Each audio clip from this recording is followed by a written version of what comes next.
agencies for psychological support. That is not what I asked, Mr. Speaker. I had asked what support, because the widow was not working. She needed support, and the children were robbed off of a father who was their provider. So I asked, is there any support that the government, either yes or no? But when he says that he wants to give psychological support, I find that to be a bit offensive, while it is signed by the minister himself. And Mr. Speaker, because of the sensitivity of this matter, I would just ask that I will ask this question again on the progress, because it is good that the answer has come, but on the last part, it has not been answered. Gogoyo, I thought you would have done better to ask the chair why the facts he has told the House disclose an offense of murder, but these people are being charged with robbery with violence. I thought you were going to ask that, or you are not following. No, Mr. Speaker, you had the advice I was given is that when the matter is in court, I do not go on the details, but I asked. You don't discuss the merits of the case. Okay, so I want to understand, Chair, on the charges. Why did the prosecutor prefer to charge with robbery other than murder? Because the deceased was murdered, and that is what was recorded even in the OB. So why did that happen? Unlike what was even what they had given even in their first report, the National Police Service, Mushiri, the spokesman, gave a report that they will charge them with murder, which has not happened in this case. Yes, Ngogoyo. Sorry, Tongoyo. Hold on. Yes. Thank you very much. Thank you so much, Honorable Speaker, for giving me a chance to add something. We are also wondering, as we sit here with our chair, but now that I have the mic, we are wondering why the Honorable Gogoyo does not value psychosocial support. Because I believe that it is extremely important. It's not only the financial side of it, but I think the Honorable Member should appreciate that psychosocial and psychological support is so important, even as he looks towards the financial support. And Speaker, the matter that you have raised. Thank you. Yes, Tongoyo. Thank you, Honorable Speaker, and I really do agree on what you actually suggested. But on what Ngokoyo had asked, I think it is beyond the scope of actually the ministry. Because ours was really to the end where now, when the matter is before the court, it is now a judicial matter. The police have done their job. They had actually reached the file, the ODPP, and the issue of support and probably could be even actually now on the scope of the other, like the Ministry of Health.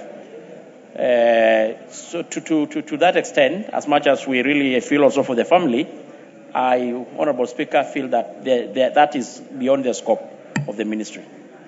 Thank you. Honorable members, I acknowledge in the Speaker's gallery Mbe Secondary School from Kadhiani, Machakos.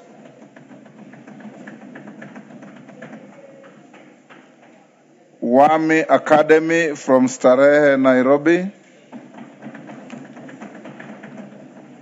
In the public gallery, Lamad Primary School from Juja, Kiambu. And Kajiado Township School, I believe, from Kajiado Central, Kajiado. On my behalf and on behalf of the House, we welcome the students, their teachers, and those accompanying them to the House of Parliament. Honorable members, we are done with statements. We have the majority leader statement of every Thursday. Yes, Ngogoyo? Sorry, Tongoyo? Yeah, people keep confusing. Honorable Speaker. Yes, Tongoyo. I don't know whether it was not appearing in the order paper. I have also a statement regarding the GBV, being sought, gender-based violence. It is not on my list. Okay. You'll do that on Tuesday. Galechei? Thank you, Mr. Speaker. No, the one of Zamzam. Zamzam is not here. It's on the original order paper. We can do that on Tuesday. Yes, Honorable Ngeleche? Thank you, Mr. Speaker. I had a question which was supposed to be responded to last week on Wednesday by the Committee of Defense and Foreign Relations. And on Tuesday, Mr. Speaker, you requested that it was to be responded yesterday. Yesterday, the chair didn't have a proper answer, and he promised this House that he was leaving this place and go to the Ministry of Foreign Affairs to be able to give us the answer today. It is in that case, Mr. Speaker, that I rise to request if he can give me the response. Chairman, Thank you. do you have Thank you, Honorable Speaker. Indeed, I had promised yesterday that I was going to give the response by yesterday afternoon, which again was supposed to have been today. But I have a report here, I have a response rather here that for Honorable Ngeleche, unfortunately, is not been signed. And as such, it is not admissible. So I will want to request Honorable Ngeleche to allow me to give a response on Tuesday, if that is okay with her. Nonetheless, as I do that, I did also indicate that it's such a shame that, we are not able to respond to members sometimes on time just because of a signature. The Ministry of Foreign Affairs, the CS, the PS, and indeed the PS of State Department of Diaspora, all of them have been out of the country, and I have been unable to trace them for them to be able to sign the response for Honorable Ngeleche's question. So as we do that, I think it is imperative that I also mention that the Ministry of Foreign Affairs should have systems, and actually the State Department of Diaspora should have mechanisms and systems that allow members' responses to be given on time, even when they're away. So I think that is important. We can use digital signatures because I'm told Honorable PCS Musalia Mudavadi is here to sign, but I think it is better that to use sometimes digital signatures, Honorable Speaker. Thank you very much. So can you do that on Tuesday? I promise. I'll have it on Tuesday. Ngeleche, Tuesday? Majority Leader? Your Thursday statement? Thank you, Honorable Speaker. Honorable Speaker, pursuant to the provisions of Standing Order 44.2a, I rise to present the following statement on behalf of the House Business Committee, which met on Tuesday, 16th June 2026, to prioritize business for consideration during the week and the business coming before the House in the following week.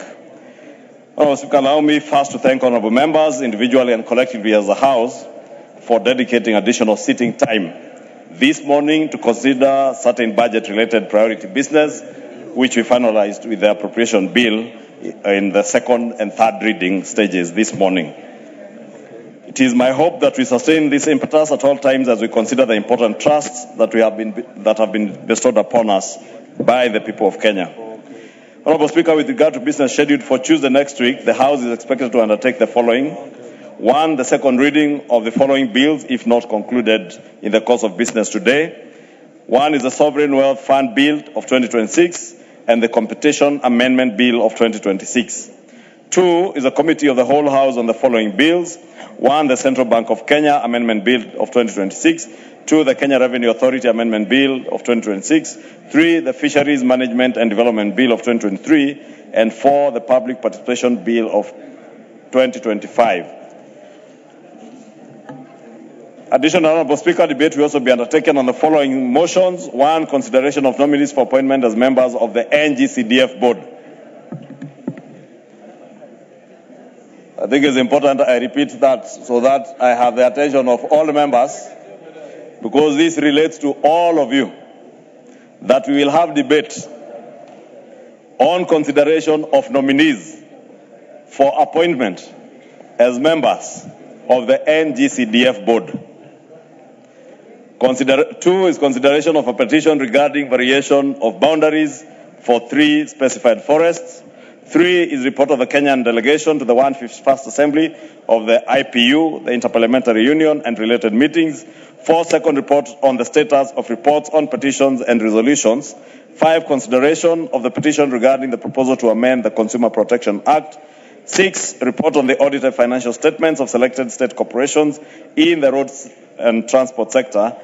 And 8, report on the audited financial statements for 6 state corporations. In conclusion, Honorable Speaker, the House Business Committee shall reconvene again on Tuesday, 23rd June 2026 to schedule business for the rest of the week. I now wish to lay this statement on the table of the House. Thank you.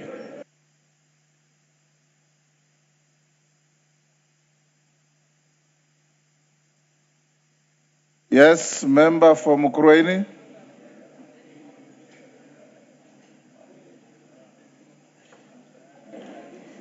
Thank you, Speaker.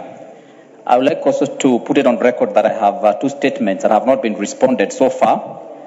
I have a request that, Speaker, you approved on 17th of February 2026 on request for a statement regarding non-grading of Kenya Sign Language for non-deaf students in the 2025 Kenya Certificate of Secondary Education examinations.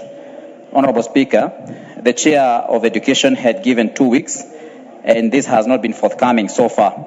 So, Honorable Speaker, I would request that he gives us the date when he can be able to give us this response. Honorable Speaker, I also have request for a statement regarding the delayed construction of Gaikundo Kaheti Nyagwathi Wakulima Dairy Road in Mukurweini constituency. Honorable Speaker, you had approved this statement on 26th February 2026. And the response has also not been forthcoming. Lastly, Honorable Speaker, I will also want to join on the issue of the markets, as has been raised here. You wanted to bring to my attention the fact that your 2 statements have not been responded to. The issue of markets, I already gave direction, and you heard me very clearly. Didn't you, Honorable Member? I said I'll call you the minister and his PS, you will interrogate them here. And we have long passed that. So, Chair Rhodes, when do you respond to Honorable Member for Mukurweini's request on roads? Honorable Speaker, can you give me an hour to find out whether the report is ready so that we can converse with the Honorable Member? Why an hour? Because I just wanted to confirm with the clerk. If you want that little time, bring a response on Tuesday afternoon. Thank you. Education. The next one was education. The next one was education, right? Where is the chair education?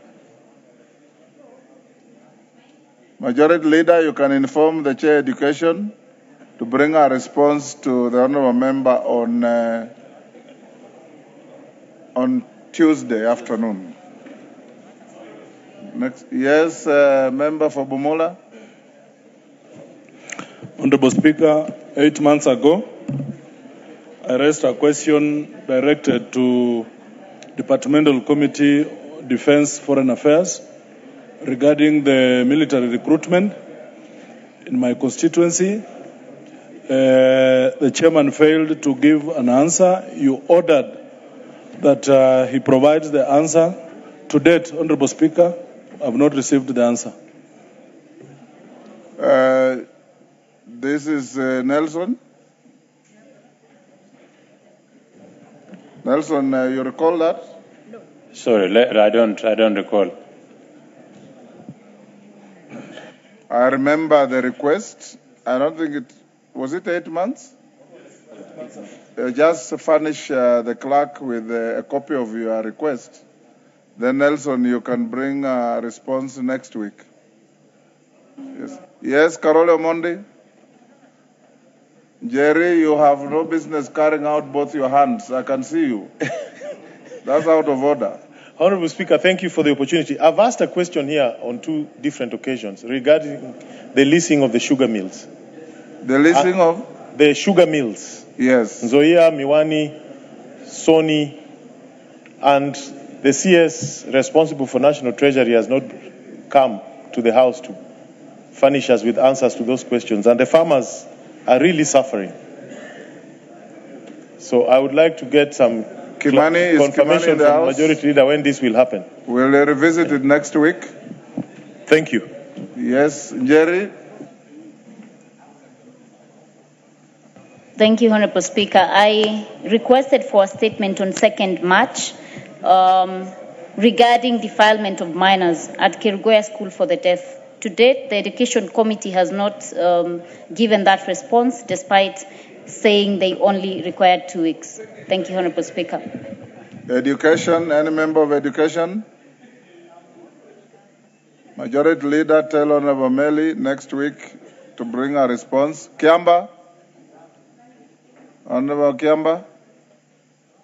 Honorable Speaker, I requested a statement from the Housing Committee on 13th March, brought 5 orders in the House, and have never been answered. Gone to the table office, and I was told I would never be answered. Thank you. Who told you that? I was told. Who told you? By those concerned. Honorable Kiamba, you are an honorable member. Thank you, Honorable Speaker. I have written 5 orders, and eventually I even went to the table office, and I was told they have tried to talk to the PS, and I was told I will never be answered. I don't know, but it was reported from table office. Thank you. I don't believe you, but write to the Speaker, he will cause them to answer you. I do not believe what you are saying, though. Wandeto? I think, Mr. Speaker, this thing of statements not being responded to within the time frames for which those responsible have committed is becoming common. I also have a number of things that I've been following up with agriculture, with interior, and it's the same. So maybe, Mr. Speaker, if there was a way your office or the clerk's office could be tabulating these statements, and then there's some sort of enforcement on your end, because sometimes we find ourselves having to chase unnecessarily. Just for your guidance. So that we make progress, honorable members, all members with unresponded to statements that are long overdue, record at the table office. They'll compile the list, bring to my office, and I'll ensure that they all get responded to before we recess. So just record them at the table office. Then Kirui, Tiambati is here. You are responsible for compiling that list, Tiambati, to bring to my office. Next order. Order number 8, the Pest Control Products Bill, National Assembly Bill number 48 of 2025, first reading.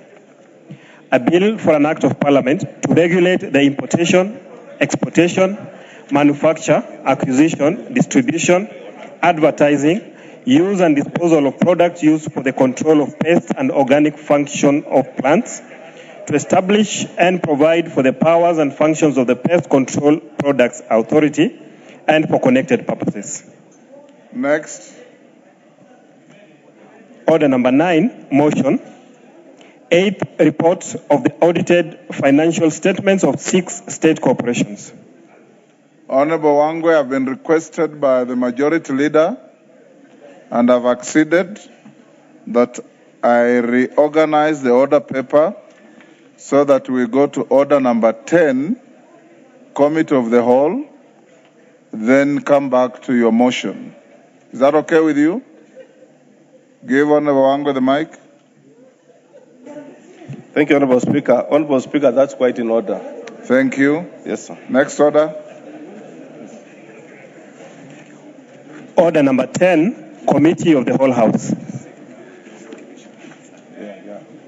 Honorable members, remain seated. Remain seated. Sergeant, go back.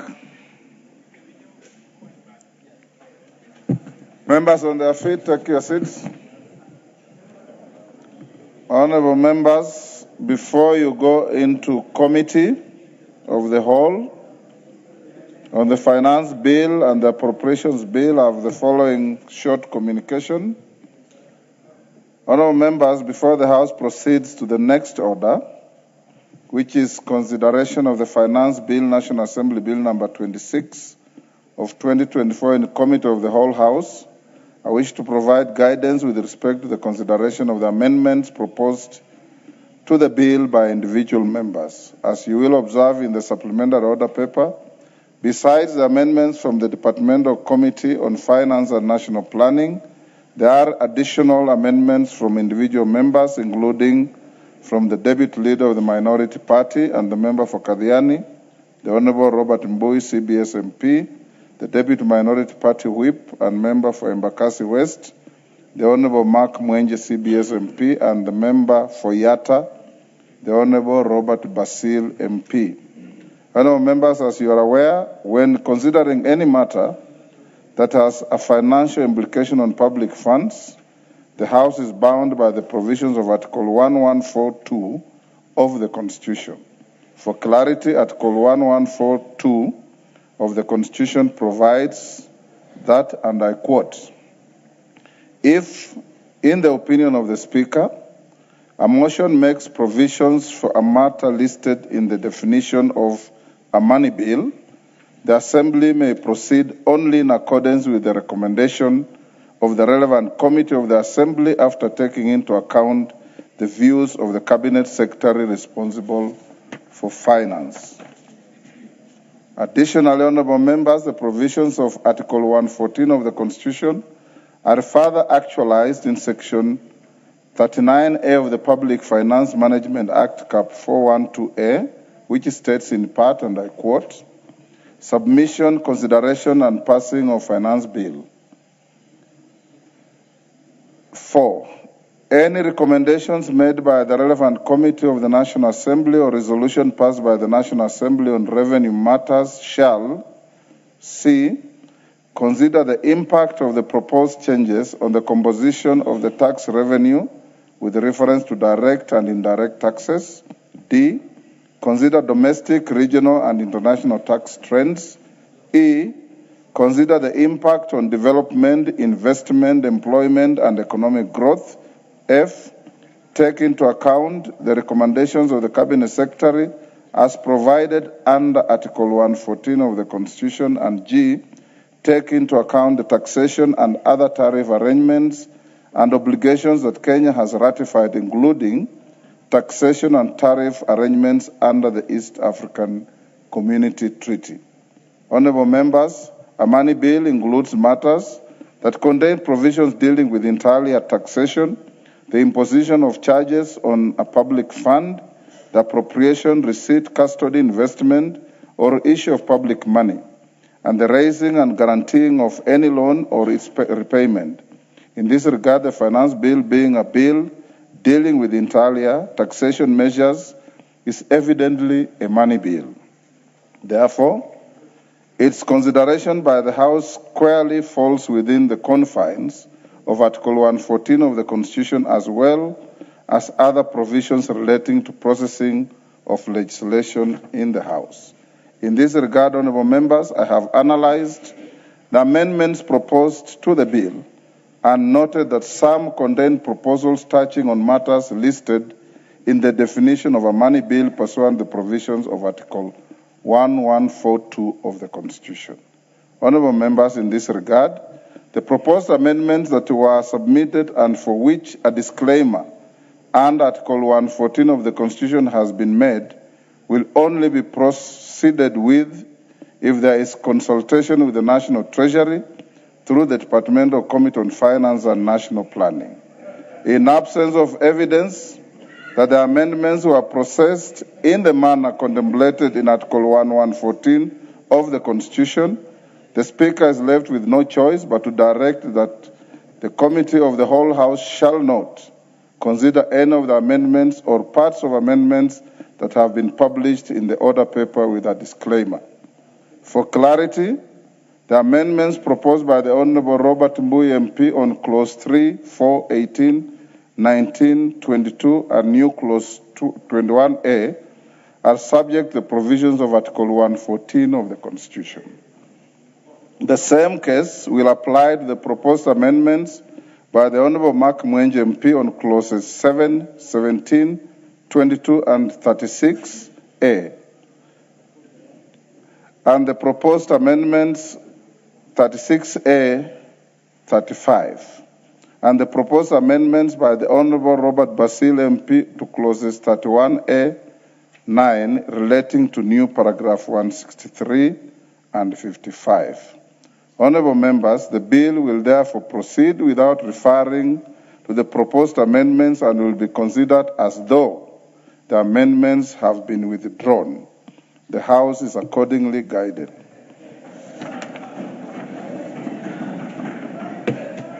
Honourable members, it's as clear as that. The Speaker did not write the Constitution. We wrote it as Kenyans, including yourselves. And we are all bound by it. So when you deal with delicate matters like finance bill and appropriations, I encourage you, and money bills, just do a bit of reading. Just do a bit of reading. I have a lot of consultants and advisors employed by you in this parliament. Just go to the Directorate of Budget. There is a very well-educated young man there called Dr. Masinda, a PhD holder in finance matters. He will help you so that when you bring your amendments, I'll approve any amendments you bring that conform with the Public Finance Management Act, the standing orders, and the Constitution. I'm a facilitator. Where you offend the law, again, my hands are tied. And Robert Muthui, I even placed a call to you and told you this, so that it's not strange, because I saw you as the team leader. And that is the law. The law is not necessarily reasonable. The law is the law. And Shakespeare said, the law is an ass, but it is the law. Honourable members, will you be upstanding?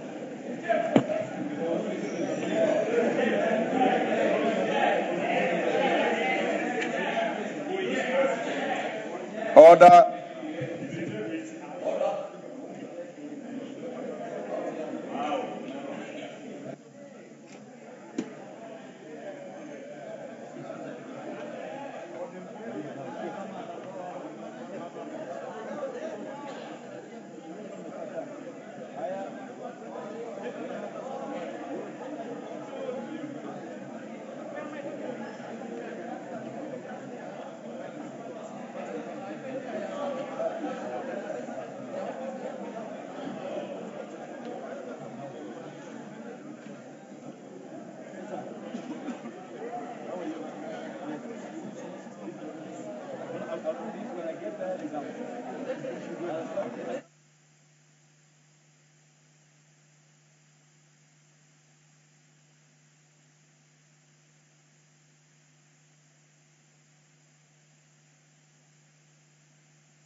Order, honourable members, order. We are now in the committee of the whole House for the Finance Bill, National Assembly, Bill number 26 of 2026.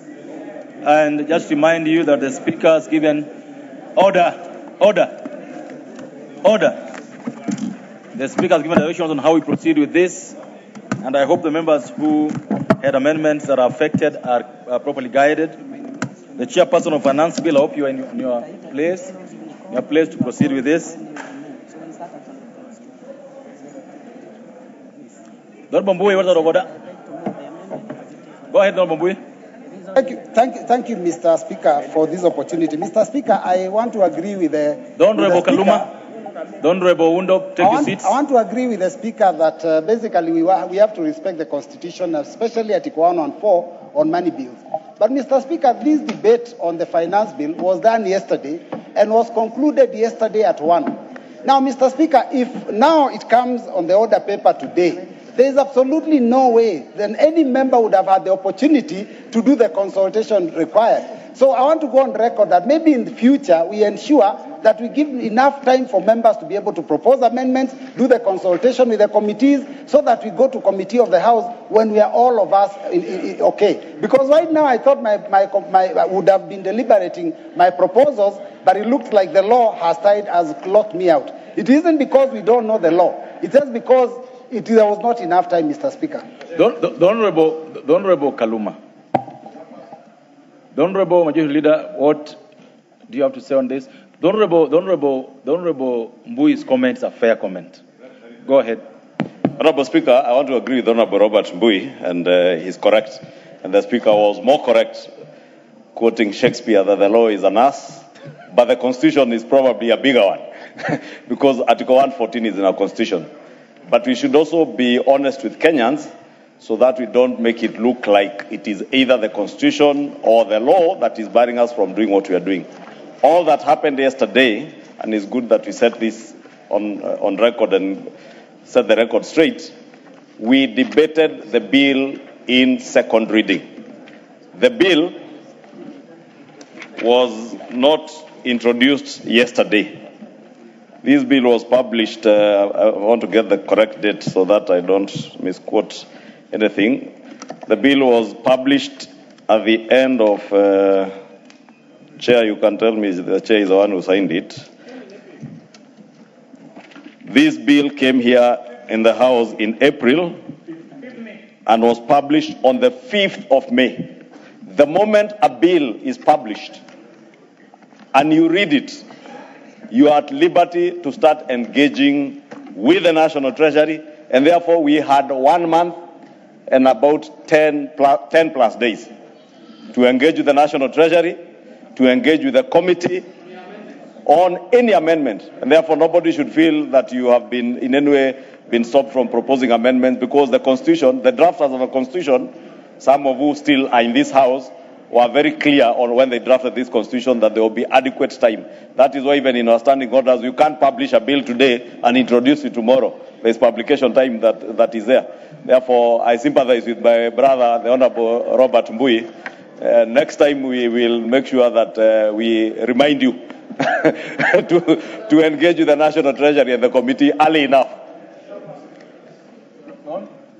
The Honorable Member for Tetun, member for the great people of Tetu, the Honorable Wandeto.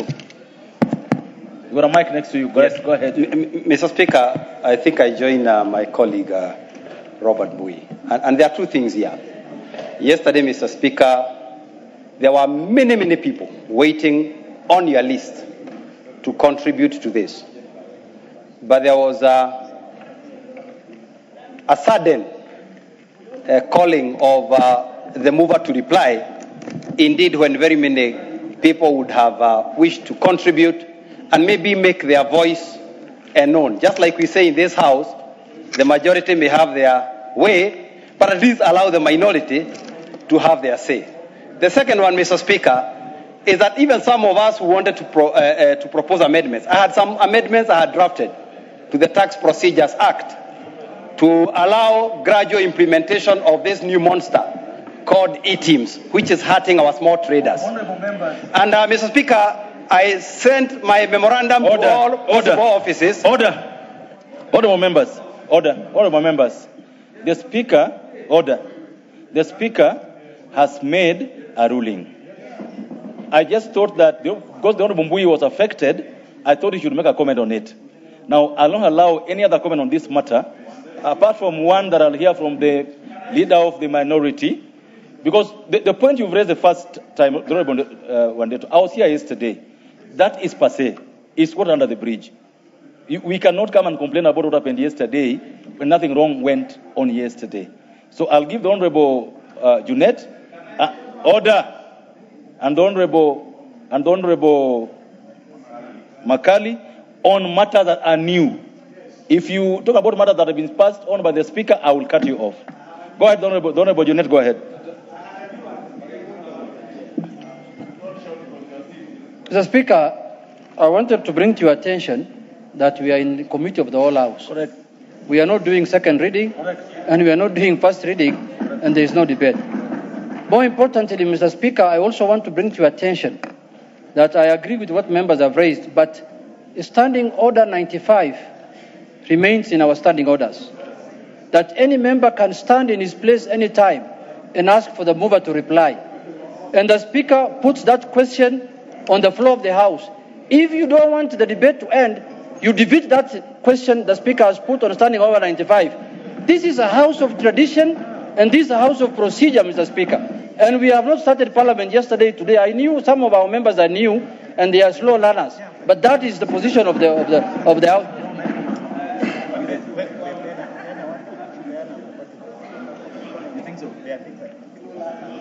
Makali Mulu. Yeah, thank you so much, Honorable Speaker. Honorable Speaker, I totally agree with the Speaker's ruling, and we are not questioning it. But it is important we also go on record with a number of issues relating to the procedure. Honorable Speaker, everybody in this House knows that amendments to a bill are only allowed at the third reading, which means there is no other level where you can do amendments. So, Honorable Speaker, what I would say, and this is for the future, because this is now water under the bridge. I think then what it means is basically that before we go for a third reading for any money-related bill, it would be important to create some time between so that members can go to the chairperson of the committee, and if there is need, consult Treasury, so that we don't lock members from making amendments, because there is no way you can amend a bill at second reading. And that one, you know, Honorable Speaker. Okay. If that was possible, Honorable Chairperson, Honorable Ndindi's comments would have gone to the bill. Correct. And I think it's important we go on record. Thank you. Thank you, Honorable Chairperson. Honorable Makali Mulu. What you said is right, but Honorable Ichungwa said something that is very important, because then we'll end up in confusion. You and I have been in this House now 13 years. We do bills, second reading in the morning, and do committee in the afternoon. What Honorable Ichungwa said, which every member must remember, is that as soon as a bill is published, prepare your amendments, file them with the table office. There is no timeline upon which you must file your amendments, so that in case something happens like what happened now, your amendments are in file. This is important. It's good to listen sometimes too, that if you do amendments early, then there will be no excuse to leave them out. That is very important, that there's no timeline upon which you must file your amendments. You can file them as soon as a bill is read the first time. We'll now proceed to the Committee of the Whole House of the bill concerned, the Finance Bill number 26 of 2026. Let's go ahead. Provisions relating to the Income Tax Act, Cap 470, Clause 2. Honourable members, I propose the question that Clause 2 be part of the bill. The Honourable Chair of the Finance Committee. Honourable Chair, I beg to move that Clause 2 be amended as per the order paper. Honourable Speaker, this particular amendment is seeking to clarify that when it comes to distribution of software, they do not constitute royalties in line with international best practice. Further, this amendment to the definition of withdrawals and winnings is seeking to correct clerical errors and to provide clarity on the definition. The amendment is to specifically exclude money transfer service, Honourable Speaker. Thank all members. I propose the question that Clause 2 be amended as proposed by the Chair of the Finance Committee. I now put the question, members, that Clause 2 be amended as proposed by the Chairman of the Finance Committee. Will ask another opinion say aye? Will ask another opinion say nay? The ayes have it. Members, I now put the question that Clause 2 as amended be part of the bill. Will ask another opinion say aye? Will ask another opinion say nay? Ayes, of course, have it. Clause 3. Members, I propose the question that Clause 3 be part of the bill. Chairman. Honourable Speaker, I beg to propose that Clause 3 be amended as per the order paper. Honourable Speaker, this particular amendment is the one that is seeking to define what gratuity is Please, Honorable Chair, please help me. I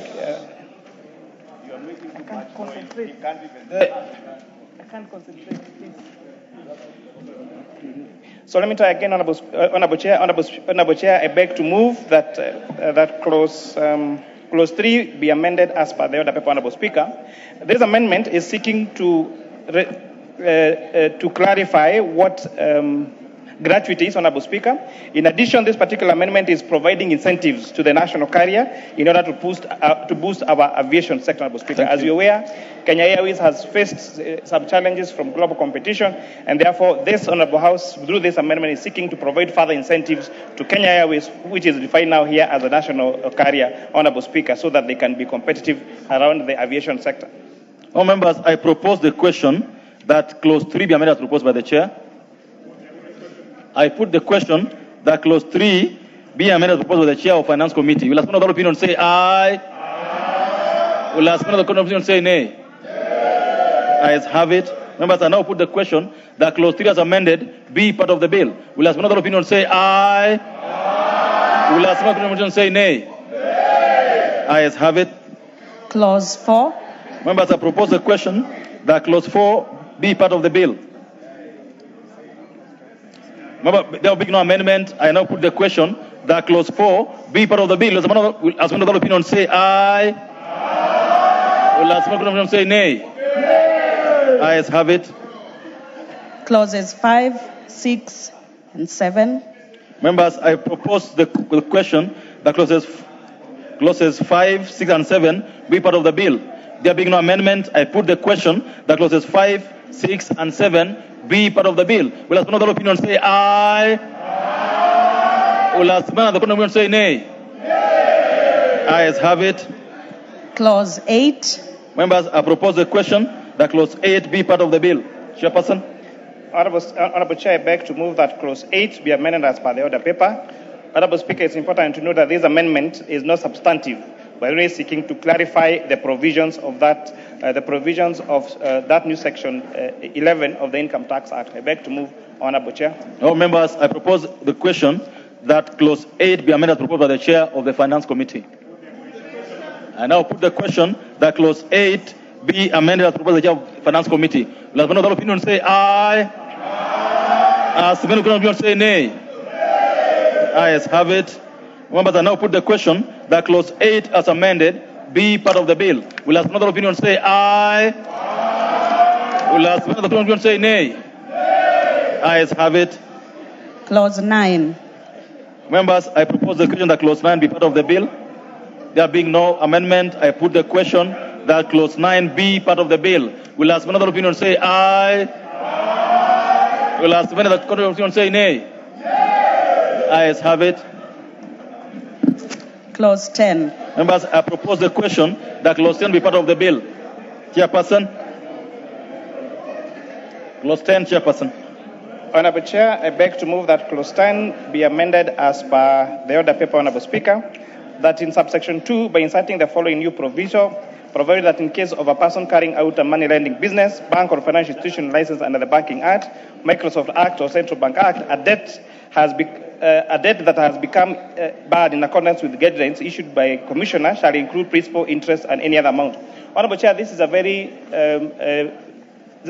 critical amendment, Honorable Speaker, because currently, as it is in the law, if a bank or a microfinance institution incurs a loss on their bad debts, then there has been a limitation on them not being allowed to claim that as bad debts. And therefore, Honorable Speaker, this now provision will make it cheaper, Honorable Speaker, to access banks, Honorable Speaker, to access these particular loans by allowing these institutions to claim bad debts, Honorable Speaker, and to seal loopholes that have been used in the computations. I beg to move, Honorable Speaker. Thank you. Order the Honorable Kaluma. Order. All members, I propose the question that clause 10 be amended as proposed by the Chairperson Finance Committee. I now put the question that clause 10 be amended as proposed by the Chair of Finance Committee. Will have another opinion say aye? Aye. Will as those of the contrary opinion say nay? Ayes have it. I now put the question, members, that clause 10 as amended be part of the bill. Will as another opinion say aye? Aye. We'll ask those of the contrary opinion say nay. Ayes have it.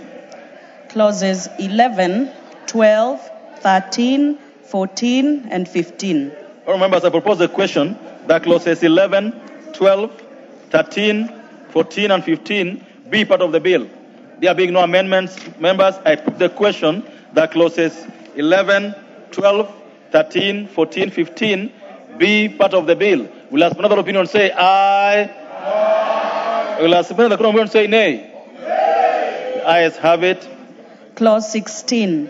Remember, I propose the question that clause 16 be part of the bill. Chairperson. Honourable Speaker, Honourable Chair, I beg to move that clause 16 be amended as per the order paper.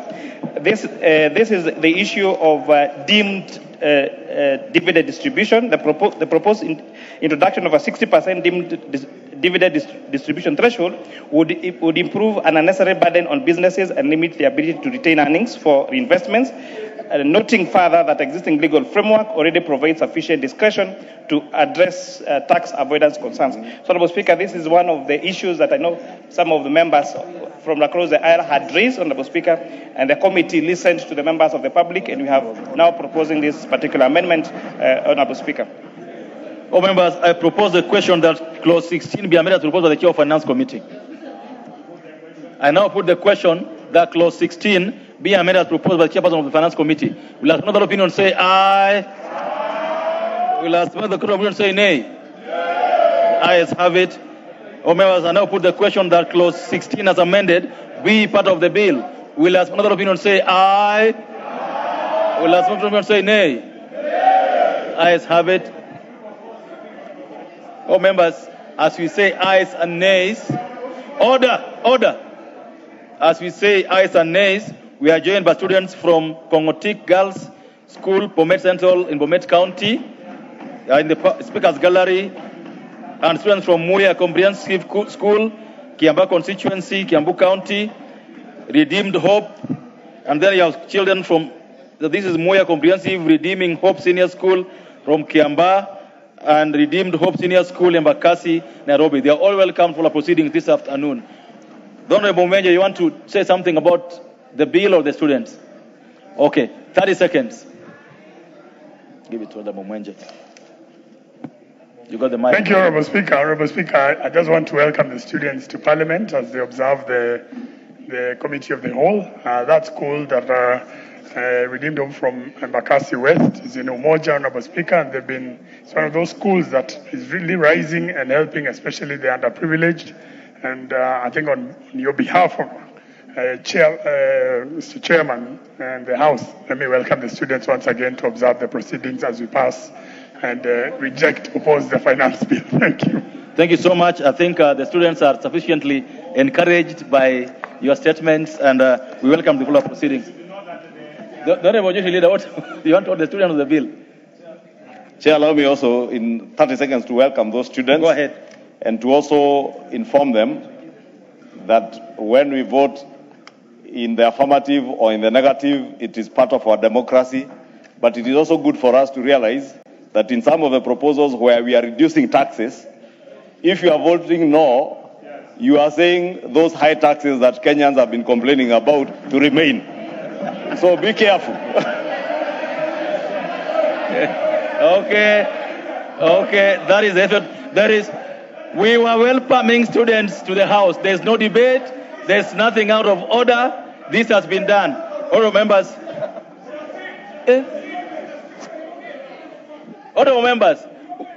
I only allowed the two members to welcome students to the House. On this side, the Honourable did it for us. On this side, the Honourable Chung has done it for us. So let me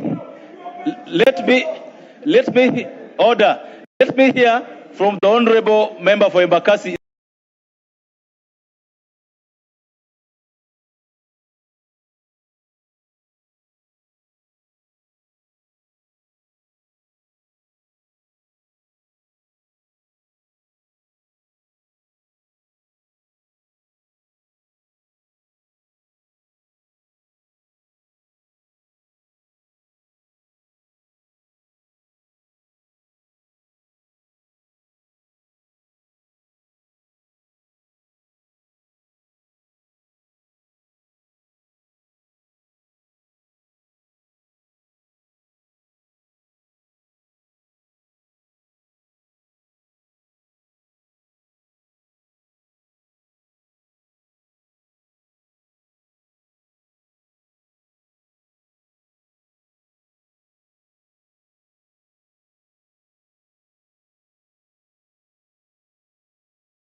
So saying if you repatriate those shares back to a country outside Kenya, then you'd be subject, Honorable Speaker, to income tax.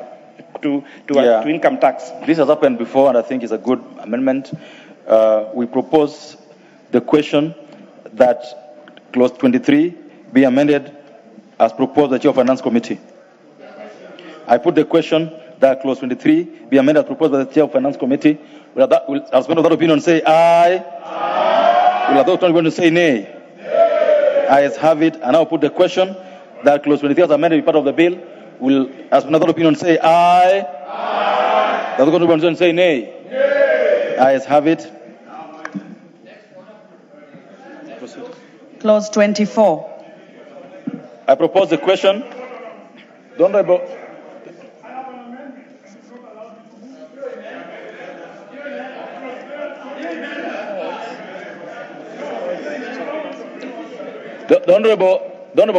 order.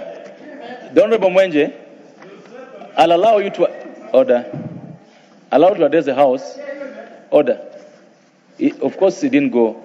Allow you to address the House so that you satisfy your curiosity, so that they know what you want to do. But you know this has fallen. Go ahead. Thank you, Chair. You know, Chair, I'd waited for this moment for quite some time, because when the Speaker was here, it was made to look as though we don't read. We don't know what Article 114 says. But we have put in amendments, and this is one of those amendments that did not require Article 114. So I should have that right to move it at the very least. Now the reason why I can't move it now, because it's already been overtaken. But the reason why I was putting this. Honorable Majority Leader, as a point of order, just take a seat for a minute. Just take a seat. We'll come back, don't worry. Honorable Chair, you know, the Honorable Mwenje is right, and nobody has stopped him from moving, because the one that we have that has been moved and adopted is an amendment by the Chair. Yours would only fall if probably it has similarities with the Chair's.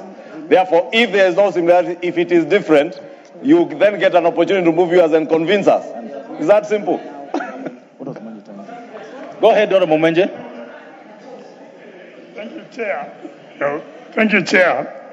The reason why, because I think the way we've done it traditionally, yes, I might be a first-timer, but usually we put all of them together, and then the chairs take precedence. Once we vote on it, the others fall. Now it's very similar. And the reason why I was bringing it up, because my proposal, which I'm hoping the chair would be listening to, I was proposing that this threshold that he has put for shares being repatriated, by inserting the words that make 50% of the share capital. What you put, the way it is right now, it has no threshold. It means even 1% of shareholding, which will discourage people from investing in Kenya. Okay. So what I would have thought is that if we would allow and set a threshold, and you know that even under income tax, at times we get to up to 20%. What is standard within our region is 50%. Correct. That is, and even the bilateral agreements we signed with Mauritius and all these other countries. So, honorable members, I think your point, Honorable Mwenje, is made. And yes, and I'd be sorry. The reason we did what we did is that the Honorable Chairperson's amendment was deleting the whole thing. So there was nothing to amend. But for your comfort, after 6 months, you can come back with the same amendment, so that you carry it without the chairman interfering with your train of thought. Let's go ahead. You still want to say something on this, Honorable Chungwa? Thank you. Clause 24. Oh, members, I propose the question that clause 24 be part of the bill, because there's no amendment. I now put the question that clause 24 be part of the bill. Will as another opinion say aye? Aye. Will as other opinion say nay? Nay. Ayes have it. New clauses. New clause 22A. So, members, I propose the question that the new clause 22A be part of the bill. The mover to move this for second reading. Honorable Chair, I beg to move that new clause 22A.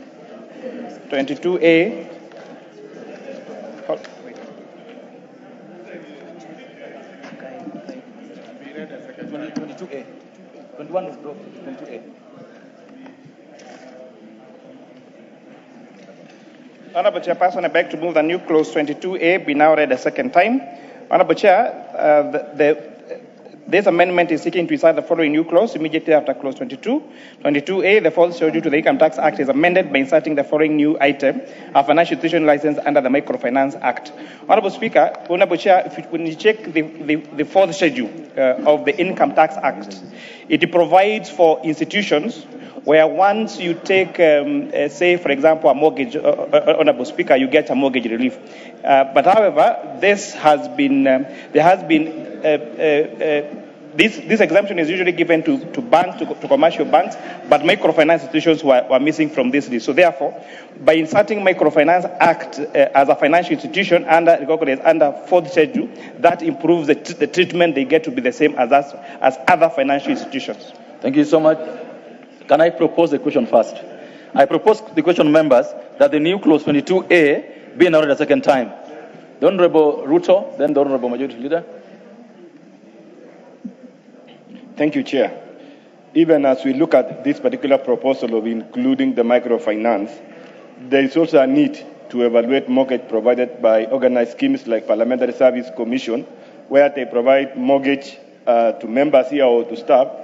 While they are repaying interest, it is not captured as part of the benefit as it is treated in the public sector or in the banking sector. So something, again, that we need to look at it. Thank you. Thank you. Majority Leader. Chair, first I support this amendment. It's a very important amendment, and I want to agree with CPA Ruto, because even for members of parliament, your mortgage scheme is not necessarily from a bank. It is an organized scheme, and therefore you ought to benefit. And I know in this amendment there was a proposal to extend the same reliefs to staff of the Central Bank of Kenya. But following a meeting we had with the chair and the KRA and the National Treasury yesterday and the day before, we will be bringing back that proposal so that it incorporates even schemes like that of the Parliamentary Service Commission, the Judicial Service Commission, and other Kenyans who have schemes that are outside of the financial institutions. But Honorable Speaker, again, the Honorable Junet told us that part of what the National Treasury did in this year's finance bill is to extend certain benefits to ordinary Kenyans. This amendment is extending mortgage relief benefits to ordinary Kenyans. Therefore, by voting for this, yes, you are extending mortgage relief to Kenyans who pay taxes, then they get a relief from their mortgage. So even as you vote no, be aware that your no vote, you are saying don't extend that relief to ordinary Kenyans. And therefore, vote yes. No one has voted no yet, so don't worry. The Honorable Wandeto. No, this is second reading, so I'll allow at least two more members to say something. This is on second reading. You know, Mr. Speaker, the majority leader is trying to, I guess, incite us against Kenyans on this live broadcast. But I would like to inform him that the reason we are rejecting, actually we want to reject this finance bill in totality. Clause by clause, it should be withdrawn, none should go through, and that's why we are going to be voting no for every clause. Because, like I said before, it's a bad bill, they published it. When they realize the heat, now they are busy cleaning it up. We will and Kenyans can see the attempt to clean up. We should reject in total. We don't need to raise this, extra money through these punitive taxes that are being proposed. Thank you, the Honorable Omundo. The Honorable Chair. The Honorable Youth Leader, what's out of order? Let's listen to the Honorable Omundo. Hold your horses. Let's listen to the word of order first. The word of order from the Chair. As much as it's not Oundo, it's Honorable Wandeto, he's saying I'm trying to incite Kenyans. You know, I would never want to incite Kenyans at all for whatever reason. But I like to inform Kenyans so that even as we make decisions, because we are making decisions that are in the best interest of Kenyans. And you vote. Honorable Speaker, if you can protect me from this kind of immaturity from the member for we will listen to the Honorable Majority in silence. Then you will have your chance. The Honorable Wandeto, who is a very well-schooled person, said that I'm inciting Kenyans. Whereas all I was seeking to do is to inform Kenyans that it is, and it is okay, by the way, to reject this finance bill in its totality. But in the totality of that rejection, it is also important for us to inform Kenyans that there are certain tax reliefs that we are giving to them. Therefore, Honorable Wandeto, I have no business inciting you or inciting Kenyans against you. I want you to tell the people of Mukurweini, of Tetu, where the ones you represent, those who are tea farmers and coffee farmers, who have no privilege like myself and yourself to be able to access mortgages from big commercial banks like we do. They walk to their microfinance institution in Tetu or in Nyeri town, they access a mortgage facility there. I get a relief on my mortgage, you get a relief. You do not want the villager in your village to get a relief. Why would you be that unfair to your people? Why? Thank you. Why would you be that unfair? Thank you. Why? Thank you. Why, Wandeto? That's okay. I think I think all of us are entitled to our views, and there's nothing to be ashamed of our views. Honorable Wundo, go ahead. Chair, as much as this amendment is laudable, I need to ask the chair to expand it beyond what we have been provided here, probably in due time, to include circles and any other schemes that can be registered. But Honorable Speaker, this element of tokenism, and then you say you are doing a favors to Kenyans, this is undermining the intelligence of people of Kenya. This tokenism, we could I mean, if we had not taxed them so highly, housing, they would not even be bothered by this tokenism that we are providing here. Honorable Kagushia. Thank you, Honorable Speaker. You know, Honorable Speaker, members, what I realize is that... Honorable members, I'm allowing this debate, not point of orders, but this debate because we are on second reading. So I would like to hear a debate, no point of orders anymore. Go ahead, Honorable Kagushia. Thank you, Honorable Speaker. What I have noticed and is what we have realized, there is a bit of lies and misleading information from this House, is that from the budget that we passed a budget where we are going to collect 3.6 trillion Kenya shillings this coming year. And the much we have collected this year is about 2.6 trillion. Honorable Speaker, we are projecting to collect a revenue of an extra 1 trillion Kenya shillings, but majority leader is here convincing Kenyans that we are not raising any funds through this finance bill. Honorable Speaker, that is misleading, and Kenyans need to know. Honorable Kagushia, we are talking about the new clause 22A. I would like to listen to you on that clause, please. It's called relevance. Thank you, Honorable Speaker. What I'm trying to say is that the assertion that this finance bill, including the clause in question, is relieving Kenyans from taxes is untrue. Kenyans are going to be subjected to a tax to raise revenue up to 1 trillion Kenya shillings in the coming one. Thank you. Honorable Minority Leader. Chair, the problem we are having here is that there is a mentality and belief that a finance bill is supposed to raise taxes only. Taxes only. It can also reduce. Chair, facts are facts, and facts are stubborn. Majority of our people in this country bank with microfinancing. And if they are given mortgage reliefs for those who are borrowing from microfinances, and you are here opposing it, with the mentality that a finance bill should only raise taxes, it should not reduce, then you're in the wrong place. Thank you. You're in the wrong place. Thank you. Honorable Muchomba. Honorable Muchomba. I've given you the mic, so just be patient. You're going to get it.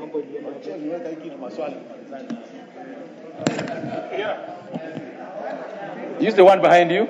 Thank you. Thank you, Chair. Thank you, Chair. Chair, I am a member of Gatondo CBO, a small CBO that is made up of many traders in Gatondo.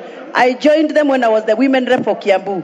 Chair, the last AGM we did, we wanted to make sure that every member who is a normal trader in Gatondo, in the market, Gatondo Modern Market, affords a house in Mwihoko, in Juja, through our own small scheme.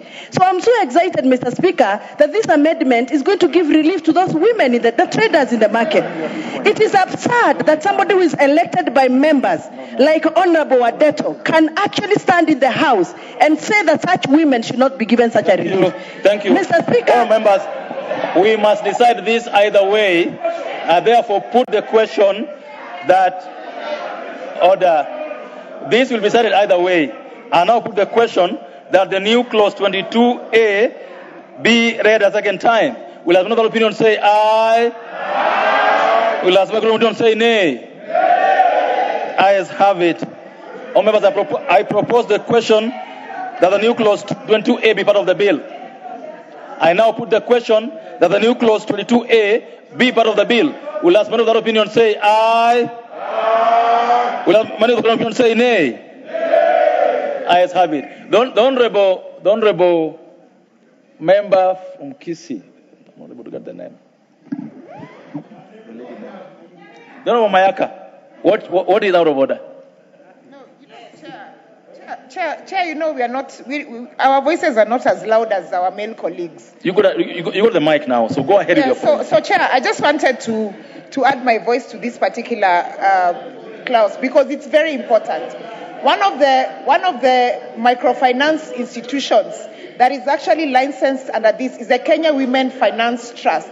And for me, this is a win for the very many million women Kenyans who are members of the Kenya Women Finance microfinance institution because the beneficiaries of this. So members, I now put the question again that the new clause 22A be part of the bill. Will as another opinion say aye? Aye. Will as those other opinion say nay? Nay.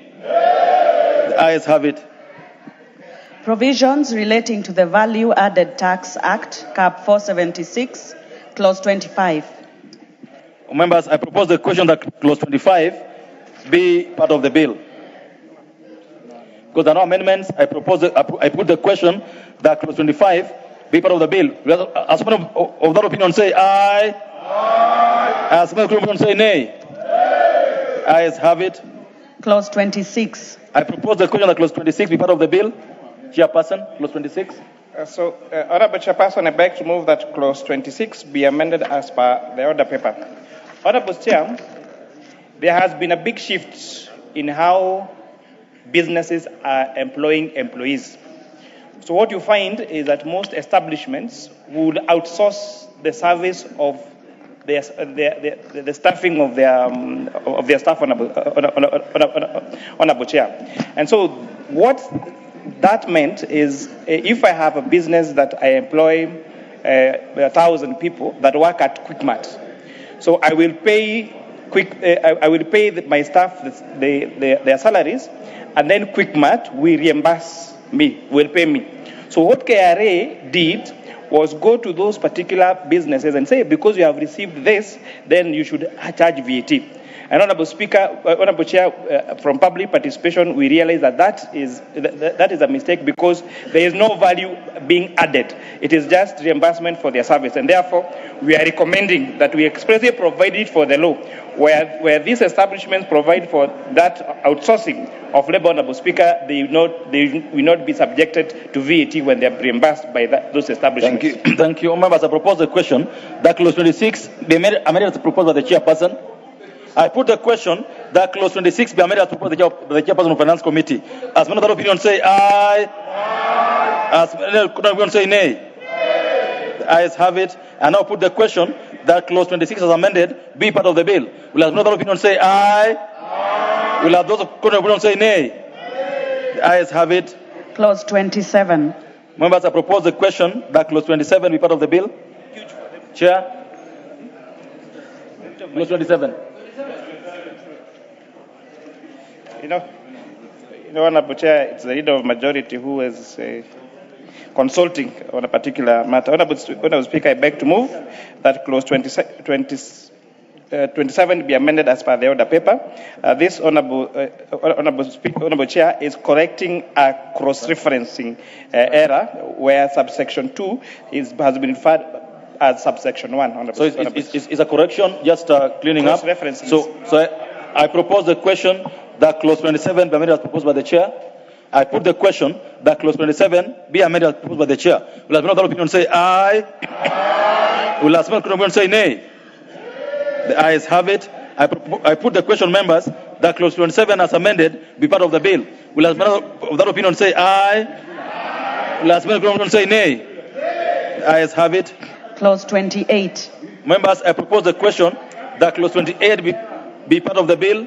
There will be no amendment. I put the question that Clause 28 be part of the bill. Will as many of that opinion say aye? Aye. Would opposition say nay? Ayes have it. Clause 29. Members, I propose a question that clause 29 be part of the bill. Chairman. Honorable Chairperson, I beg to move that clause 29 be amended as per the order paper. Again, Honorable Chairperson, these are some of the matters that were raised by the members of the public. Because what this clause was doing, by changing the definition of the word person under the VAT Act, it would have created unnecessary responsibility and obligation for even small traders to be required to account for VAT. And therefore, this is some of the issues that we agreed with members of the public. We disagreed with National Treasury, and therefore we propose its deletion. Members, I propose the question, not put the question. I propose the question that clause 29 be amended as proposed by the finance chairperson. The Honorable Kingola. Thank you, Mr. Speaker. As much as I agree with the Chairman Finance, when I looked at clause 29, Mr. Speaker, I wonder why each committee have to introduce such draconian measures to common mwananchi. If you look at that clause, it was proposing that every person who does any business should provide an invoice. And I was wondering, at what point will Mama Mboga, Boda Bodas, and those small-scale entrepreneurs do that? So, Mr. Speaker, Mr. Chairman, we should not be doing such things just to make Kenyans look like the government is minding them. Yet, it is something which is being brought here to incite or, in fact, look like they are bribing Kenyans. Okay, the Honorable Majority is out of order. You know, Honorable Speaker, it is important that we be honest with Kenyans and be very sincere in our engagements. Because the bill I am holding here, and I actually want to challenge, and I will volunteer my copy of the bill to Honorable Macau. Show us where in this bill the things you are alleging are about invoices are. It is okay to say things in Mavoko, but not here, honestly. You can't allege things that are not in the bill that are there.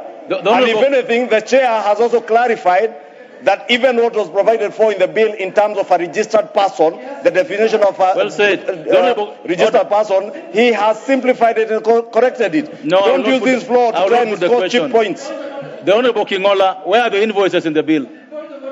Thank you, Mr. Speaker. I have the bill. Read here. Clause 29.2. This clause proposes to require the issuance of an invoice by every person who supplies goods. And of course, I was trying to say this will be very difficult for all small suppliers such as Mamamboga, motorbike drivers. That's what it is. It is not. No. It's in the bill. It is in the bill. Honorable Undo, sit down. Honorable Undo, take your seat. Honorable Mukuni, take your seat. Honorable Kingola, read for me in clause 29 where the invoices of supply are. That's what I asked you to do. Honorable, give it. Order. Mr. Speaker, Mr. Chairman, look at clause 29.2. You can read, Mr. Chairman.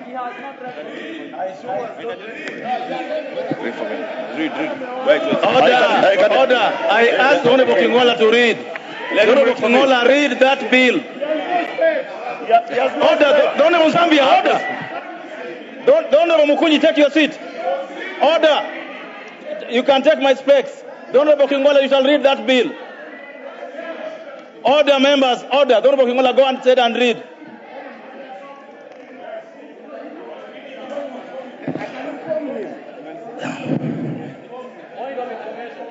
Go ahead.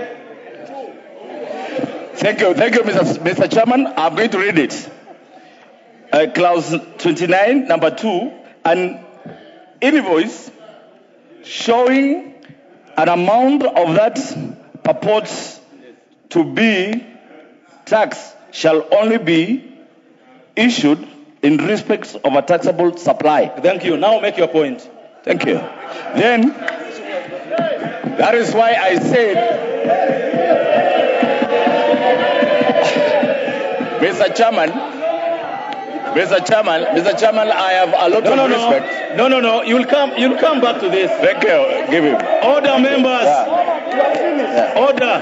Mr. Chairman, I have because other members, Mr. Chairman, I have the other floor. members, if we go back to what you had said earlier, you will find that, so go ahead and finish your point. So, thank you, Mr. Chairman. The reason why I say this, Mr. Chairman, this government has developed a trend of bringing laws. No, that now is conjecture. Okay. Mr. Chairman, it is. You shall sit down. Because you cannot bring a proposal to doing Kenya. Go ahead. Go ahead. The honourable members, it's not good to do conjecture. It's good to be factual. The Honourable Junet, go ahead. The Honourable Junet, move to this seat. Move. Just use this one. Chair, it is true that 29(2) says an invoice showing an amount that purports to be taxed shall only be issued in respect of taxable supply. But, Mr. Chair, I want to tell Honorable Macau, my commissioner, that if he had listened to the committee chair earlier, the amendments that the committee chair has moved by deleting registered persons, that registered person is talking about is the same people he's talking about. Mama Mboga, he's talking about Mutumba. Yes, that is the truth. This is what the bill is saying. If you listen to the amendment, if you listen to the amendment of the chair, and I want to congratulate the chair by taking care of Mamboga, Mutumba, and all small traders. Chair, congratulations, because when you delete registered persons, you are taking care of that category of business people. But the corporate people will pay their taxes. Thank you, members. I now put the question. All members, that clause 31, 29 be amended as proposed by the chairperson of the Finance Committee. Will as another opinion say aye? Will as another opinion say nay? Ayes have it. I now put the question, members, that clause 29 as amended be part of the bill. Will as another opinion say aye? Will as another opinion say nay? The ayes have it. Clause 30. Members, I propose a question that clause 30 be part of the bill. There being no amendment, I put the question that clause 30 be part of the bill. Will have another opinion say aye? Will have another opinion say nay? Ayes have it. Clause 31. All members, I propose the question that clause 31 be part of the bill. Honourable Chair. Honourable Chair, I beg to move that clause that one be amended, and Honourable Chair, I beg for members for patience because this is quite a very consequential amendment. I beg to move that clause 31 is amended by first inserting such capital goods, the exemption of which the capital secretary may determine to promote investment in the manufacturing sector, provided that the value of such investment is not less than 5 billion shillings, Honourable Speaker. So this particular provision on clause 31 is providing, Honourable Chairperson, for exceptions for manufacturers that come to invest more than 5 billion shillings. This is meant to make sure that Kenya becomes a manufacturing hub. 5 billion shillings, not less than 5 billion shillings. So that means that anybody that that comes and makes such a huge investment here, and honorable leader of minority is telling me we make it true. Then that comes and makes the investment here, then Kenya will certainly become a manufacturing hub, Honorable Speaker, across the region.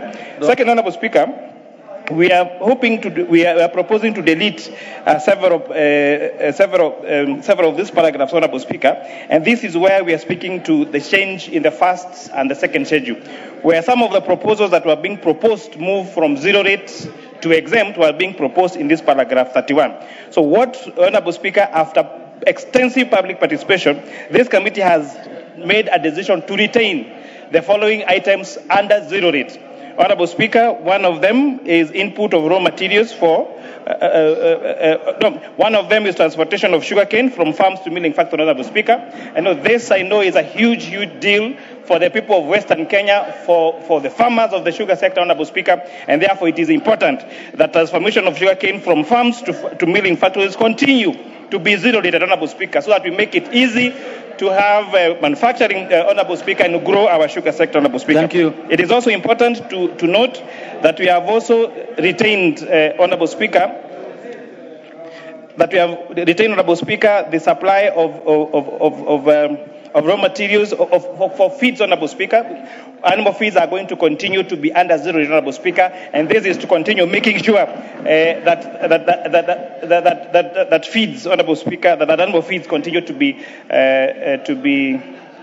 affordable, Honorable Speaker, and continue to retain in zero return, Honorable Speaker. It is also important that we also mention that manufacturing of phones, of locally assembled phone manufacturing of phones, we still want to make that to be zero return, Honorable Speaker. This is going to provide, to continue making it easy for our own locally manufactured smartphones and other phones to be very competitive in the market, Honorable Speaker. It's important to note when His Excellency the President said that Kenya is manufacturing phones and laptops, some people said that was a lie. It is important to tell Kenyans that we have companies in this country that produce more than 1 million smartphones per year, including, not limited to M-Copper, including Sangbird, including Jomo Kenyatta University of Science and Technology. So we have Dedan Kimathi University. We have grown as a country that now we are exporting smartphones, we are exporting laptops, we are exporting computers, Honorable Speaker, and this particular zero rating of this particular product continues to ensure that we have good employment for young people and we are competitive, Honorable Speaker, in that sector. Thank you, Honorable Members. Order. I have not even proposed the question. Can I propose it first? I propose the question, members, that clause 31 be amended as proposed by the Chairperson of Finance Committee. And before you do that, before I give it to the Honorable, I want to give it first to Honorable Muthui, but before I do that, please welcome children from the Kirima Comprehensive School or General Constituency in Nairobi County. The Honorable Muthui. Yeah, thank you, Mr. Speaker. I had an amendment on that in that clause which I dropped because I believe that I'm convinced to reject the whole bill. But Chair, on the matter that the Chair has raised, the change in 146. Now, I see this offending the Statutory Instruments Act because you cannot give the CS authority to exempt, and there is no reference to Parliament thereafter.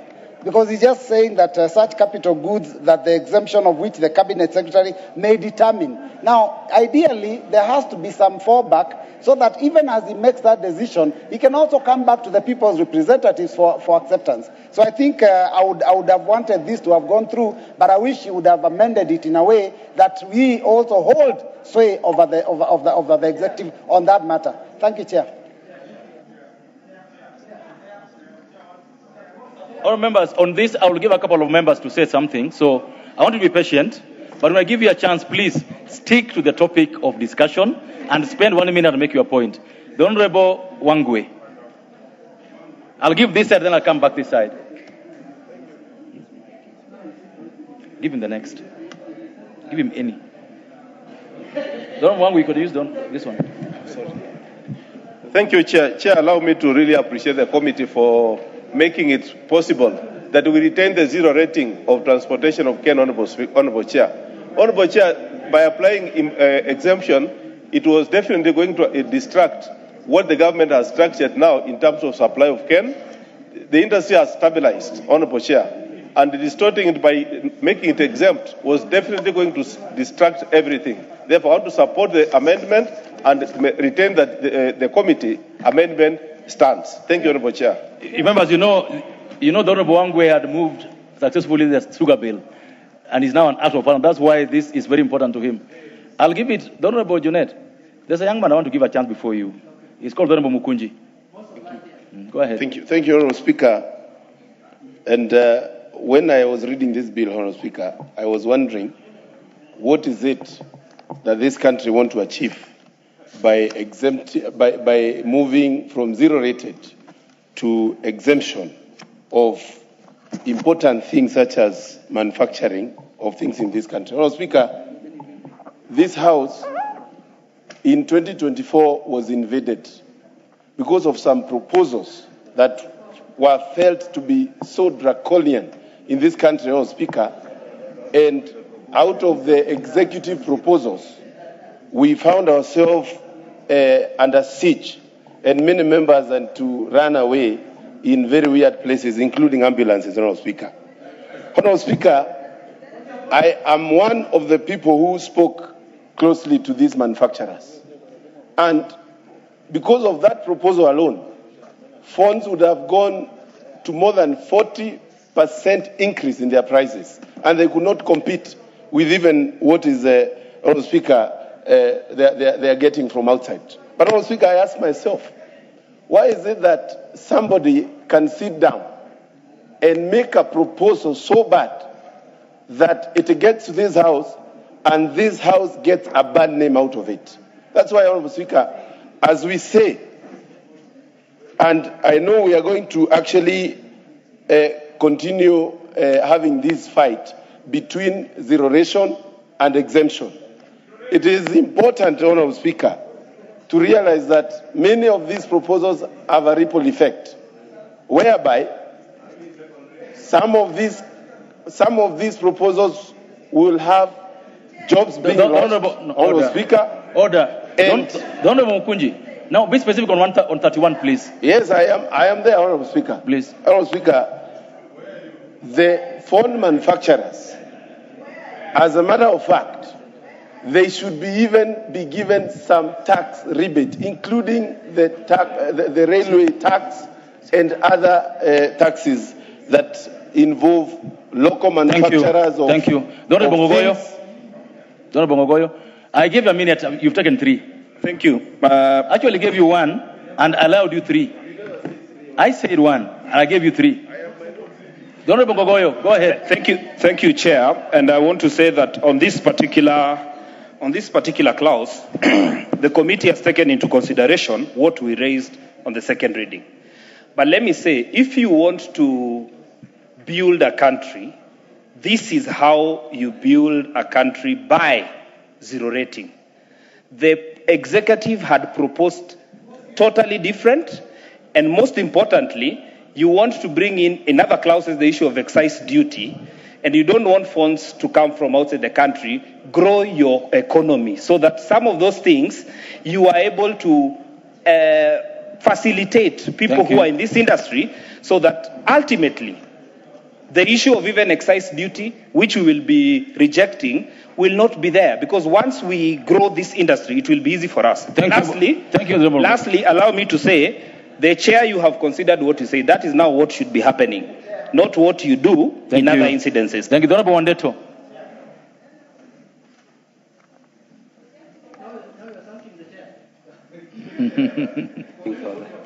Speaker, I also want to thank the Committee of Finance for at least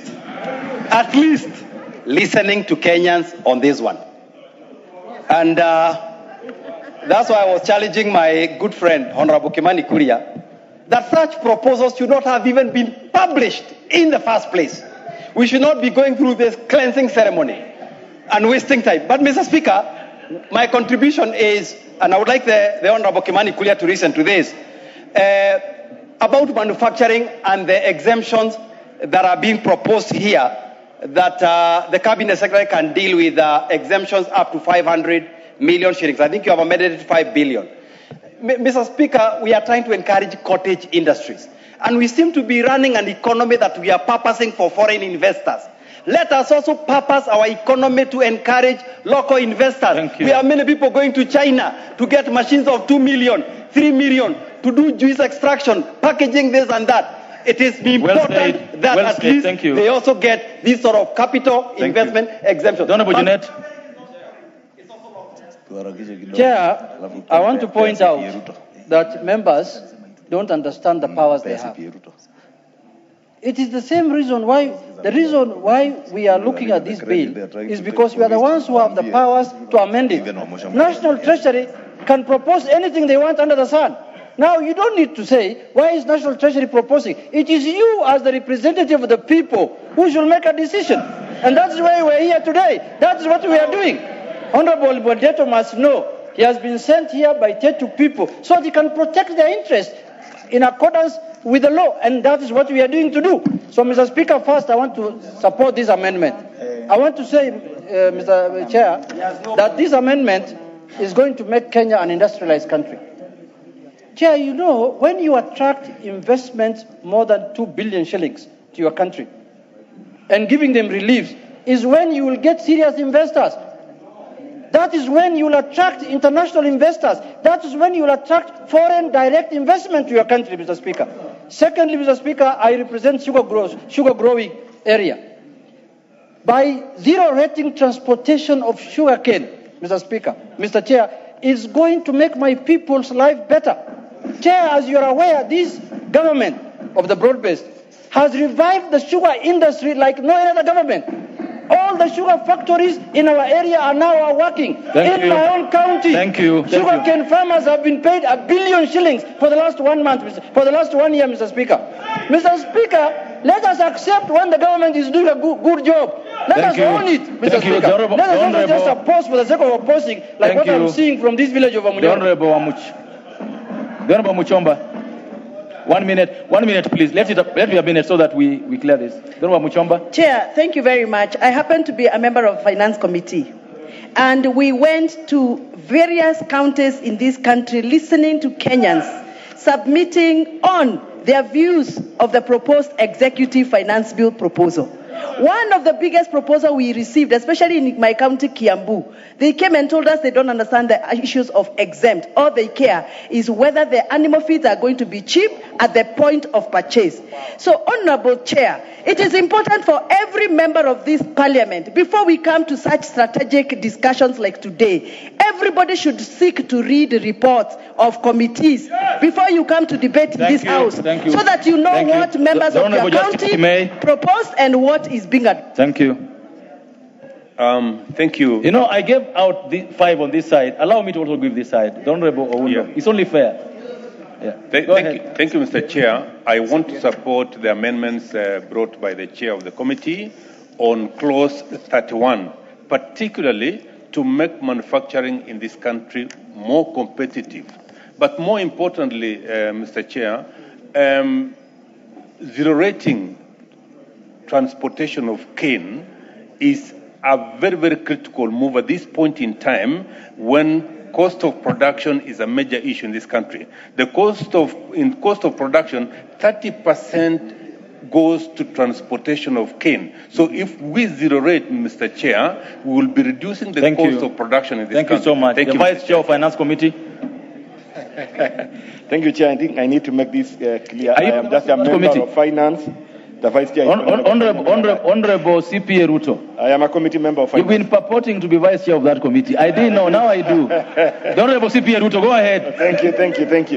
That could be good prayers. Chair, I'm just speaking from the point of view of the committee report. And can I be heard in silence, Chair? I'm just speaking from the point of view of the committee report. Yes. What members, Honorable Wandeto there is saying is that it is very good to be attentive and always collect the content of every committee report before you react. Because right now it comes out that the committee has done the right thing, what we were wailing about, what we were complaining about, and the committee, guided by Article 118 of our Constitution, they undertaken public participation and have taken into consideration the views of the members of public that are affected. And they are put in this report. The entire report carries huge stakeholder engagement and what members of public are saying. All members, thank you. Always listen to the report, go through the report before you argue. Thank you. Now that you'll agree that this clause does justice to what is required. Honorable Kaluma, lastly. Chair, I want to support this provision, but with a caution that when we zero rate goods and services, the benefit should go to the consumer. Honorable Chair, the reason as to why the government was initially proposing deletions of these zero-rated items is that no benefit is going down. Instead, the tax expenditure is going into hundreds of billions. So we are collecting money, giving to people who are not passing the benefit. So let me say that because we are not as bold as we should be today, and because the people want it so, let us zero-rate these goods, but let the factories, the owners of the goods and services, transfer the benefits to the consumers. Thank you so much. That is something Thank you. Honourable members, I want to allow the Honourable, because there's a small thing we left out, and it's causing confusion. The Honourable Chairperson of Finance Committee, you got 2 further amendments to move before we vote on this. Please go ahead. So, Honourable Chairperson, even before I move these 2 amendments, Honourable Speaker, I am happy that our honourable members from the other side of the aisle, we are now reading from the same page. that Honorable Chair, these proposals come to this House. It is our responsibility to make our decision. That's why we are elected by the people of Kenya, Honorable Speaker. As important also not to take the floor of this House to deliberately mislead, so that when you are voting no, then you are purporting that. Thank you. Please move your amendments now. Honorable Speaker, after further consultation, I want to move a further amendment, Honorable Speaker, that's on clause 31. That such goods with the exemption of the Cabinet Secretary may determine to promote investment in the manufacturing sector, provided that the value of such investment is not less than Kenya shillings 2 billion shillings, Honorable Speaker. The 5 billion is a bit too high, Honorable Speaker, and I think we agree that allowing investment of up to 2 billion shillings, Honorable Speaker, at least that will give an incentive to many more manufacturers. A billion, Honorable Speaker. Honorable Speaker, secondly, I would like to further move that. Where is that? Honorable Speaker, Honorable Chair, I beg to further move that clause. It's 174, paragraph D. That clause 174, paragraph D, be further amended to read the following. In paragraph B1, by the proposal new paragraph B, and substituting therefore the following new paragraph, the issue, transfer, receipt, and other dealing with money, including money transfer services and accepting over the payment counters of household bills, but does not include the rest. So we're just changing the word or to and. And the purpose of this investment, Honorable Speaker, after again very consultative public participation, the wording on this particular clause, Honorable Speaker, could have been interpreted to mean that M-Pesa services would be subjected to further tax, Honorable Speaker. So by wording it like that, Honorable Speaker, it expressly provides that no additional taxation would be allowed on such crucial services, like, for example, M-Pesa service, Honorable Speaker.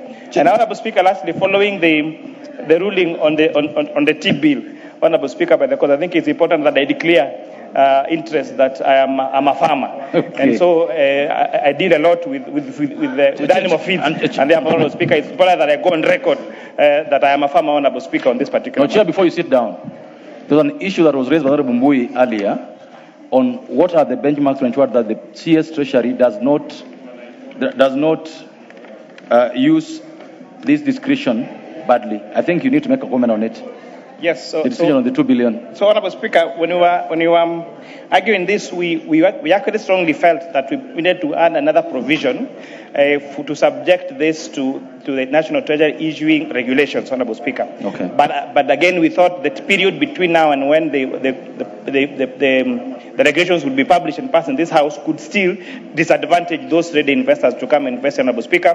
But we'll be moving further in further tax amendment to provide that the National Treasury must issue regulations, Honorable Speaker, as you said, to make sure that this particular proposal is not abused, Honorable Speaker. I hope you work with him to ensure that you bring this regulation. So, members, I now put the question that clause 31, as amended and further amended, be further amended as proposed by the Chairperson of Finance Committee. Will another opinion say aye? Aye. Will those opinion say nay?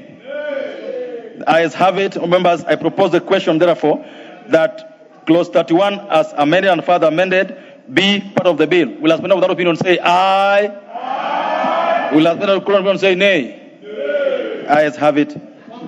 Clause 32. Members, I propose the question that clause 32 be part of the bill. Chairperson of the committee. Honorable Chairperson, I beg to move that clause 32 be amended as per the order paper by deleting the following paragraphs, Honorable Chair. Now that we have made the deletions on clause 31, that we are moving those items from second schedule to first schedule. We now need to delete them again where they are, Honorable Speaker. So this means that now the items that we have listed as taking them back to zero rate remains under zero rate. You are cleaning up. Thank you. Members, I propose the question that clause 32 be amended as proposed by the Chair of the Finance Committee. Honorable Undo. Let me also take this opportunity to thank the committee for listening to the cries and the voices of Kenyans. But of course, as we do that, we must always question the motive of the drafters of this document. They must have been sadists. They are not typical experts that we thought went there. No sane person, no sane Kenyan could have done this. Honorable Speaker, it's unbelievable. But thanks a lot for the Parliament for listening. Thank you. Members, I now put the question that clause 32 be amended as proposed by the chair. Will ask another opinion say aye? Aye. Will ask another opinion say nay? The ayes have it. Members, I now put the question that clause 32 as amended be part of the bill. Will ask another opinion say aye? Aye. Those opinion say nay? Nay. The ayes have it. New clause 26A. Members, I propose the question that new clause 26A be part of the bill. Mover to move it for second reading.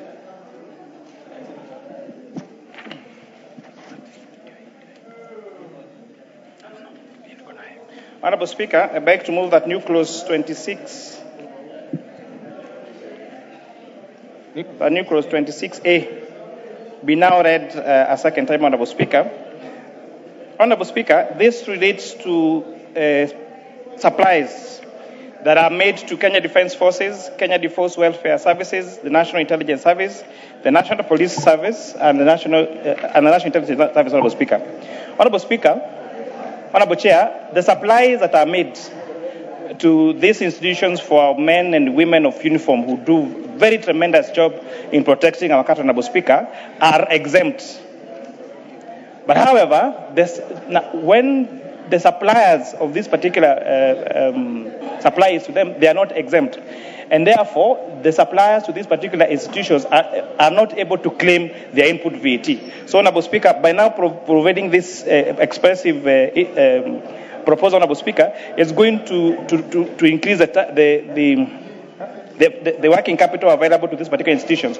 And we're talking about entities that apply, for example, fuel to Kenya Defence Forces. So that supply of fuel is exempt because Kenya Defence Forces, for example, or National Intelligence or National Police Service product, those particular institutions are exempt from VAT. But now the supplier, according to the current law, is not allowed to claim input VAT. So therefore, we are exempting this particular case, Honorable Speaker, to make it easier for those that supply vatable product to this particular institution. Members, I propose the question that the new clause 26A be now read a second time. I put the question that the new clause 26A be now read a second time. Will the opinion say aye? Aye. Those opinion say nay? Nay. Ayes have it. Members, I now propose the question that the new clause 26A be part of the bill. I put the question that the new clause 26A be part of the bill. Does one of the opinion say aye? Aye. Does one of the opinion say nay? Nay. The ayes have it. Provisions relating to the Excise Duty Act, Cap 472, Clause 33. Clause 33 has no amendment. I therefore propose the question that Clause 33 be part of the bill. I put the question that Clause 33 be part of the bill. Does one of the opinion say aye? Aye. Does one of the opinion say nay? Nay. Ayes have it. Clause 34. Members, I propose the question that Clause 34 be part of the bill. Chairperson. Honorable Chairperson, I beg to move that Clause 34 be amended by being deleted. Honorable Chairperson, this is one of the issues that we debated extensively yesterday and before yesterday. And this matter relates to taxation on funds on activation. Honorable Chairperson, we agree that there has been a lot of tax evasion for many traders in mobile phones. Honorable Chairperson, you might find a phone like maybe an iPhone 17 trading at 200,000 shillings on a shop, whereas you know that price is not reasonable, Honorable Speaker. It means that around 55% of the taxes that on the phones, those people are not paying taxes, Honorable Speaker. So therefore, if taxing these funds on activation would have led to higher collection, Honorable Speaker, and making it a level playing field for everyone. Okay. However, Honorable Speaker, upon further interrogation of this particular clause, the committee concluded and agreed with the members of the public, the Kenya Revenue Authority needs to work on systems first if they are to change the taxation point, Honorable Speaker. Because as worded in this law, Honorable Speaker, it would have added unnecessary tax administration to consumers. If, Honorable Chair, you buy a phone and you send it to your brother in the village, and maybe that phone you do not know tax was paid on it, and then that your brother is required to pay tax on it, I think that will create unnecessary tax burden, Honorable Speaker, to taxpayers, Honorable Speaker. Members, I propose a question that clause 34 be amended proposed by the chair. The first bite will be Honorable Mwenje's bite. Thank you, Honorable Speaker. Thank you, Chair. Thank you, Honorable Speaker, and I want to thank the committee because, Honorable Speaker, this was one of the clauses that I had a very serious problem with, especially with regards to the word activation, because my concern was that this would peg a phone to an individual. And that would mean that in any time that you want to track that phone or shut it down or anything, this would have been a clause that would have been dangerously put there to be abused. And I want to thank the committee for considering that. Member for Kigumo. Thank you, Chair. I'm also glad that we were listened to because we are raising this issue. And I think the problem we have with the KRA is that every problem looks like something that should be dealt with a new tax. So the inefficiencies of being unable to collect tax from people who deal with phones should not be passed on to consumers. And I think that is in the right place, and they must ensure that their systems are effective. Thank you. Thank you, Mr. Speaker. I want to laud the committee for that deletion. And this is why, honorable members, the proposals in this yellow paper are proposals from National Treasury. It is us, the people who have been elected in this country, to look at what is painful with the people of Kenya and delete it and be able to rectify those things that are harmful to our society and will make the cost of phone expensive. Mr. Speaker, this is the way to go. As legislators, we will listen to the people of Kenya and we are able to get solutions. So members, I therefore put the question that clause 34 be amended as proposed by the Chair of Finance Committee. Will those of that opinion say aye? And those of that opinion say nay? Ayes have it. Members, I now put the question. All members, clause 34 is deleted, and therefore there is no point to make it part of the bill. Next clause. Clause 35. Members, I propose the question that clause 35 is part of the bill. Chairperson.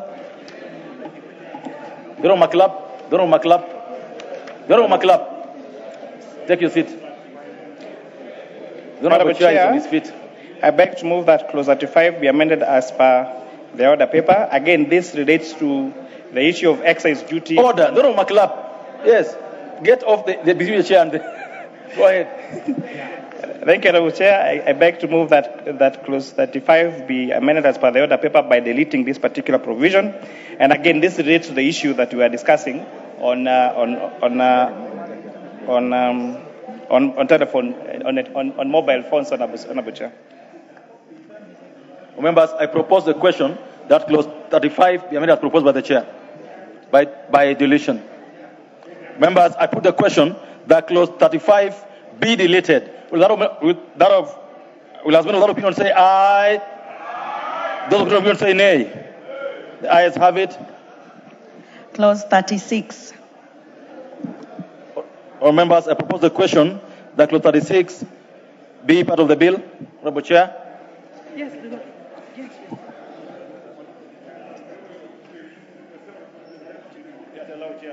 What is it about?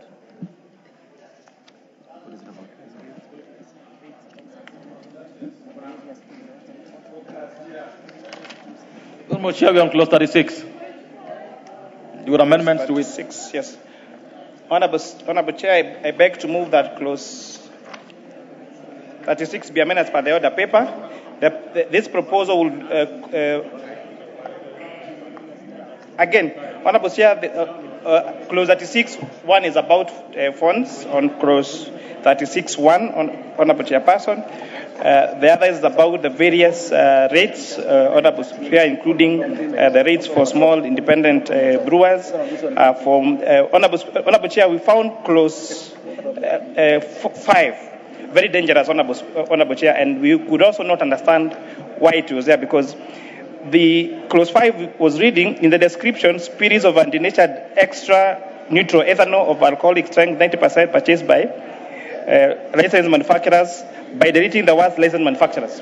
So by deleting the word licensed manufacturers, it will mean that you will have high concentrated ethanol being sold to other businesses who are not registered manufacturers, Honorable Speaker. And we thought that would be very dangerous, Honorable Speaker. Further, I'll be moving to further amend clause F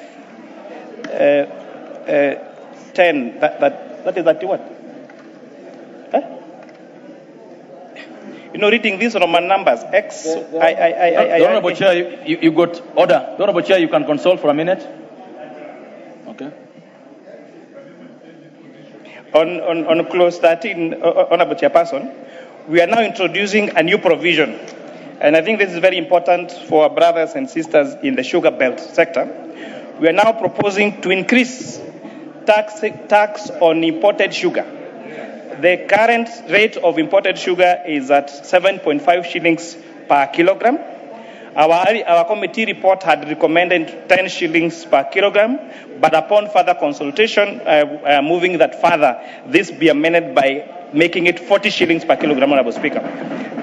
This would mean that all the companies, Honorable Speaker, that are producing sugar, the likes of Mumias, the likes of Muhoroni, and all those others, Honorable Speaker, we are going now to make it easier for them to sell sugar in this country, Honorable Speaker. Thank you. Now, members, I propose the question that clause 36 be amended as proposed by the Chair of Finance Committee. The first bite will go to Honorable Nabin Abuera.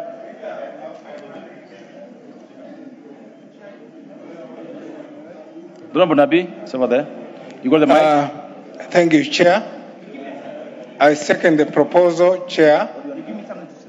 Coming from a sugar growing area, one of the problems we have had as up to yesterday is imported sugar. By making imported sugar more expensive, it delivers good prices for local sugar.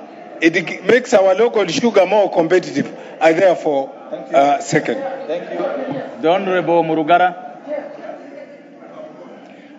Actually, I know there's this side, so I'll leave this side first and I come back this side. Thank you very much, Honorable Chair. Honorable Chair, I support this. This is extremely timely. We have had problems with our factories, local production, and going off sugarcane. Correct.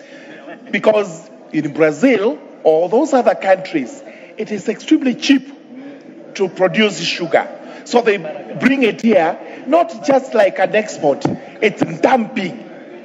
So they dump it here, we buy it, and we kill our factories, and we discourage our farmers. Thank you. Honorable Mogaka. This is extremely good. Members, let's do a minute each. Honorable Mogaka. Don't have a mic. You got a mic. Yes, thank you, Chair, and I want to support that amendment, and in particular, thank and applaud the Chair of Finance Committee and Parliament for moving people-driven amendments. I am extremely happy that among the constituencies that the Committee of Finance visited is West Mugrango constituency. And when I see amendments being moved pursuant to the contributions and public participation done in my Nyamira town, I say this is the parliament that the people want, and I thank you. Thank you, Honorable Speaker. I want to support this amendment, for it is going to ensure that the sugar farmers are going to get more earnings. But, Honorable Chair, as the government imposes tax on imports of sugar, it must also remove levy imposed on tea, because tea farmers will not get earnings, will not get profit for their tea if their tea, which is entirely meant for export, is levied. So let government impose tax on imported sugar, but remove levies on tea for export. Thank you. Honorable Baya. Honorable Baya. Honorable Baya, you got the mic. Thank you. Chair, I would like to support this amendment and congratulate the committee, but also to say that this will contribute to growing sugar in new frontiers. For example, Kwale is one of the areas that for many years, Ramisi sugar. We have even potential to grow sugar in Tana River and potential to grow the fastest growing sugar in Kilifi. Honorable Chair, this is an opportunity, but also in the same breath, I would like to request Honorable Karemba to substantiate what levies have actually been imposed on tea. You know, thank you. He does. The Honorable Junet. Chair, we must tell Kenyans the truth. That this finance bill is for Kenyans and it's meant to make their lives easy and simple. Chair, as I've said earlier, I represent sugarcane farmers. I represent my voters as sugarcane farmers. Chair, we have 17 companies in Kenya that produce sugar. And courtesy to this government of President William Ruto and the broad-based, all the 17 are functioning. And all the 17 are paying farmers. And they are paying within 7 days. Chair, I want to tell you, governments that are facing elections like now, 1 year to elections, are known for removing taxes from sugar so that they can raise campaign funds. But this is a government that is imposing taxes on sugar 1 year to the election. What is that telling you? They want to take care of the farmers. They want to make sure that farmers earn, farmers get money. There is money in their pocket. We must respect and congratulate the president. Thank you, Chair. Chair, I would like to. Now, what is out of order, Honorable Wanjiboka? I'm concerned, Honorable Chair. The Chair of Finance received a call, and he has since not returned back. And you know he was dealing with a live wire. He was dealing with a live wire. So is he safe? The Honorable Wanjiboka. No. The member for Lagos Songa, order.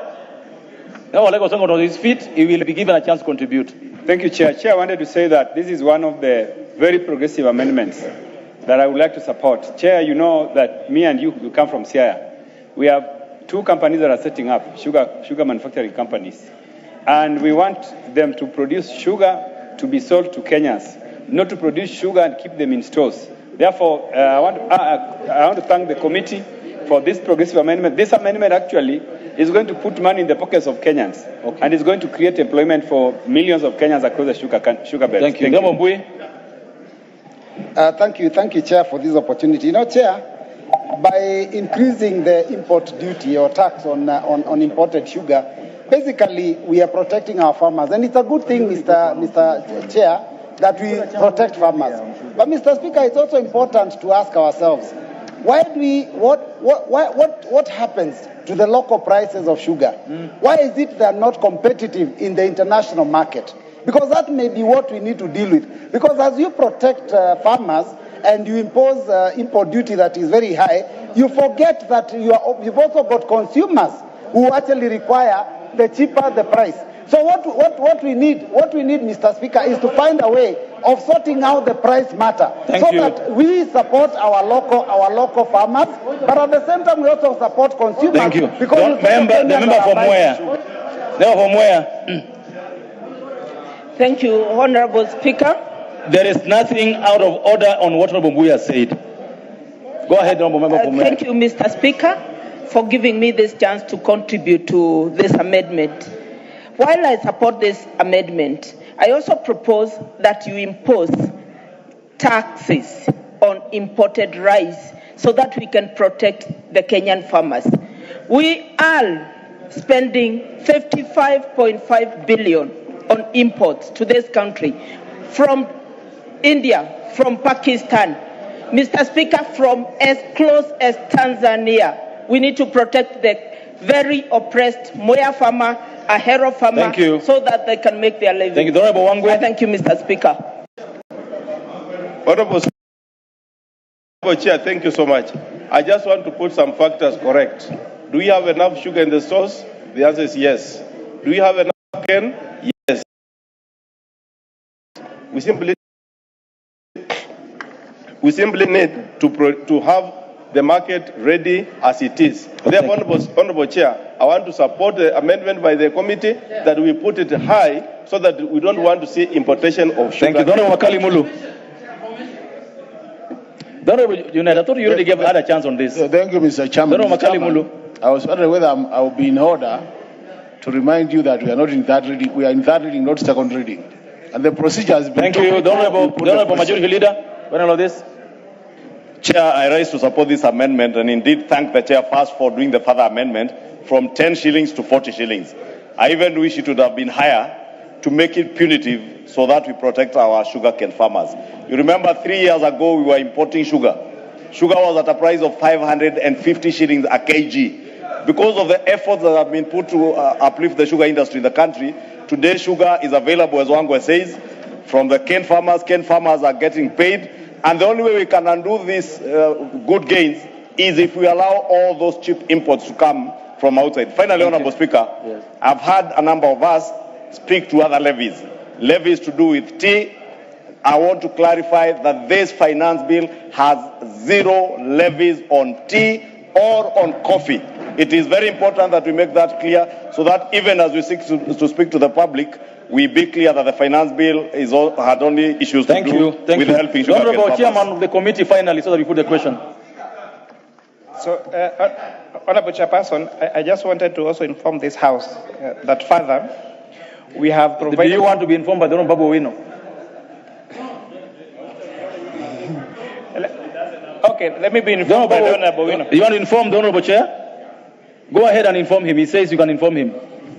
Thank you very much, Chairman. You know, Mr. Speaker, Mr. Chair, whoever he is, now, as at now, Chairman, let me inform the Chairman.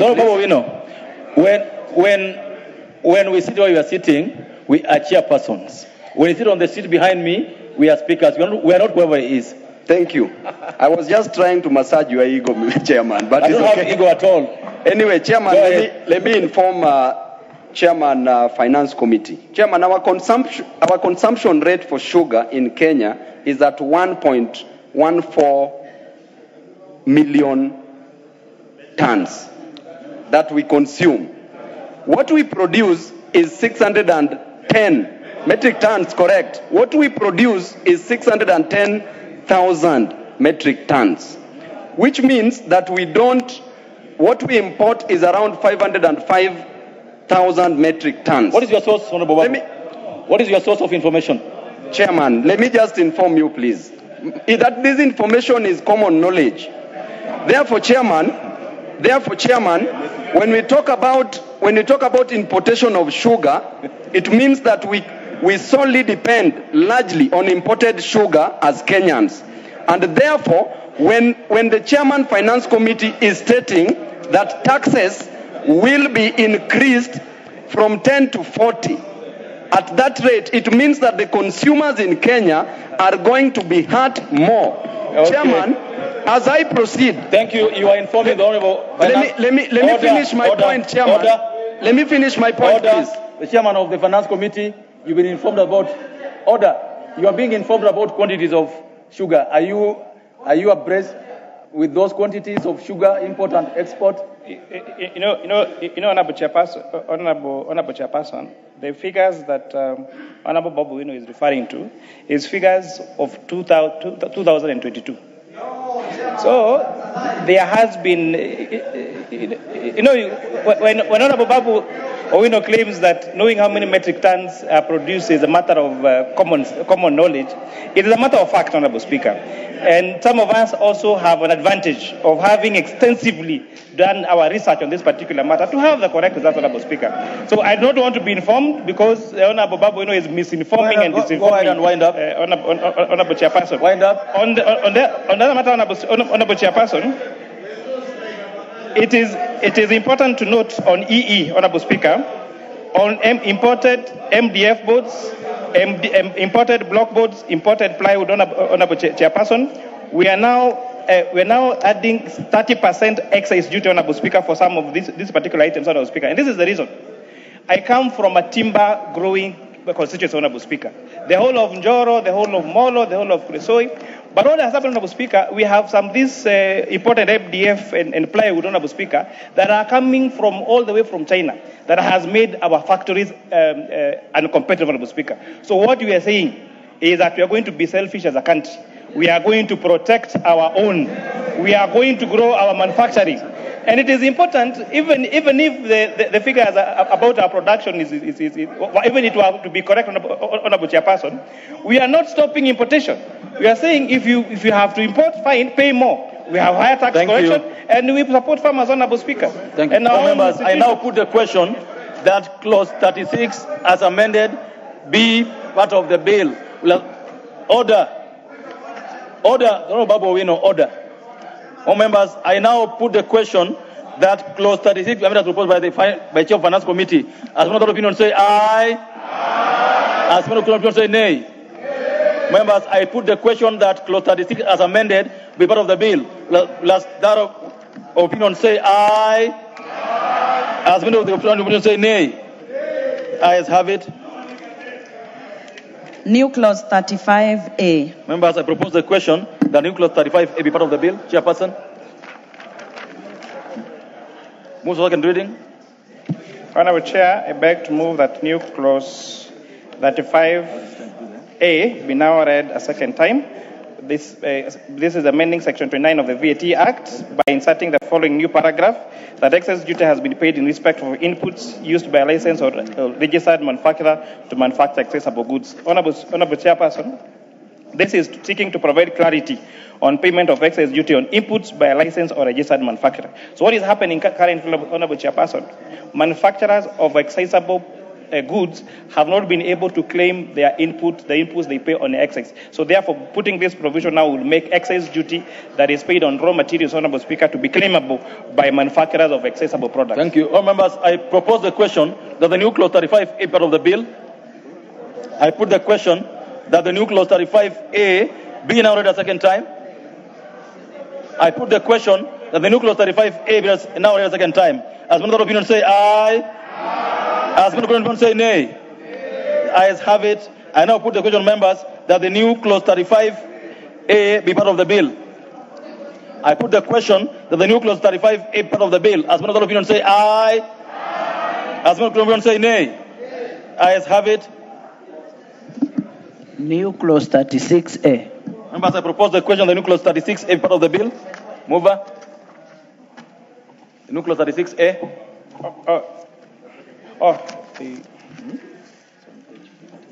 It's on page 15, 13. 15, clause 36A.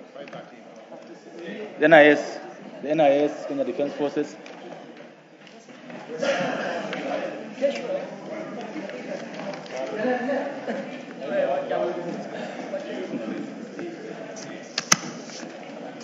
Honorable Chairperson, I beg to move that this new 36A be now read a second time.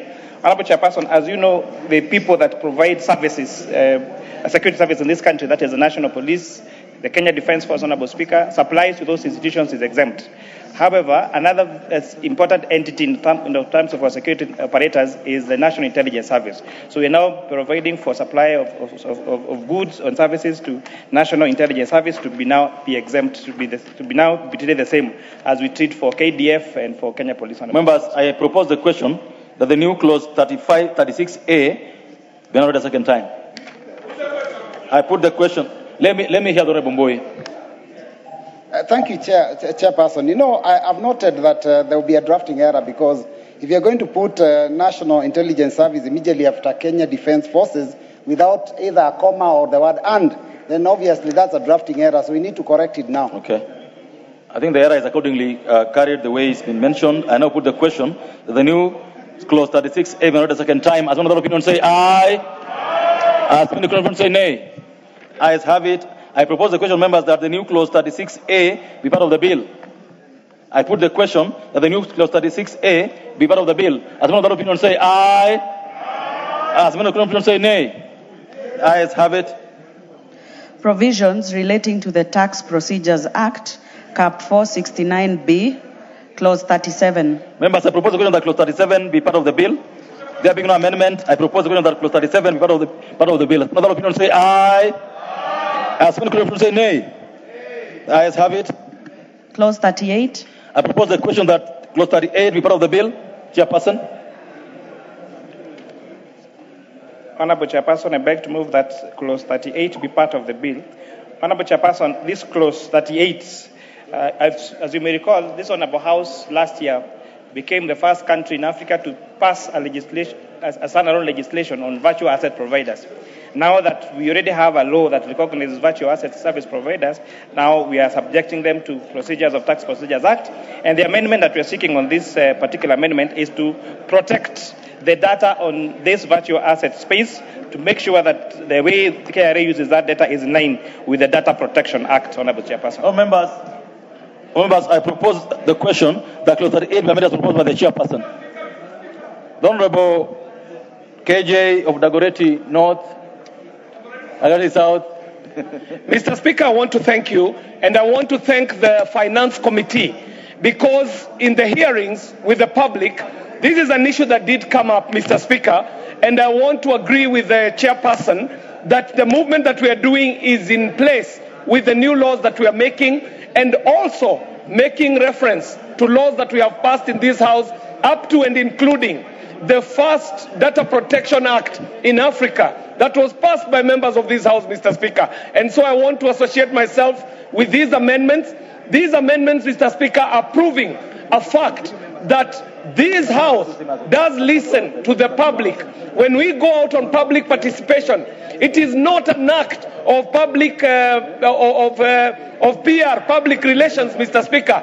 We actually do listen to the citizen, and what we are seeing in the Finance Act this year is actually a product that has gone through the process up to and including the involvement of the people and the public, Mr. Speaker. So in the sense that it does not offend the Data Protection Act, I do stand to support, Mr. Speaker. Thank you.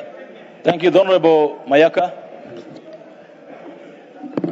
Thank you, Honorable Speaker. Honorable Speaker, I want to support this particular clause because since when we passed the VASP and it was assented into law here, it has actually been very beneficial, Honorable Speaker, because it has brought more comfort to investors, especially in the digital financial innovation space, and it has made the risk level to go down. So, Honorable Speaker, this is one particular space that we really need to support, because again, when you look at the output of cryptocurrency investment that we do in this country, we are actually listed among top 2 in Africa. So this is very encouraging, and we need to really support it as a House. I thank you. The Honorable Ruto, CPA. Thank you so much, Chair, for this moment. I was part of the team that went around the country in the 2 bills that have been signed to the law, the Virtual Asset Act, and Chair and members of this House. We all have to agree and live to the fact that the world is changing, digital world is shifting, and now payment systems are moving from the fiat currency to the virtual asset. And it is for this purpose that we have to appreciate as a country, like what the other countries have gone, to ensure that they have legislated this particular regime so that we facilitate trade through exchange of virtual assets. And for that purpose, we have also to align with our tax laws so that out of those transactions and facilitations, revenue we're able to raise to fund our budget. So it is a good move, and it's a showcase that Kenya is compliant and is committed to move forward as a country and to move with the first world countries that have accepted the new regime of virtual asset transaction. And this one will facilitate the flow of capital in businesses, in investments across the country. So it's something that we have to support it and ensure that we comply with it and align our legal framework to this particular. Thank you, and I support. Thank you. Honorable Mukunji. Thank you, Honorable Speaker. Honorable Speaker, the area of virtual assets, you find that this is one area that very many young people have embraced. And Honorable Speaker, while we are looking to tap into that, Honorable Speaker, it is important also the government to do the right investments to empower and ensure that young people are able to grow in that area, especially, Honorable Speaker, the ones that actually we have not been able to provide jobs for, Honorable Speaker. Well, as I feel we have rushed to go and tap into those taxes, because, Honorable Speaker, it is actually a place that government has invested the most little money, Honorable Speaker, in the Honorable Speaker, this industry. But I feel that, Honourable Speaker, there is a need now that obviously, while we are not passing this bill on this side, the majority side and obviously the government side, the broad side is going to pass it. It is important that we do the right investment. You will come back. Hold your thought. What is out of order, Honourable KJ? If Honourable Speaker, Honourable Mukunji must be responsible for the veracity of the statement What is out of order on this floor. The statement he's making is totally out of order, Mr. Speaker, to claim that there is no investment being made in the digital space by the Kenya government, Mr. Speaker.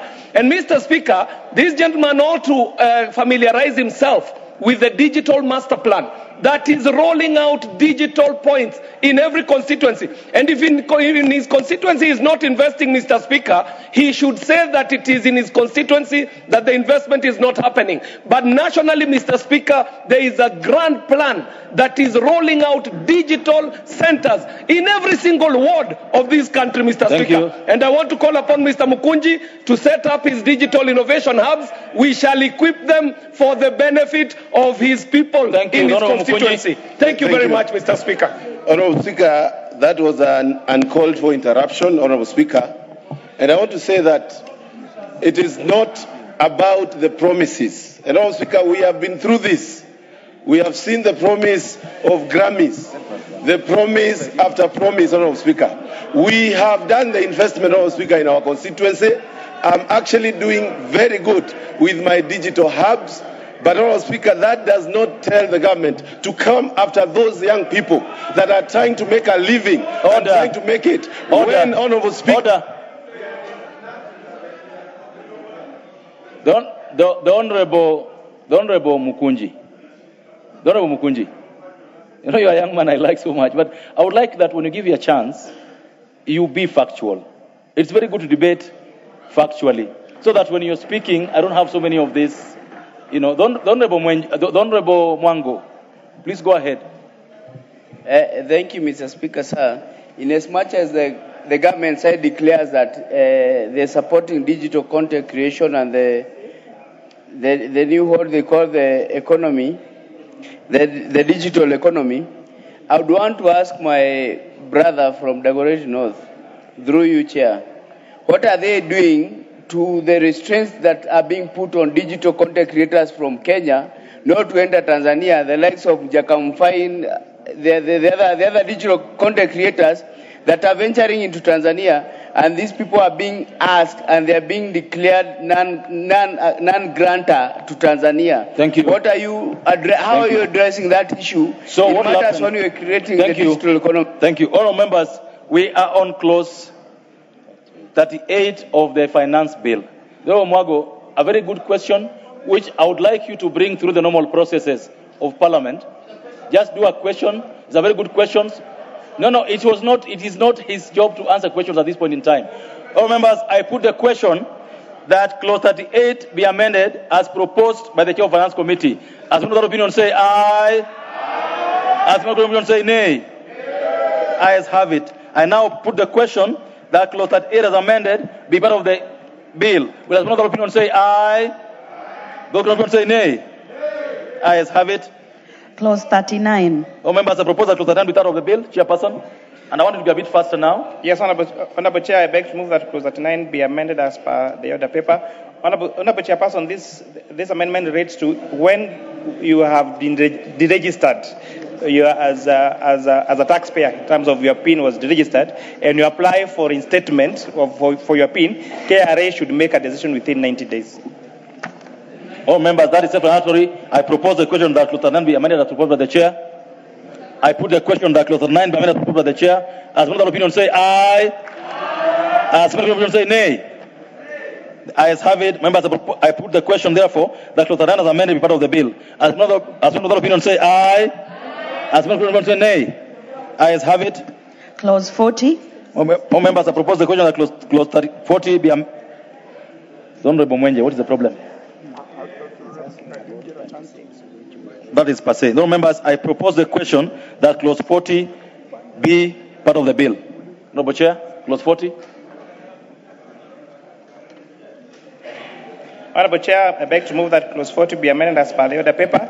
Honorable Chair, this is where we are exempting non-resident individuals, Honorable Speaker, when they are opening an account within financial institutions and investment banks, that we waive the requirement to have a PIN, a KRA PIN number, Honorable Speaker, because it may not necessarily be registered for tax in Kenya. All members, I propose the question that clause 40 be amended as proposed by the chair. I put the question that clause 40 be amended as proposed by the chair. As member of the opinion say aye. As member of the opinion say nay. Ayes have it. Members, I put the question therefore that clause 40 as amended be part of the bill. As member of the opinion say aye. As member of the opinion say nay. Ayes have it. Clause 41. All members, I propose the question that clause 41 be part of the bill. Honorable Chair, I beg to move that clause 41 be amended as per the order paper. Honorable Chairperson, as you may recall, this clause 41 is where the commissioner may, the issue of what we call pre-populated returns, or where they give you information, say you have earned this income and supposed to pay tax. Honorable Speaker, we realize that this would be very dangerous if KRA is not mandated to give you the source of the information. The doctrine of law say that no one should be self-incriminating, and the burden of proof should be on the commissioner. So now, therefore, this requirement is requiring the commissioner, when they do an assessment on you, they give you the source of the information, Honorable Speaker, and so that we're not. So members, I propose the question that clause 41 be amended as proposed by the chair. I put the question that clause 41 be amended as proposed by the chair. As member of the opinion say aye. As member of the opinion say nay. Ayes have it. Members, I put the question that clause 41 as amended be part of the bill. As member of the opinion say aye. As member of the opinion say nay. The ayes have it. Clause 42. Members, I propose that clause 42 be part of the bill. Honorable Chair, clause 42. Honorable Chairperson, I beg to move that clause 42 be amended as per the order paper. Honorable Chairperson, this amendment is just seeking to correct cross-reference errors and provide for taxpayers for administration actions safeguards, Honorable Speaker, as explained on 41 above. Honorable Member for Kirinyaga, what's out of order? I can clearly see clause 41A. Certainly, it cannot be clause 41. That is why there's a need to it. Order. This is how it works, Honorable Member. That at the committee, when we have a new clause like 41, a new clause like 41A, we finish all the clauses of the bill, then we come to the new ones, which we do a second reading on first before you go to the committee. So that's okay. I think you needed that information, and it's all right. Now, members, I propose the question that clause 42 be amended as proposed by the Chair of Finance Committee. I put the question that clause 42 be amended as proposed by the Chair of Finance Committee. As one of the opinion say aye. As one of the opinion say nay. The ayes have it. I now put the question that clause 42 was amended be part of the bill. Will as one of the opinion say aye. Will those opinion say nay. The ayes have it. Clause 43. Members, I propose the question that clause 43 be part of the bill, and because there's no amendment, I put the question that clause 43 be part of the bill. Will as one of the opinion say aye. Will those opinion say nay. The ayes have it. Clause 44. Members, I propose the question that clause 44 be part of the bill. Honorable Chair. Honorable Chair, I beg to move that clause 44 be amended as per the order paper, and this we are proposing a deletion of this particular clause, Honorable Speaker. Honorable Chairperson, this amendment relates to institutions that do withholding. So if an entity withholds tax, or if an institution is a tax withholding agent and fails to withhold that particular tax, but the taxpayer pays the total tax, then the institution that failed to withhold should not be penalized, because after all, the total tax was paid by the taxpayer, Honorable Speaker. So that's why we disagree with the National Treasury on this and takes a view of the public that this clause needs to be deleted. Members, I propose that clause 44 be deleted. I put the question that clause 44 be deleted. As one of the opinion say aye. As one of the opinion say nay. The ayes have it. Clause 45. Members, I propose that clause 45 be part of the bill. Chairperson. Honorable Chairperson, the committee is proposing a deletion. I beg to move that clause 45 be amended as per the order paper. This is where, Honorable Speaker, Honorable Chair, when agency notice is issued by Kenya Revenue Authority, this is on the power of Kenya Revenue Authority to give you an agency notice, Honorable Speaker. This would mean that if they do an assessment on you, even before you appeal, then they can issue an agency notice to your bank, Honorable Speaker. We disagree with the National Treasury on this, support the views by the members of the public, and therefore support its deletion. Members, I propose the question that clause 45 be deleted. The Honorable Kaluma. Yeah, Chair, on this particular one, I wanted to request the audience of the members, because I disagree with the committee and I'm opposing this amendment. Chair, what is being proposed here, Honorable Chair, is that you will have agency notices being stayed until you are done with the tax appeals tribunal. When you thereafter appeal, Honorable Chair, you should apply for stay in the High Court. The fact of filing of notice of appeal up to whatever level you want to go should not automatically, stay, your agency notices. And what was confirmed, Honorable Chair, out of the cases that are pending in the High Court on appeals, the Court of Appeal and the Supreme Court, over billions and tens of billions are being held, even if those appeals are frivolous. I was going to request the committee to drop this proposed amendment. We leave what is passed as is, so that the higher courts on appeal can determine whether or not to issue stay or not that it is automatic. So that where there is a frivolous appeal, you are obligated to pay. And I'm taking that from the fact that the Tax Appeals Tribunal is an impartial body which has heard the people, prior. Honorable members, the Honorable Wandeto.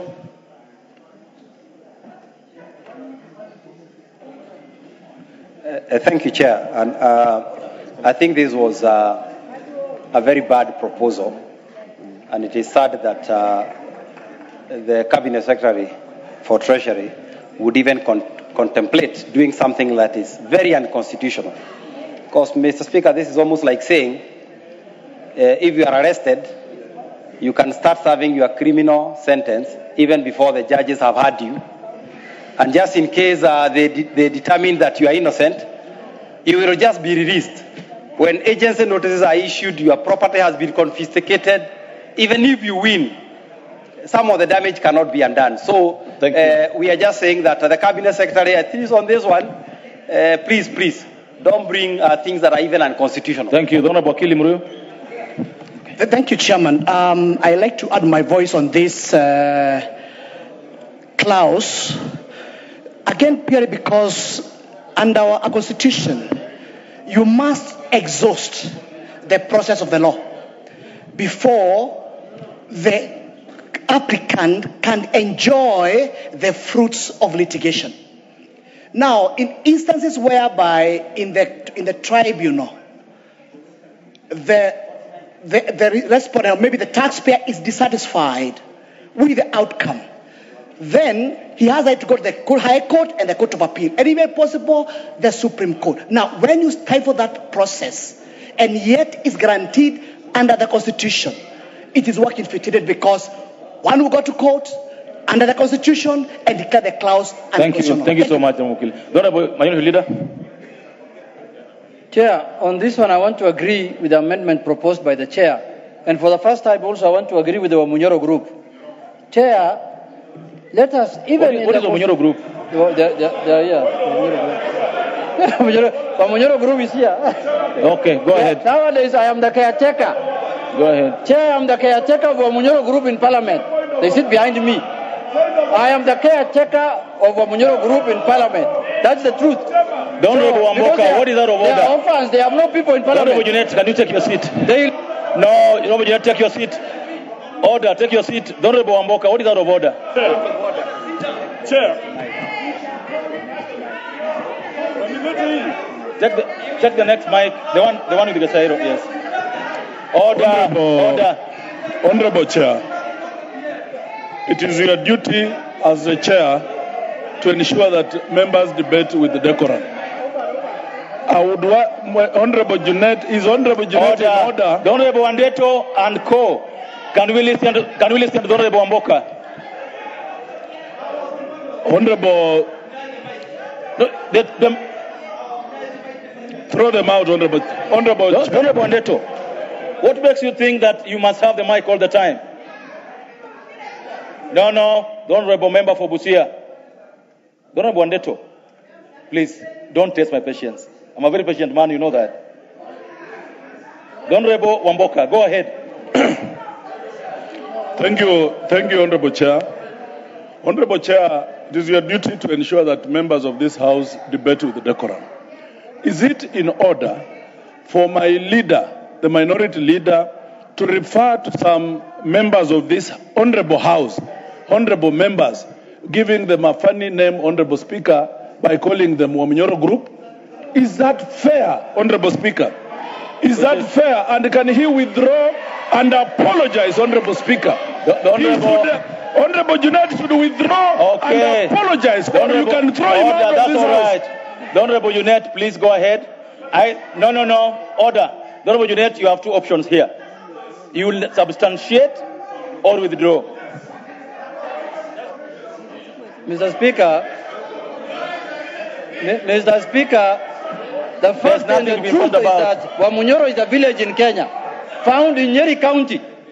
And it has a house where people meet and discuss things. So why are people running away from Wamunyoro in Parliament? This is a small group who behaves like a militia in Kenya that only talk to themselves and people who don't understand anything in Kenya, Mr. Speaker. Yeah, this is a militia group. Yeah. But Mr. Speaker, Chair, I want to say this on that amendment. That Chair, and I said I'm agreeing with them because KRA can issue agencies, Chair, frivolously. So on this Wamunyoro issue, yes. Take your seat. Take your seat, Honorable Junaid. Yeah. Because this has to be clear. Take your seat. The honorable members who contributed, who are claiming to have been called wrongfully. Order.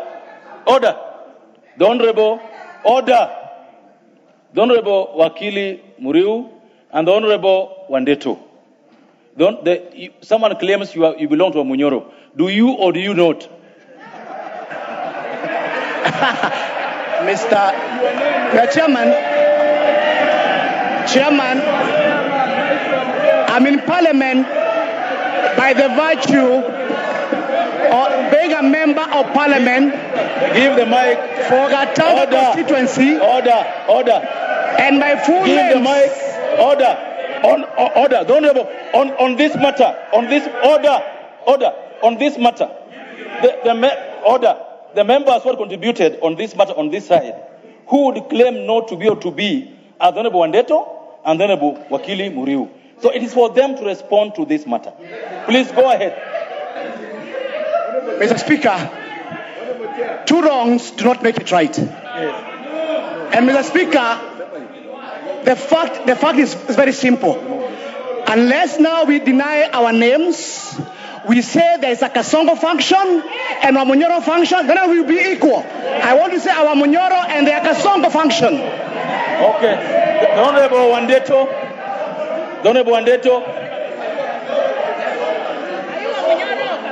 Mr. Speaker, Wamunyoro is a village somewhere in Tetu.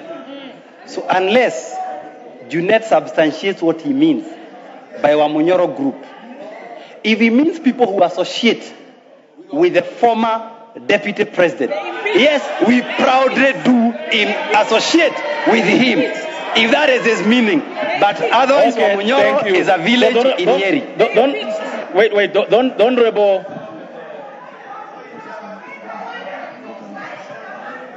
Don't rebel Kibagendi. Go ahead. Use this one. Use the next one. Okay. Yeah, that one is working. Honorable Chair, the regular vexatious points of order are not in any way adding value to the discourse we have. We need to make progress, and we need to ask the Linda Ruto group to stop constantly. Now, listen to yourself. Don't rebel Kibagendi. Listen to yourself. Order. Don't rebel Junaid. Proceed on the business we had on the floor. Chair.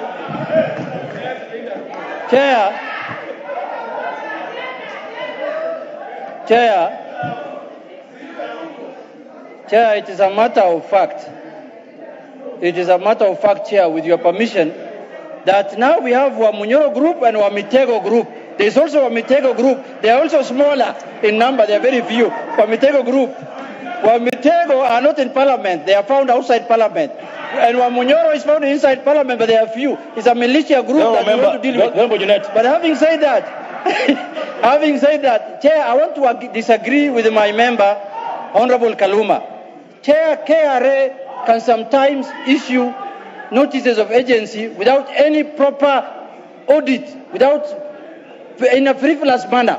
Chair, if we don't allow Kenyans to appeal against that, then Kenyans will suffer. Chair, thank you. There are many business people who have suffered in that manner. Even the Constitution says you are innocent until proven guilty. Even the members, Constitution. I now put the question. This is the only thing I agree with the Munyoro group. And there are only 5 of them in parliament.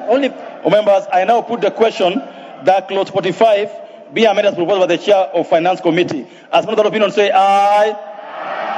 As member of opinion say nay. The ayes have it.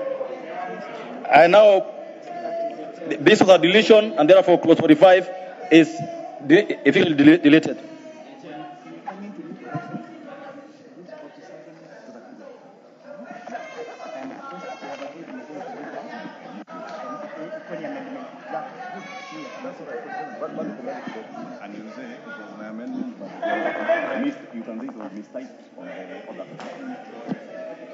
Go ahead. Clause 46. Members, I propose the question that clause 46 be part of the bill. There being no amendment there, I put the question that clause 46 be part of the bill. As member of opinion say aye. As member of opinion say nay. The ayes have it. Clause 47. I propose the question that clause 47 be part of the bill. The Honorable Chair. Honorable Chair, I beg to move that clause 47 be amended as per the order paper. Honorable Chair, our committee is deleting this particular clause, Honorable Speaker. And the importance, Honorable Speaker, is this particular clause was seeking to stop manufacturers to be able to claim the overpaid input tax, Honorable Speaker. After public participation and listening to Kenya Association of Manufacturers, Honorable Speaker, we agreed that this proposal would be bad, Honorable Speaker, for manufacturers, and therefore we're supporting its deletion. All members, I propose the question that clause 47 be deleted as proposed by the chair. I now put the question that clause 47 be deleted. Will as member of that opinion say aye? Will as member of that opinion say nay? The ayes have it. Clause 48. Members, I propose the question that clause 48 be part of the bill. Honorable Chair. So, Honorable Chair, I beg to move that clause 48 be amended as per the order paper. Honorable Chairperson, this is where we have issues of pre-populated returns, Honorable Speaker. We agree that we need to leverage on technology, Honorable Speaker, in doing our returns, Honorable Speaker. However, we are also putting an obligation to the authority that they will have to give a taxpayer a chance to amend the pre-populated returns, Honorable Speaker, and therefore, if your populated returns shows that this is your liability, you will be given a chance to amend, Honorable Speaker, and to prove, so that we do not have KRA now coming for everyone and giving fictitious, Honorable Speaker, assessment that the taxpayer is not able to amend, Honorable Speaker. We are also putting a requirement that you have, even when you do not need to amend, we are requiring the taxpayer to be the one to accept those particular pre-populated returns, Honorable Speaker. So basically, it is to ensure that if you're using technology and there's an error, you're able to correct the error. Well, members, I propose the question that clause 48 be amended as proposed by the chairperson of the Finance Committee. The Honorable Member for Nandi. Thank you, Honorable Speaker. From the onset, allow me to appreciate the committee and the people who took part in the public participation for this particular amendment. Honorable Speaker, we must honestly leverage on the issue of technology, and most importantly, Honorable Chair, we have had people who have had penalties from KRA because they did not know what to put. So the introduction of the pre-populated return has been a lifesaver, and we appreciate that it is actually given to the person who's supposed to file the returns so that they can be able to see what fits into their their business and even ask for an amendment or an addition or subtraction of the same. So I do support this particular amendment, Honorable Chair. Members, I put the question, therefore, that clause 48 be amended as proposed by the chair. Will someone, as many of that opinion, say aye? Aye. As many of the opinion say nay? Ayes have it. Members, I put the question, therefore, that clause 48 as amended be part of the bill. Will as many of that opinion say aye? Aye. Will as many of that opinion say nay? Ayes have it. Clause 49. Members, I propose the question that clause 49 be part of the bill. Chairperson. Honorable Chair, I beg to move that clause 49 be amended as per the order paper. Honorable Chair, this is where the proposal on the bill was to delete the exclusion of public holidays and weekends on the days that are calculated by Kenya Revenue Authority. Honorable Chairperson, witnesses of taxpayers that appeared before us were telling us, for example, on a Friday, sometimes the system is down, and therefore you're not able to do your filing or your amendments until on Monday. And therefore, therefore it's important that we exclude these particular weekends, Honorable Speaker, and public holidays, so that it's also fair to the taxpayer, Honorable Speaker. Members, I propose the question that clause 49 be amended as proposed by the chair. Members, I put the question that clause 49 be amended as proposed by the chair. As many other opinions say aye. Aye. As many other opinions say nay. The ayes have it. I now put the question, members, that the clause 49 is a deletion, so we don't have to include in the bill. Next clause. Clause 50.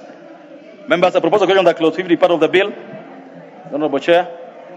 Clause 50. Honorable Speaker, I beg to move that clause 50 be amended as per the order paper. Honorable Speaker, this particular provision, again, came from our amendments, was informed by the members of the public, where the penalty that was being recommended for failure to, where we're saying where the Commission is not satisfied by the reasons given under Subsection 2, the taxpayer shall be liable to pay the higher of the following: 2 times the value of tax due. Honorable Chair, giving penalties of double the tax due, Honorable Speaker, is unfair. Is not a good proposal at all, and therefore we are recommending this amendment to now be 5% of the tax due, Honorable Chair. I propose the question that clause 50 be amended as proposed by the chair. Honorable Wundo. Thank you, Honorable Speaker, Honorable Chair, and let me thank you, the committee, for being extremely reasonable. This was punitive. I have never seen such a punitive arrangement like what you are proposing here. You can fail to do these things not by intentionally, by accident, by failure of something like that. Honestly speaking, thanks for listening, but again we keep on asking. Whoever drafted this bill is not a Kenyan. He's not a Kenyan. He does not have Kenya at heart. Thank you. The Honorable Junet, what is out of order now? Chair, I want to remind my colleague, Honorable Oundo, it doesn't matter who drafts a bill. What matters is what we do in this house. That is what is important. And you know, he got lost of me to Milenda Bonainti. I want him to come back. In fact, there's some serious indoctrination there. He's a very good doctor. Chair, we need to come back. No, the point we made, other members, the point we made, Honorable Wundo, you need to listen to this. The point we made here is that members are not allowed by our rules to impute improper motive unless they have evidence of it. So members should desist from making judgment that would impute improper motive on another member or on anything without evidence. The Honorable Murugara.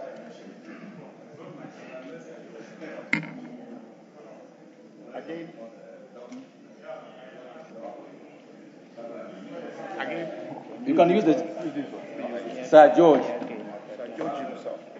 Thank you. Thank you very much, Honorable Chair. A punishment must be proportionate. Sometimes it's required that we have to look at what is reasonable and what is unreasonable. I think the proposal to double the punishment was a bit unconscionable. And now we feel we've agreed with the population of Kenya that what is reasonable is what is being proposed by the chairman, and we thank him. Number 2, for this house, remember there are various ways they bring laws here, whether they come from the Star Chamber, which is known in history, it doesn't matter. What matters is what we do as the representatives of the people, Thank you. which is what we are doing now. Thank you very much. I support. You know, Honorable Speaker, I was standing on a point of order when Honorable Oundo was speaking, and he spoke very well to support the amendment that has been done. But you know, I was wondering, Honorable Undo, when it comes to now voting, he votes the opposite. And don't you think that is gross misconduct? Because, and even Honorable Muthui, he supports the bill, but when it comes to voting, he votes the opposite way. He says nay. Now, order. The Honorable Pukose, how did you know that the Honorable Muthui and the Honorable Oundo are voting no? Honorable Speaker, you know there are just a handful of them.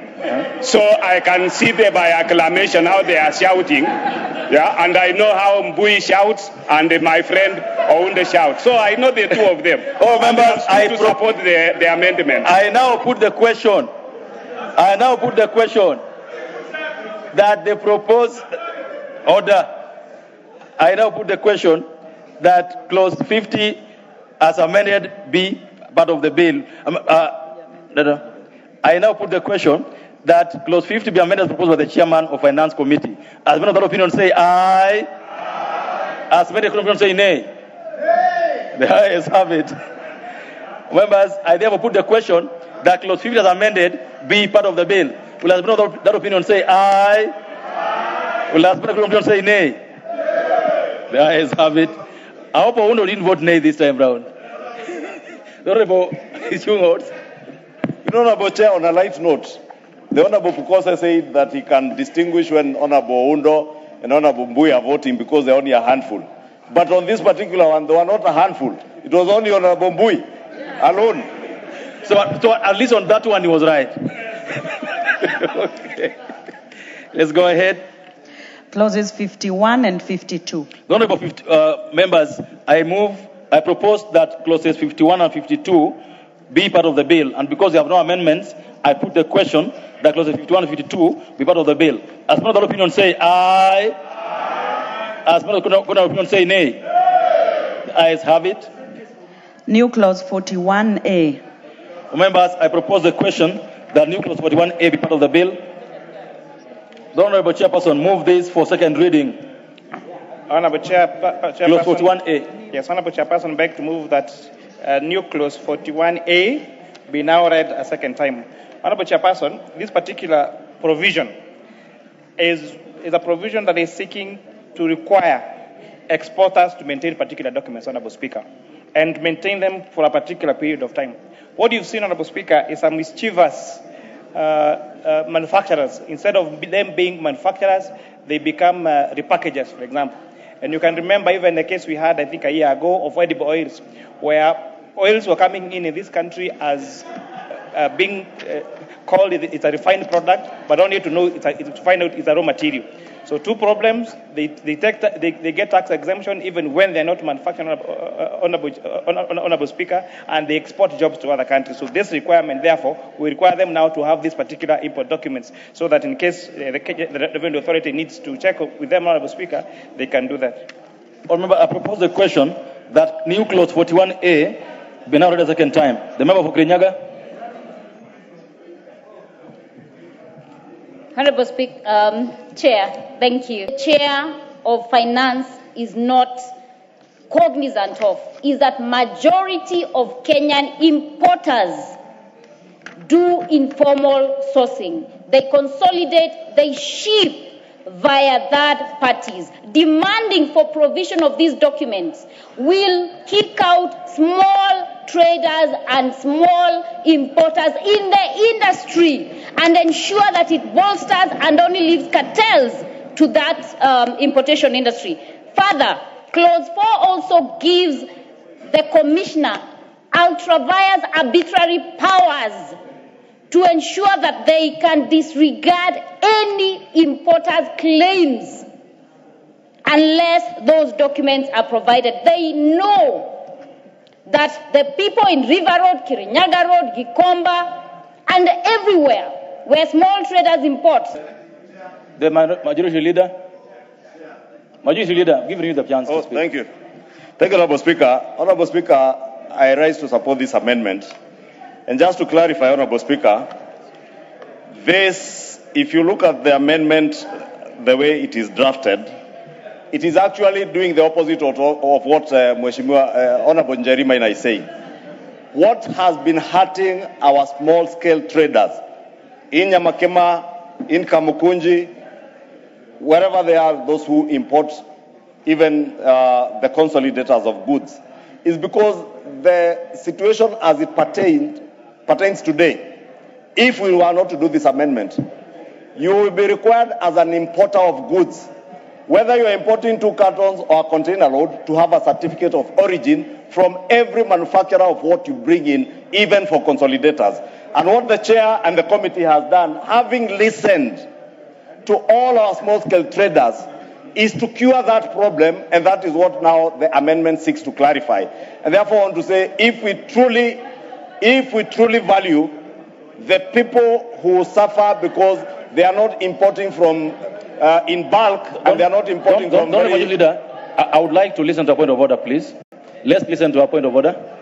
Honorable Speaker, the majority leader is misleading the House. I can confirm because I have been a small-time importer. There is no point where someone who is importing 2 cartons or 3 cartons needs a COO. Inform yourself. Do not mislead the Kenyan people or members of parliament. Order. So before you come in, the Honorable Majority Leader, so the Honorable Member for Kirinyaga, what do they provide now? When they import into the country, what this document do they provide now?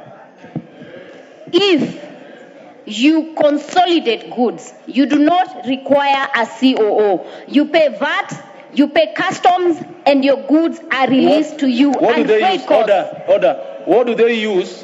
What do they use to know that an invoice? An invoice. Okay. Mr. Chairman. No. The majority leader was on his feet, so it is his chance yet. No, you're going to come in. Okay, do you want to be informed by the chair? The chair can inform me. Okay, go ahead. You know, Honorable Chairperson, that is why it is very important to take your time to read. And I mean to read. Section 44A of the Tax Procedures Act currently states as follows, and this is the law. This section applies to all goods imported into Kenya. No person shall import any goods into Kenya without presenting a valid certificate of origin to the commissioner or an authorized officer. That is the law. So if the honourable member has been importing without a certificate of origin, she says with an invoice. She has been a smuggler. With an invoice. Okay, Honourable Chunga, please proceed to wind up your... Honourable Speaker. Honourable Speaker. Honourable Speaker. Now members also contribute. The Honourable Order, the member for Kirinyaga, you have debated well. You've raised a point of order, I've given you a chance. Let Honourable Majid also have their chance, please. Go ahead. Honourable Speaker, you know earlier, Honourable Chair, the Speaker, when the substantive Speaker was here, he said, he quoted Shakespeare. Was it Shakespeare? And said, the law is an ass. The Honourable Njeri Maina is a lawyer. The Chair of Finance is an FCPA. But in CPA, when we are going through our CPA studies, we also study a bit of commercial law. Thank you, Chair, for informing me and educating those of us who are not lawyers, and even including the lawyers who may not have read the law on the provisions of the law. Because that is a fact as it is. Honourable Chair, number 2, before the Honourable Njeri Maina was born, I was trading in Nyamakema, Pilot Corner on Duruma Road, as a small-scale importer. So I am speaking from experience, and what the chair has said is indeed true.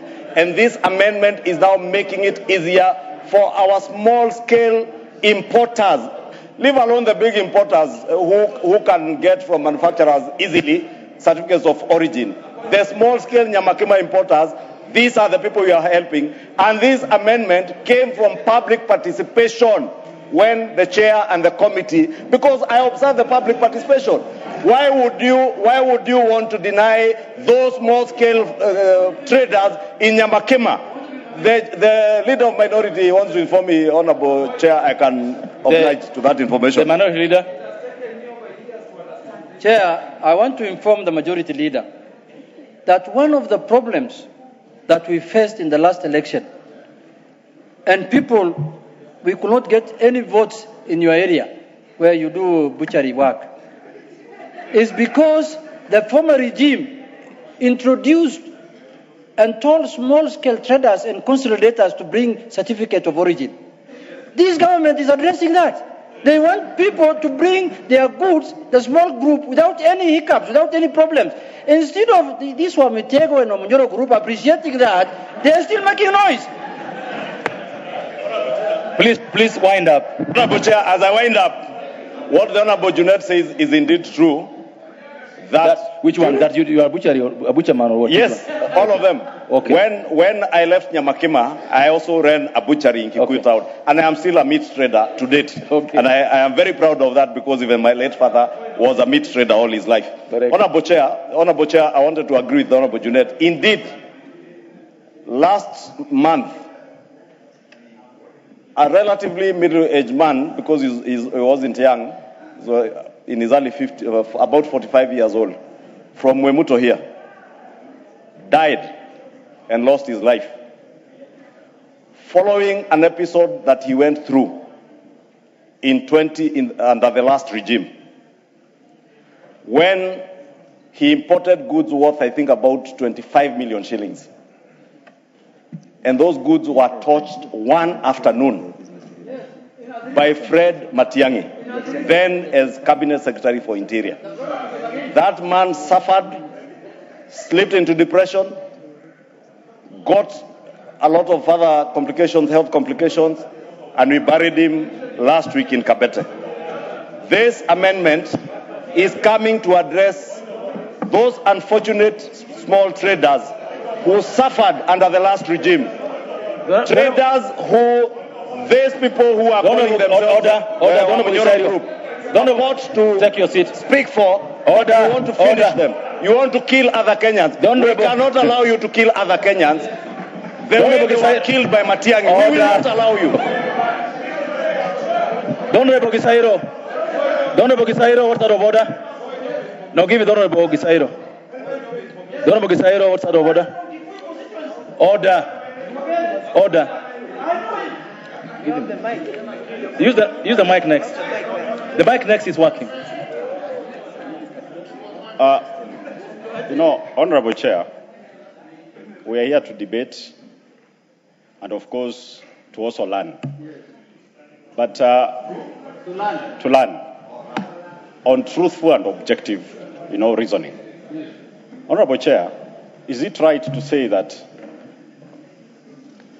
Honorable Matiang'i burnt somebody's goods? That is unfactual. As a person, is there such an evidence that implicates Matiang'i in the person? Honorable Chair, you see, we can sit here listening to the butcherman, but he cannot go to that extent of naming persons directly. That is wrong. Point taken. Ruto is killing people. Do we start? The Honorable Kibagendi, what is out of order? Is it the same thing with the Honorable Gisairo? He's on a point of order already. Honorable Chair, it's inappropriate for the majority leader to imply that His Excellency Fred Matiang'i, the incoming president, actually decided to ban someone's goods.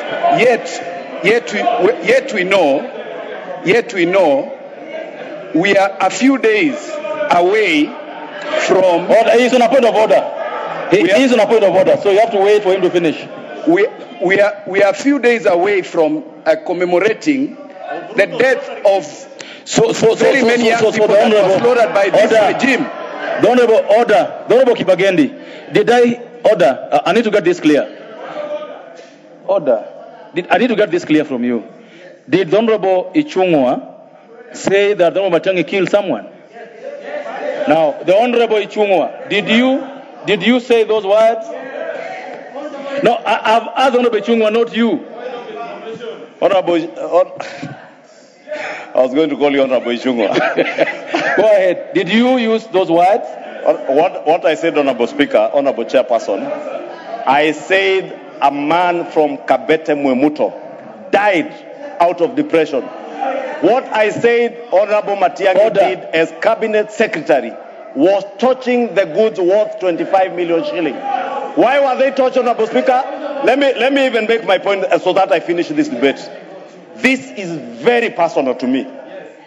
Because these are people I traded with in Nyamakema. They are people I know in person. I know their families. I saw the suffering that person went through.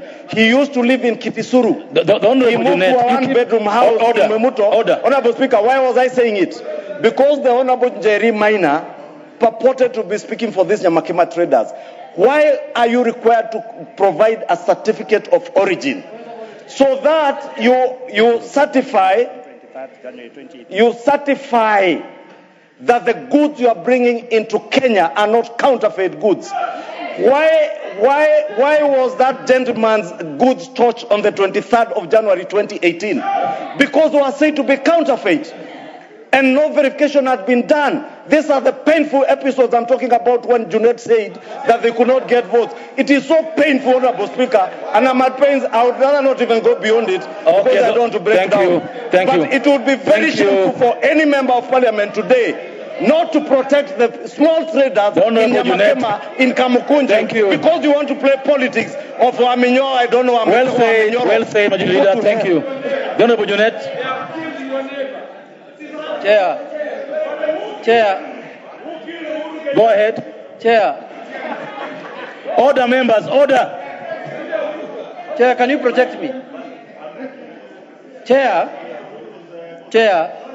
with your permission, Chair. You have my permission. I really feel, Majority Leader, I really feel the pain the Majority Leader is feeling. Chair, we were in this country,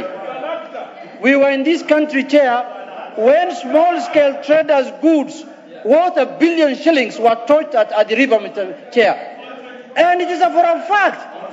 I was a friend to Fred Matiang'i. He was a very powerful man. That's the truth. Number two, Chair, it is true that the former regime destroyed goods using the excuse that they don't have certificate of origin, goods over 1 billion shillings, and that has killed people. People died of depression, people lost their blood. Honorable members, that is what this regime I now is addressing. put the question that the new clause 41, I put the question that the new clause 41A be now read a second time. As one of the opinion say aye. As one of the opinion say nay. Ayes have it. I now propose the question that the new clause 41A be part of the bill. I put the question that the new clause 41A be part of the bill. As one of the opinion say aye. As one of the opinion say nay. Ayes have it. New clause 44A. New clause 44A. Honorable Chair. Honorable Chair, I beg to move that new clause 44A be now read a second time.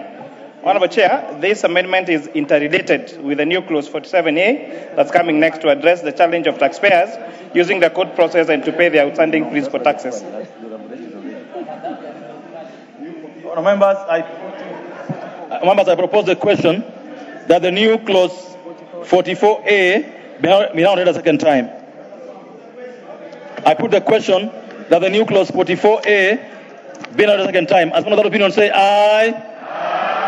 As many of the opinion say nay. Ayes have it. I now propose the question, members, that the new clause 44A be part of the bill.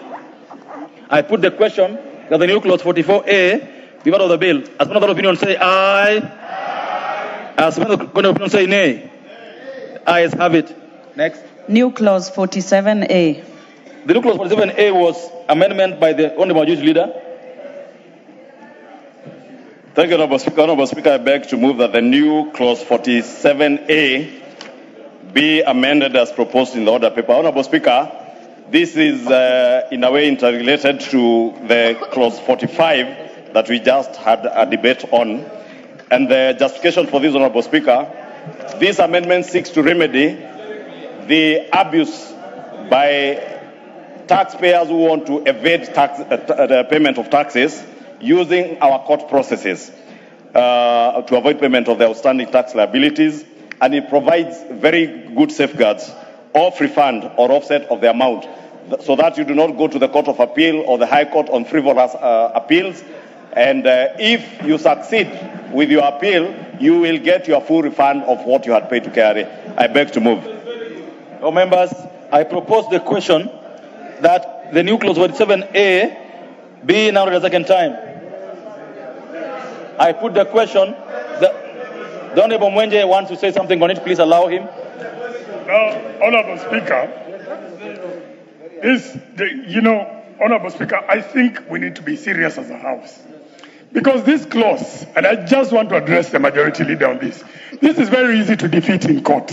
Why propose a clause that goes against our Constitution? If you look at Article 48, 47, and 50, it will be very easy to defeat this provision. KRA cannot, it is not in the business of refunding. And how many times have you seen KRA refund money? This issue of even offsets, it doesn't happen. So let us be serious. Denying businessmen the chance to have their money to continue trading it in exchange to giving it to KRA that they will be refunded, whether it takes 1, 2, or 5, 10 years. That is the most unfair system that you've ever seen. Thank you. And I believe this clause should not go through. The Honorable Junet. Chair, I stand to oppose this amendment. Chair, this is an affront. It is against the Constitution of this country. Because, Mr. Speaker, fair hearing, administrative justice, you are innocent until proven guilty. Mr. Speaker, Mr. Chair, this thing reminds me when Tom Mboya brought a bill to this House to create the one-party state. And when people opposed, he said, what are you fearing? If you have no problem. Chair, this is something that is going to kill the businesses of this country, and we must oppose it as a House. Chair, this one we must oppose.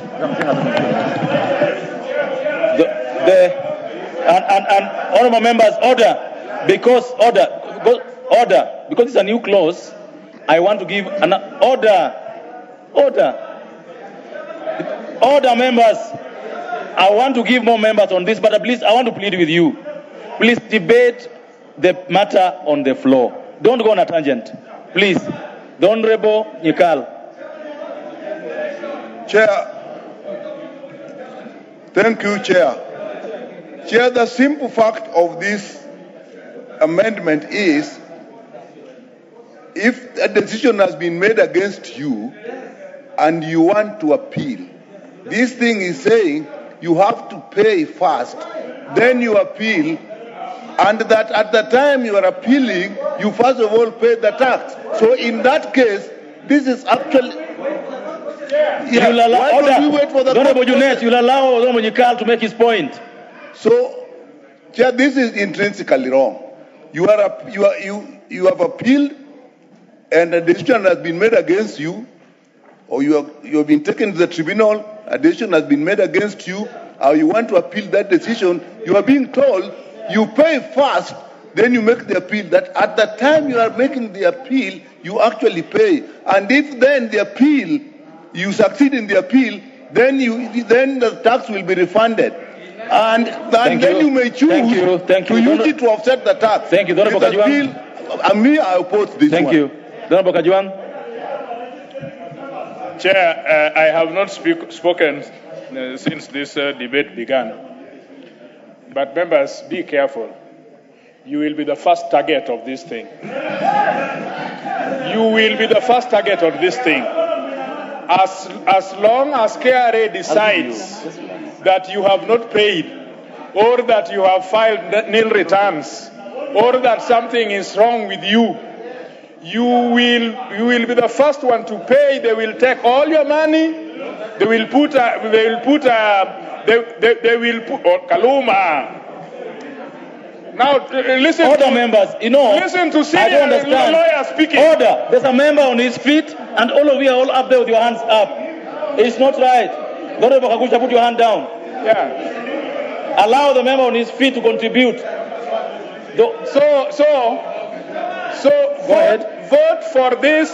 Vote for this at your own expense. Thank you. Honorable Kirima. Chairman, what I know is that first, I raised a point of information, Chairman, to the minority leader, that whoever brought the law of Chairman, can I be protected? Chairman, I need protection.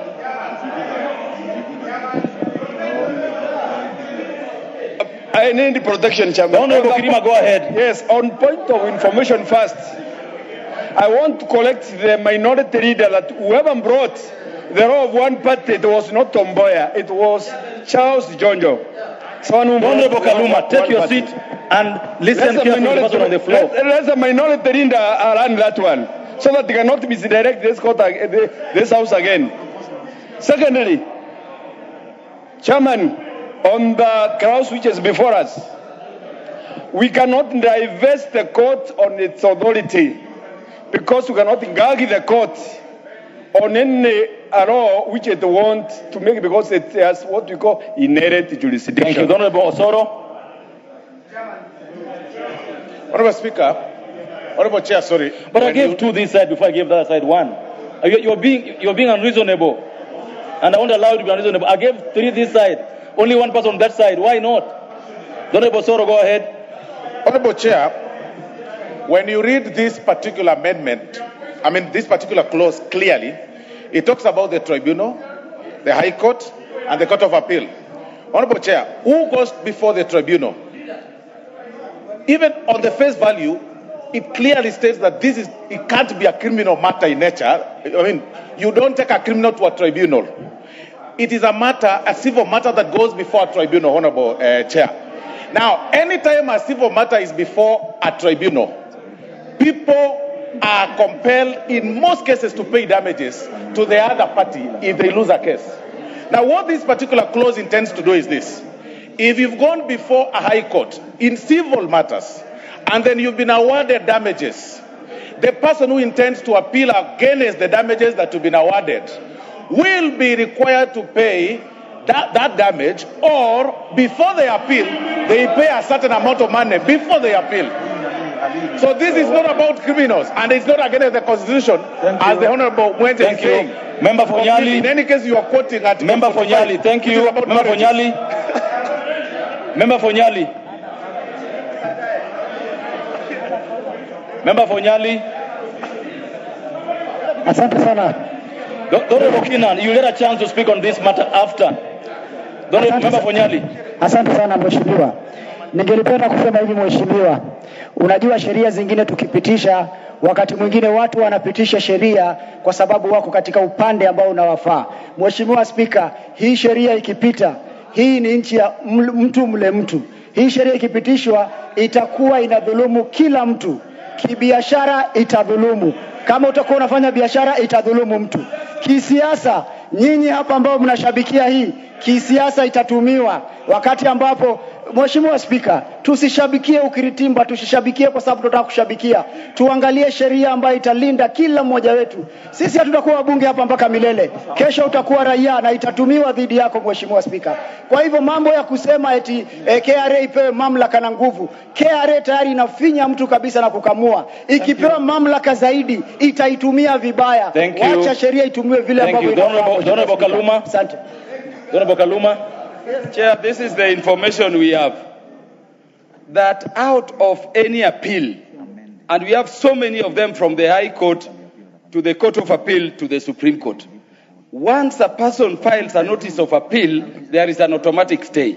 And what has happened is that even very frivolous appeals, monies which are due to the government are being held. We are told this is over 59 billion now on frivolous appeals.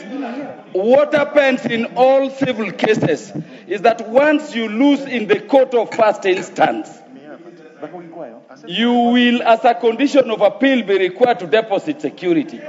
You will. What you are now being told here, it is not a discretion. It is not discretional. What you are being told here is that you will make payment, and after 90 days, if you are successful, you get your money back. Unlike now, what is the problem? Thank you. What is the Honorable Kenan? Let me say there is no breach of the law. Thank you. The Honorable Kenan. And please, you have 2 minutes. 2 minutes each, there will be anyone else. Go ahead. The chance is Honorable Kenan now. Chairman, we support. Chairman, we support the government, but we must also be prepared to legislate for posterity. This particular amendment is not only unconstitutional, it's unreasonable, it's untenable, it doesn't apply. We're just applying our minds to a particular scenario. And I want to tell you this, as a person who has been around, tomorrow most of us will be out of power, and you'll be the first victim. And therefore, I oppose this in totality. The Honorable Nyamita.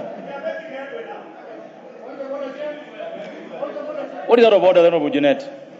Chair, thank you.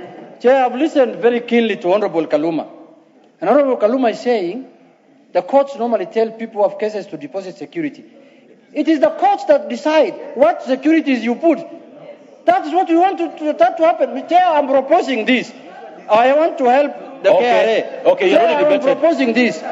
We are a legislative house. If we want to help KRA to collect more funds through these cases, we have put a law in place that says that petitions, electoral petitions, should be concluded in 6 months. Let us bring a law here that says tax matters should be concluded in court within a year, so that everyone can get a free hearing. Otherwise, today I am in power, tomorrow I'll be out of it. I don't want to be used against me. Approach your counterpart and propose that to him. If Muthui gets power, what will happen to me? The Honorable Nyamita.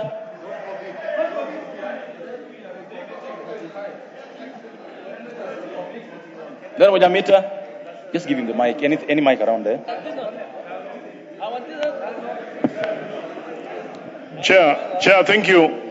I wanted to contribute on this matter, and I rise to vehemently oppose this particular amendment. Chair, I speak as someone who runs a small kiosk, and I've had an experience with KRA. And this is not a matter of Kaluma. This is not a matter of denying government revenue. And I want to urge Kaluma that in as much as we know, I want to urge Kaluma. This is not order. This is not a Kaluma amendment. Chair, the experience that we have had with KRA, leave alone when you are seeking refunds. There are many times we have received notification from KRA on wrong taxation. And sometimes they block your account, they stop you from doing business. Small businessmen, this can be actually taken, it can be used against small businessmen. And I tell you, Chair, if you look on the balance, KRA has a higher say. Honorable Nyamita, if you compare, Honorable Nyamita, you have been informed by the Honorable Majority Leader? No, not yet. Not yet, Majority Leader. Not yet. My leader, I respect you, but I don't want information for now. I proceed. I wanted to say, Chair, we oppose this one. If there is a matter that people are actually procrastinating within the court process, this particular house has the opportunity to pass a legislation like my member so that to ensure that it is. But this we oppose in its totality. It will affect all of us.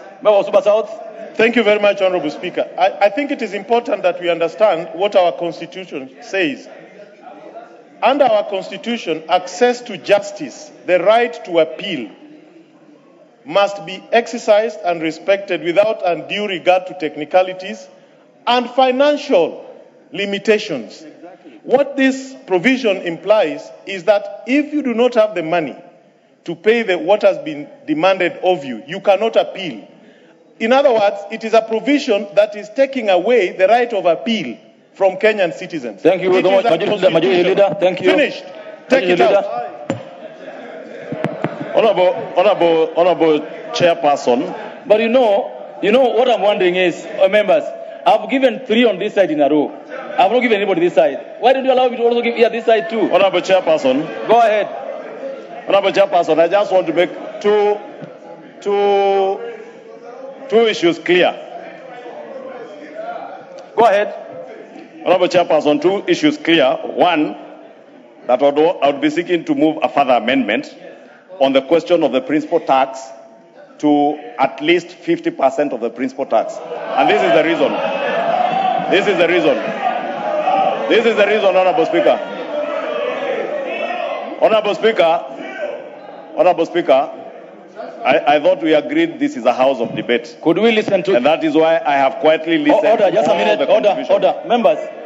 Order, members. You know, it is good when I protect you to say your opinion. You feel I'm doing a good job. I should also protect him so that he gets his opinion. It's not just fair that when you're saying yours and you think you're right, it's fine. It's not a good thing. Let's let the Honorable Chungwa in silence. Go ahead. Honorable Speaker, I was seeking your indulgence to move the amendment in an amended form to at least 50% of the principal tax. This being the reason, Honorable Speaker, and Honorable Kaluma has said it very well. One, your first point of call once you are assessed by a KRA is not the High Court. Neither is it the Court of Appeal, neither is it the Supreme Court. The Tax Appeals Tribunal is your first point of call. And that, Honorable Speaker, if you can protect me, Honorable Speaker, from the heckling by the member for Suba South. No, you're protected. You go ahead. The member for Suba South, you've had your chance. Go ahead. Honorable Speaker, when you get to the Tax Appeals Tribunal, who is the Tax Appeals Tribunal? It is appointed by the judiciary. It is a quasi-judicial process. So nobody is denying you a right to appeal the decision of KRA. That being said, Honorable Speaker, what pertains and what informs this amendment? And that is why I'm even moving the further amendment to at least 50% of the principal tax. KRA will send me an assessment, if I use myself as an example. They will tell me you owe us 100 million shillings in taxes, you owe us 20 million shillings in interest, and further Kaluma, will you listen to the 10 million shillings as penalty. The principal tax is 100 million. What has been happening today with tax evaders? Honorable Speaker, I seek that you lend me your ears for a minute, because we are speaking about taxpayers. Not all taxpayers are assessed the volumes of money I'm speaking about. And not all taxpayers have the luxury of affording to even to go to court or even the Tax Appeals Tribunal.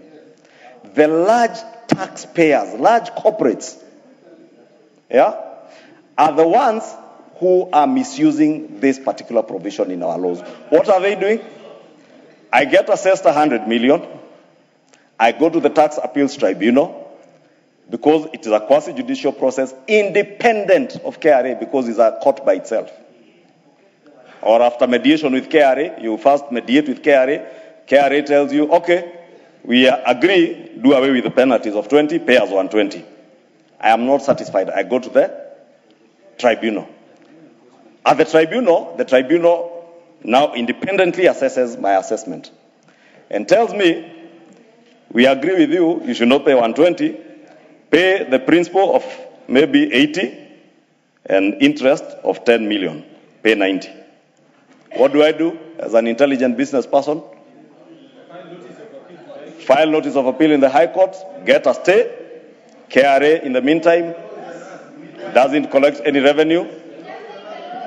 Honorable Speaker, I begged, and I want to beg the member for Kirinyaga. You have had the opportunity, let me be No, go ahead. You go ahead. Don't use a tone of voice. You go to the High Court, you get your stay. Probably the High Court says, we agree with the tribunal. You go to the Court of Appeal. By the time you get to the Supreme Court, not less than 78 companies have wound up when the process is still in the process of courts, and they go and form new companies. So what am I seeking to do, Honorable Speaker, in this amendment?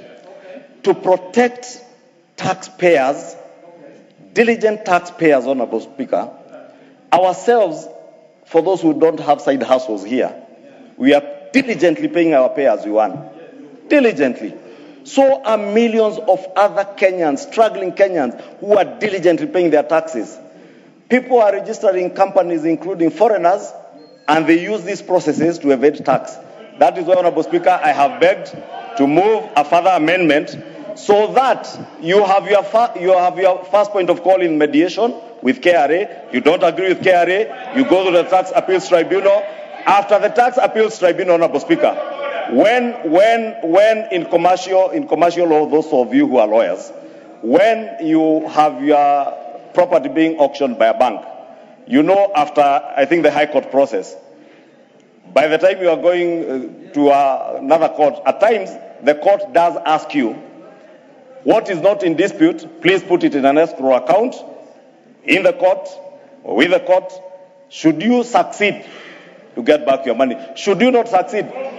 Somebody asked here, Honorable Speaker, because I was keenly listening, who will, and it was actually Honorable Mwenje, if you can finish, because I want to answer him. If you can allow me 1 minute to answer him. When does KRA ever refund? That is why, if you look at this amendment, we also say that you can even utilize the money in your future tax credits. And Honorable Speaker, the money can also be put in an escrow account. And if it is only 50% of the principal, not principal plus penalties. Thank you. Plus interest. This is and I beseech you, we support this to protect the small taxpayers who have no wiggle room, who have no powers to fight in court. We protect them. Thank you. I beseech you. This is the direction. Order. This is the direction from the chair. The Honorable Majority will amend the proposal he has on the floor, and then we'll vote on it. With order of order. But you know, I respect the majority leader and I respect the chair, but a ruling was made here by the substantive speaker. Thinking through it, has the majority leader complied with Article 114 as read with the PMF Act? Every member here, whether you are majority leader or whether you are a member for Kikuyu or for Ruaraka, you must comply to Article 114. Thank you so much. Thank you. I confirm that this amendment we are dealing with is not among the ones that were excluded, because order. It is not being brought. Order is not being brought now. It was the order paper. It was processed normally. What is order? I have just allowed the majority leader now to proceed to propose his further amendment. It does not materially change what. Honourable members, the decision on this matter will be made by you, but I cannot refuse a request for further amendment. Honourable Majority, go ahead, propose a further amendment, then we'll vote on it. Honorable Speaker, I beg to move that further amendment that 56A1 be further amended by deleting the word there after shall pay, so that it is shall pay 50% of the principal tax determine the decision being appealed against, and under 2, that a notice of appeal shall be accompanied with proof of payments of the 50% of the principal tax. Thank you, members. So you've all heard the amendment, members. I now put the question. Order. I now put the question that the new clause 47A and the further amendment to it be now read a second time. Will have another opinion say aye.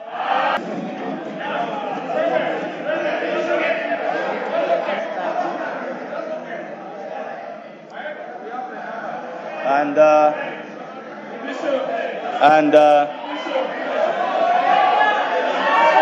all members, order, members, order.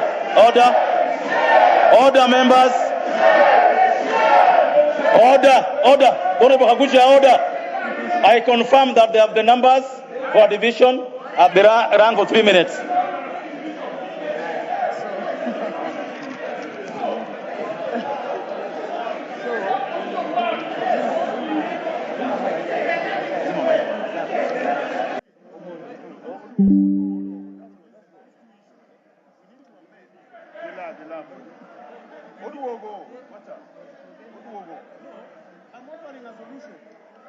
Okay.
Members, I now order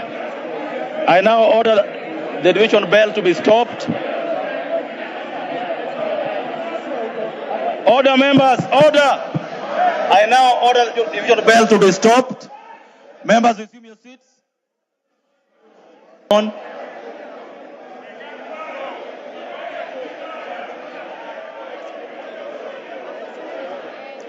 Order, members, take your seat.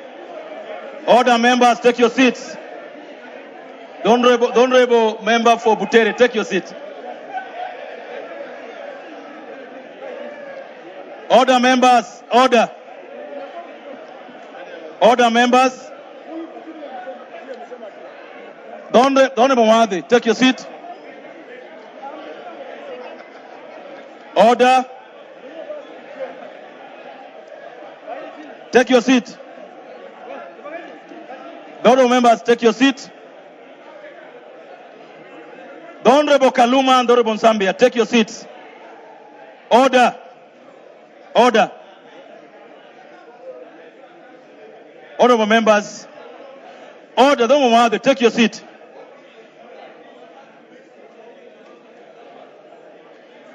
Honorable members, order. Order.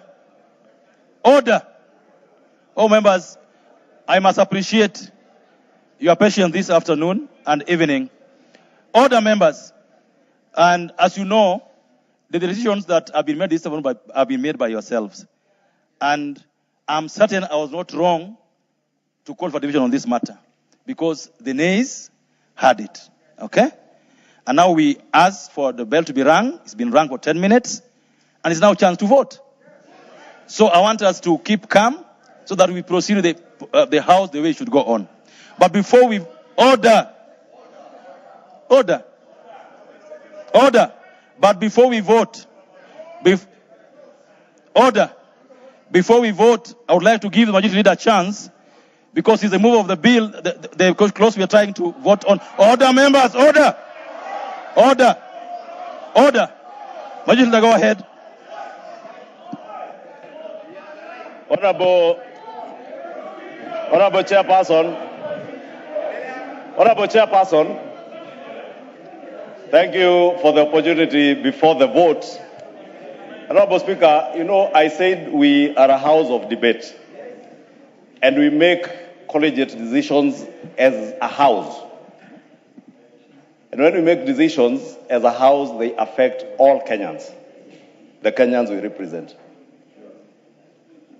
I have had very extensive discussions when you are lobbying here on the floor with the leader of minority and with the chair of the Finance and National Planning Committee on this particular issue. And I take great exception to what or rather note with appreciation what the leader of minority, Honorable Junet, said, that probably, as much as we want to deal with tax evaders and people who want to evade tax, we also need to look at other laws, and especially what Junet said, we can also look at the laws that will make it compulsory for our judicial process to be concluded within a certain period.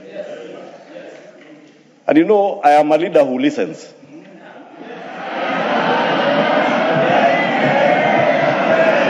And I have listened.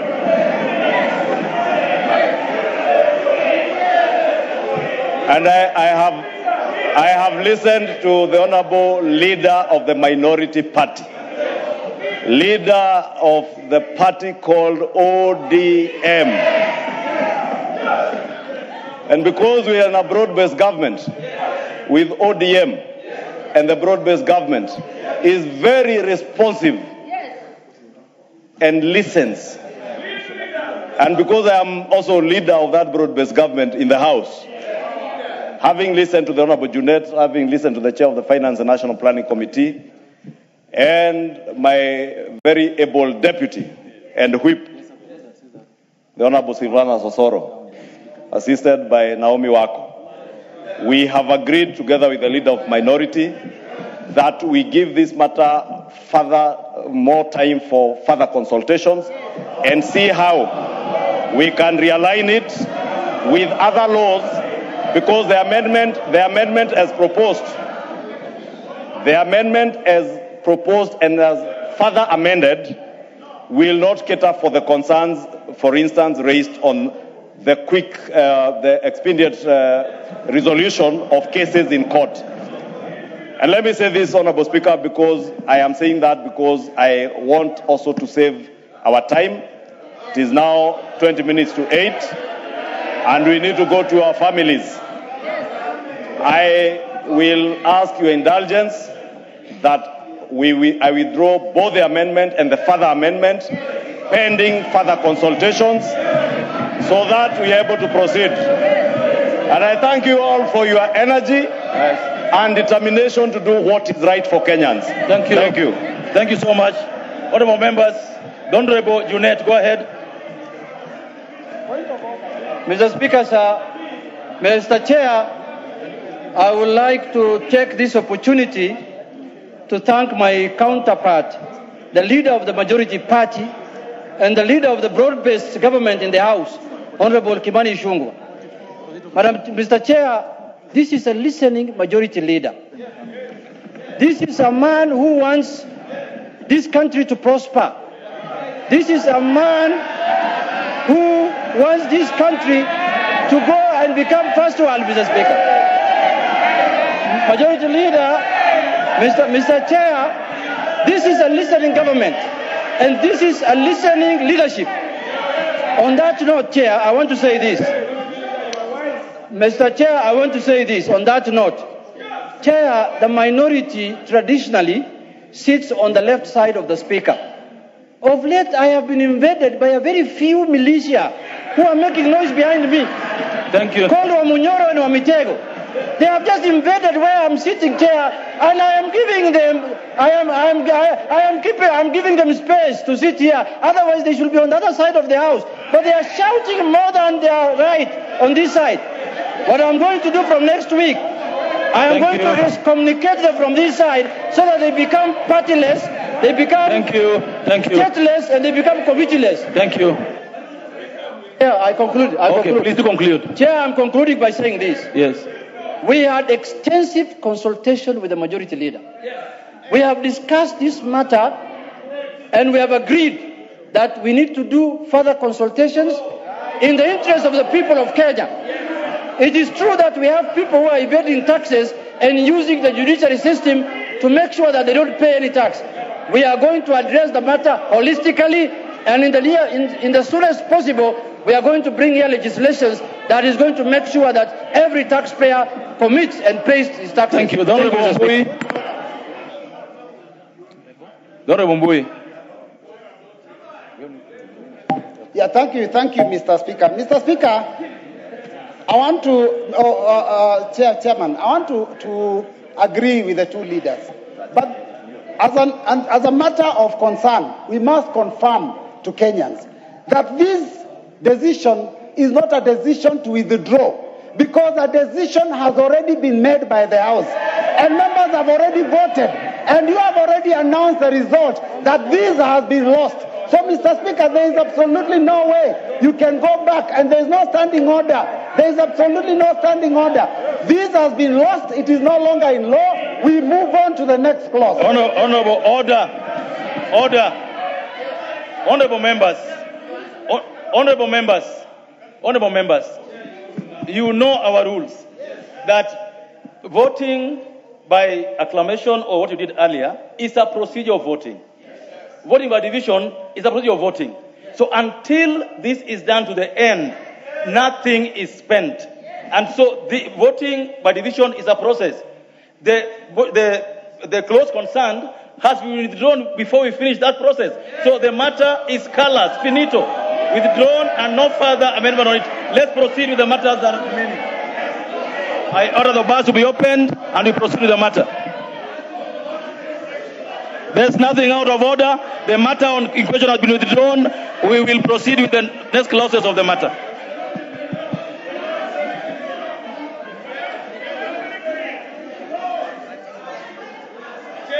Provisions relating to the Miscellaneous Fees and Levies Act, Cap 469C, Clause 53.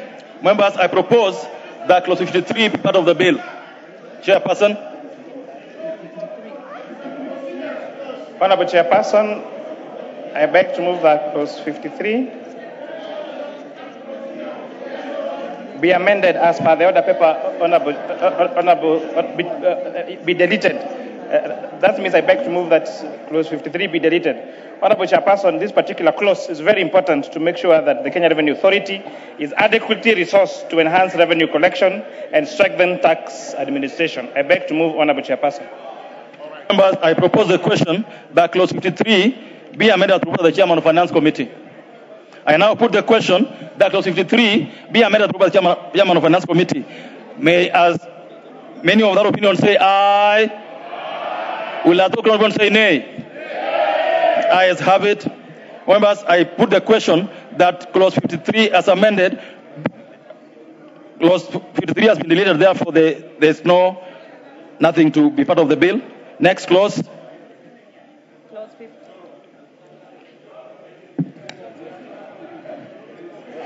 Clause 54. Members, I propose the question that Clause 54 be part of the bill, and because there's no amendment to it, I put the question that Clause 54 be part of the bill. Will as another opinion say aye? Will as another opinion say nay? Ayes have it. Clause 55. Members, I propose the question that Clause 55 be part of the bill. Chairperson. Honorable Chairperson, I beg to move that Clause 55 be amended as per the order paper. Honorable Chairperson, this particular amendment it also speaks to what I had spoken to earlier about manufacturers of LPG gas. With the recent things we have seen happening in Hamus and what has happened to our prices of fuel, Honorable Speaker, it's very important to look at alternative sources of energy. And one of the alternative sources of energy is LPG gas, and therefore we are incentivizing investment of at least 5 billion shillings in this particular sector for petroleum gas storage tanks and related infrastructure in Kenya. Thank you, Honorable Chairperson. I propose the question that Clause 55 be amended as proposed by the Chairperson of Finance Committee. The Honorable Wundo. Chair, much as I support the amendment, but Honorable Chair, the figure of 5 billion, or even if it's 2 billion, is excessively high.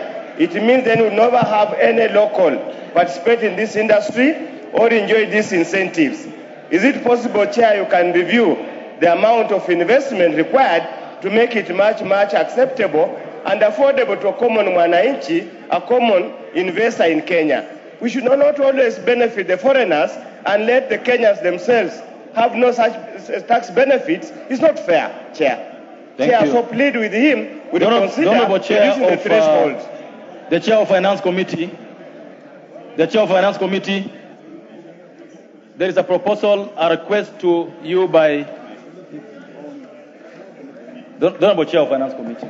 Honorable Chairperson, in as much as I appreciate the remarks by the Honorable Undo, investment in LPG gas is very expensive, and therefore having a threshold of 2 billion shillings, for example, as proposed, will be defeative.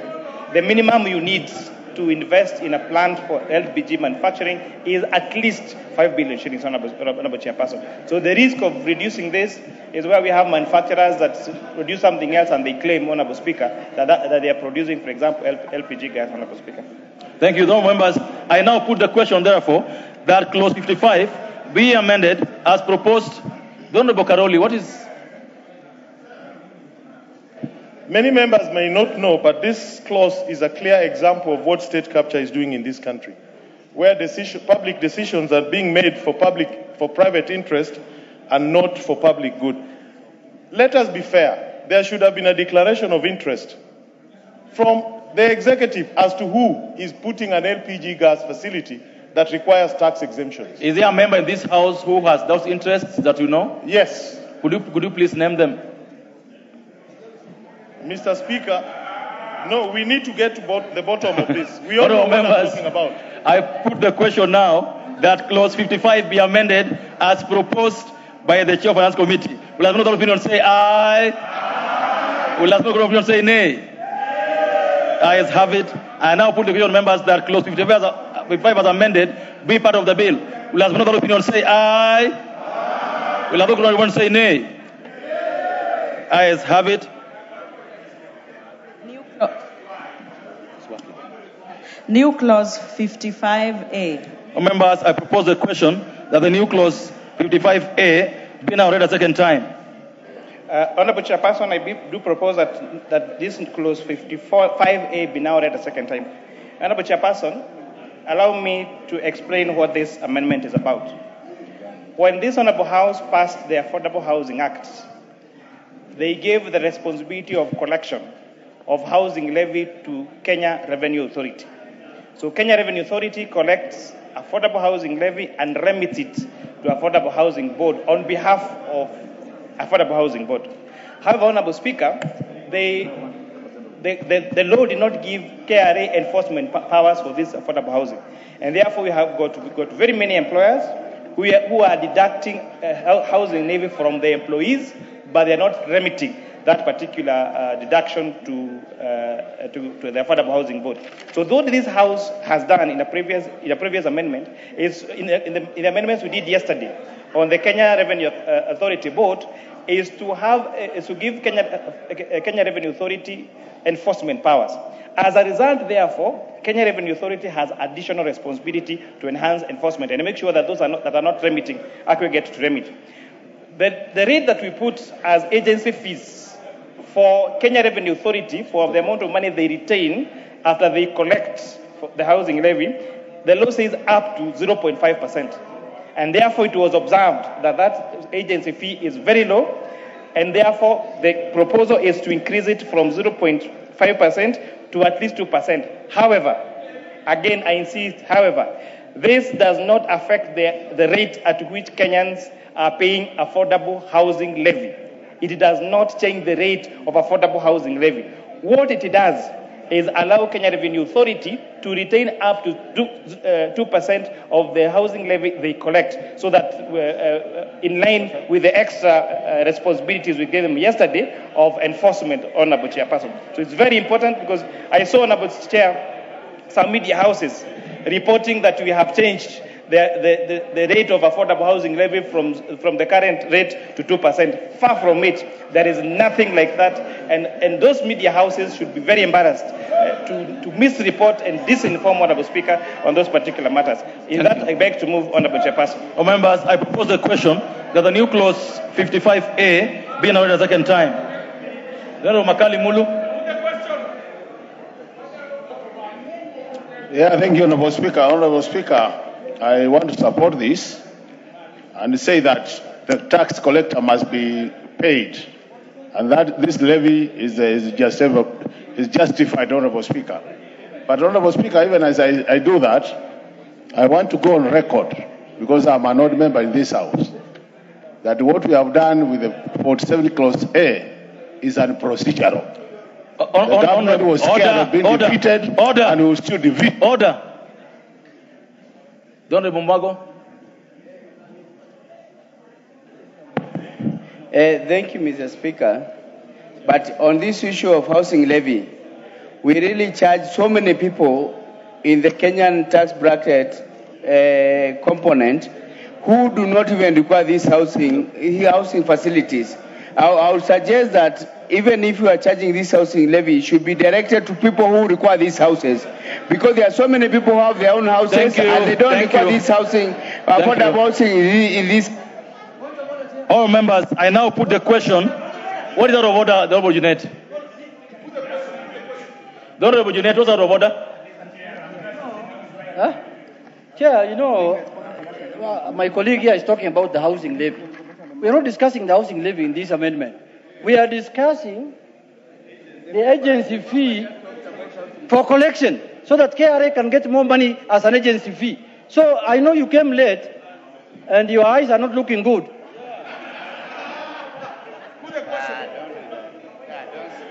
Members, there's a further amendment. The Honorable Amboka, what is... Yes, you have the mic. Chairman, let's debate with the decorum. It is unfair for Honorable Junet Mohammed, my leader, to imply that the Honorable member has come with something in the eyes. Honorable member. Did he say that? Yeah, that's what he said. That he came late and his eyes were not looking. You can confirm from the answer, Honorable member. We must order. The Honorable Junet, the Honorable Junet. Order. The Honorable Junet, did you say that? No. If you said that, proceed. Order. Mr. Speaker, I did not say that. I did not say that. No, sit down. Honorable, just sit down. The Honorable Junet, you and I have been in this house since 28th of March 2013. You don't do that. And if you... Order.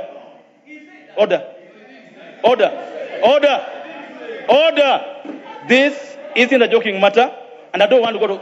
Order. We don't have time. I don't want to go back to Hansard. If you said that, order. Proceed and withdraw it. If you said it, if you didn't, because I'll go to the answer. If I go to the answer and you said it, I'll throw you out of the house. Chair, first you did not hear what I said. But we have the answer. And you are talking as though you are sure that I said that. So what did you say? I did not say. Okay. We shall order. We shall proceed. I will check the Hansard as we go on.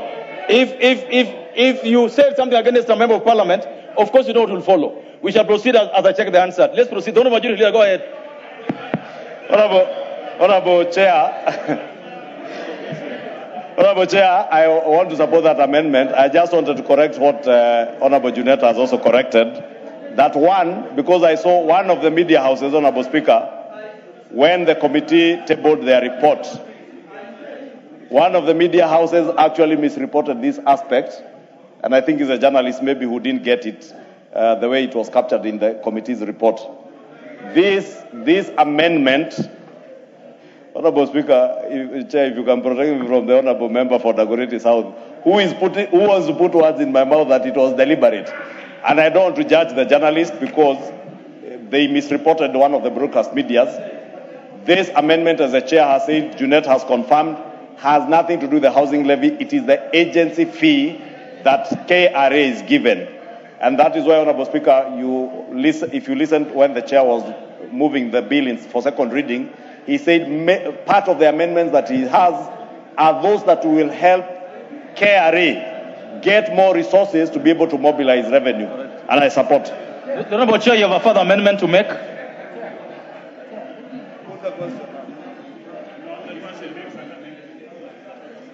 There is a further amendment. The ministry.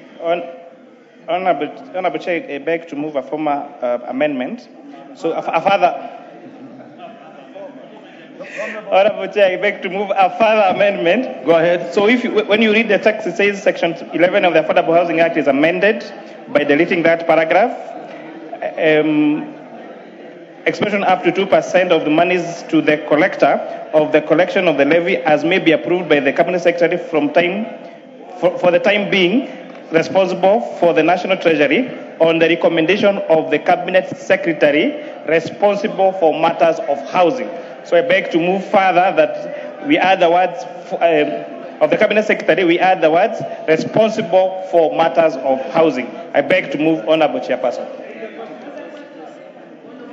Honorable members, you've heard. So the import of what he's saying is that the levy will be up to 2%. It could be lower, but it will be recommended by the CS in charge of housing. Now, before we vote on this matter, Honorable Junet, you want to say something? I can see my colleague, we were with him in Azimio chair, has taken offense on what I say. I did not mean to impute any improper motive on him.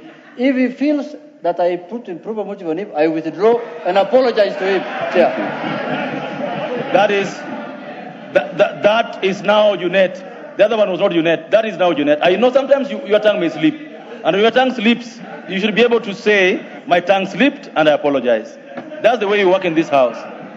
Now, honorable members, I now put the question that the new clause 55A be now read a second time. Honorable members, I'll take that again. I now put the question that the new clause 55A and the further amendment thereof be read a second time. Will another opinion say aye? Will another opinion say nay? Ayes have it. I now propose the question, members, that the new clause 55A be part of the bill. I put the question that the new clause 55A be part of the bill. Will another opinion say aye? Will another opinion say nay? The ayes have it. Provisions relating to the Stamp Duty Act, Cap 480, Clause 56. All members, I propose the question that Clause 56 be part of the bill. There being no amendment, I put the question that Clause 56 be part of the bill. Will another opinion say aye? Will another opinion say nay? The ayes have it. Provisions relating to the Road Maintenance Levy Fund Act, Cap 427, Clause 57. All members, I propose the question that Clause 57 be part of the bill. There being no amendment, I put the question that Clause 57 be part of the bill. Will another opinion say aye? Will another opinion say nay? The ayes have it. Title. All members, I propose the question that the title be the title of the bill. There being no amendment to it, I put the question that the title be the title of the bill. Will another opinion say aye? Will another opinion say nay? The ayes have it. Clause 1. All members, I propose the question that Clause 1 be part of the bill. Honorable Chair. Honorable Chair, I beg to move that Clause 1 be amended as per the order paper. Honorable Chair, this particular amendment is just seeking to align the commencement dates for the various provisions provided in the various acts on this bill, Honorable Speaker. In the various provisions in this bill, Honorable Speaker. Honorable members, I propose the question that Clause 1 be amended proposed by the chairperson. I now put the question that Clause 1 be amended proposed by the chairperson of Finance Committee. Will another opinion say aye? Aye. Will another opinion say nay? The ayes have it. Members, I now put the question that Clause 1 as amended be part of the bill.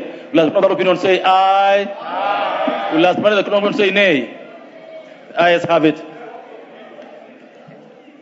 All members, we have come to the end of the Committee of the Whole House on the Finance Bill, Bill number 2026, and now chance to call upon the mover to move for reporting. There's no recommittal on this particular bill.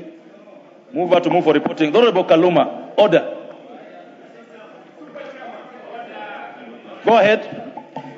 Honorable Chairperson, I beg to move that the committee do report to the House its consideration of the Finance Bill, National Assembly Bill number 26 of 2026 and its approval thereof with amendments.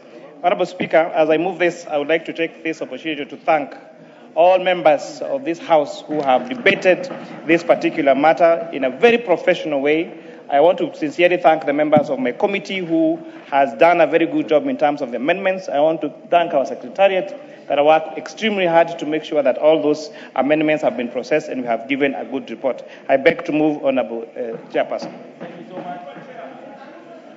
Honourable members, I now put the question, which is that the Honourable Kaluma, order. The member for Homa Bay Town, you are as a member of this house, you know how to move for recommittal. You didn't do that, and you can't do it now. You are out of order. Honourable members, I now put the question, which is that the committee do report to the House its consideration of Finance Bill, National Assembly Bill number 26 of 2026, and its approval thereof with amendments. Will have no other opinion say aye? Aye. Will have no other opinion say nay? Nay. The ayes have it. I must also join the chairperson in thanking you so much for being decorous, being principled on these matters of finance bill, and I think we've shown the country that you can disagree, we can put our opinions openly out there without having to do things that Honorable Kaluma is now trying to do. Thank you. Order, members, we now move. Order. Members, if you have your order paper, this evening we have two committees. So we move to the next bill, which is the Committee of the Whole House on the Appropriation Bill, National Assembly Bill number 36 of 2026. The Honorable Chair of Budget Committee is around. Good. So let's proceed. Schedule. Honorable members, I propose the question that the schedule to the bill be the schedule to the bill. The Honorable Chairperson. Thank you. Honorable Chair, I beg to move that the schedule to the bill be deleted and replaced with the following new schedule, which is captured in the order paper. Members, I propose the question that the schedule be amended as proposed by the chairperson of the Budget Appropriations Committee. I now put the question that the schedule to the bill be amended as proposed by the chairperson of the Budget Appropriations Committee. Will have no other opinion say aye? Aye. Will have those of opinion say nay? The ayes have it. Members, I now put the question that the schedule as amended be the schedule to the bill. Will have no other opinion say aye? Aye. Will have those of opinion say nay? The ayes have it. Clause 3. Members, I propose the question that clause 3 be part of the bill. And there being no amendment, I now put the question that clause 3 be part of the bill. Will have no other opinion say aye? Aye. Will have those opinion say nay? The ayes have it. Clause 2. Honorable members, don't order. Honorable members, I propose the question that clause 2 be part of the bill. Honorable Chair, you have amendments to this? Thank you, Honorable Chair. Honorable Chair, I'd like to move that clause 2 of the bill be amended by deleting the words 2,187,580,892,628, appearing after the words the sum of, and substituting therefore the words 2,186,508,892,628. Thank you. Honorable members, I propose the question that clause 2 be amended as proposed by the chairperson of the Budget and Appropriations Committee. I now put the question, members, that clause 2 be amended as proposed by the chairperson of the Budget and Appropriations Committee. Will have another opinion say aye? Aye. Will have those of opinion say nay? The ayes have it. I now put the question, members, that clause 2 as amended be part of the bill. Will have many of that opinion say aye? Aye. Will have those of opinion say nay? The ayes have it. Title. Members, I now propose the question that the title be the title of the bill. And there being no amendment, I put the question that the title be the title of the bill. Will have another opinion say aye? Aye. Will have those of opinion say nay? The ayes have it. Clause 1. Members, I propose the question that clause 1 be part of the bill. And there being no amendment, I now put the question that clause 1 be part of the bill. Will have another opinion say aye? Aye. Will have those of opinion say nay? The ayes have it.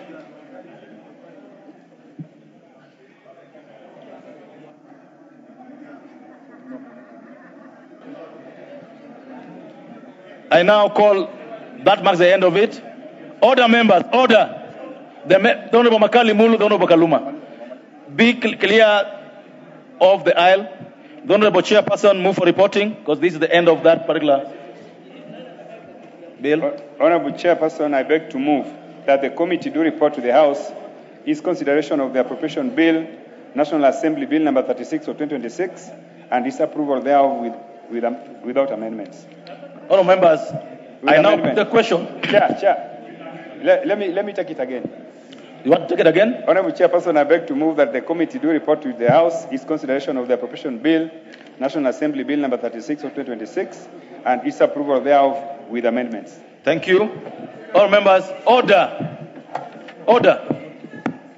All members, I now put the question, which is that the committee do report to the House its consideration of the appropriation bill, National Assembly Bill number 36 of 2026, and its approval thereof with amendments. Whereas many of that opinion say aye. Aye. Will those of opinion say nay? The ayes have it.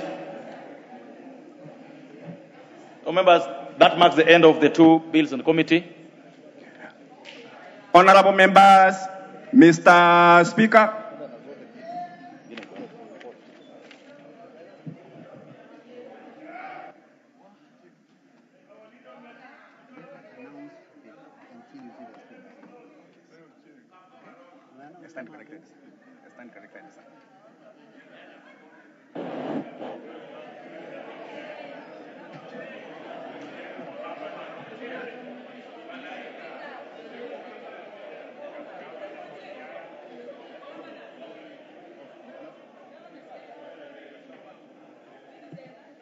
Yes, we start with the finance bill. Call out. Order, honorable members. Order. Order, honorable members. Chair on the finance bill.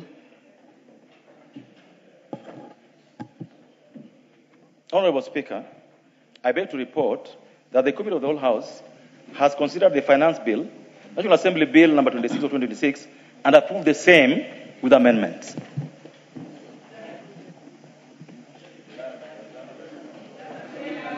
Okay. Mover.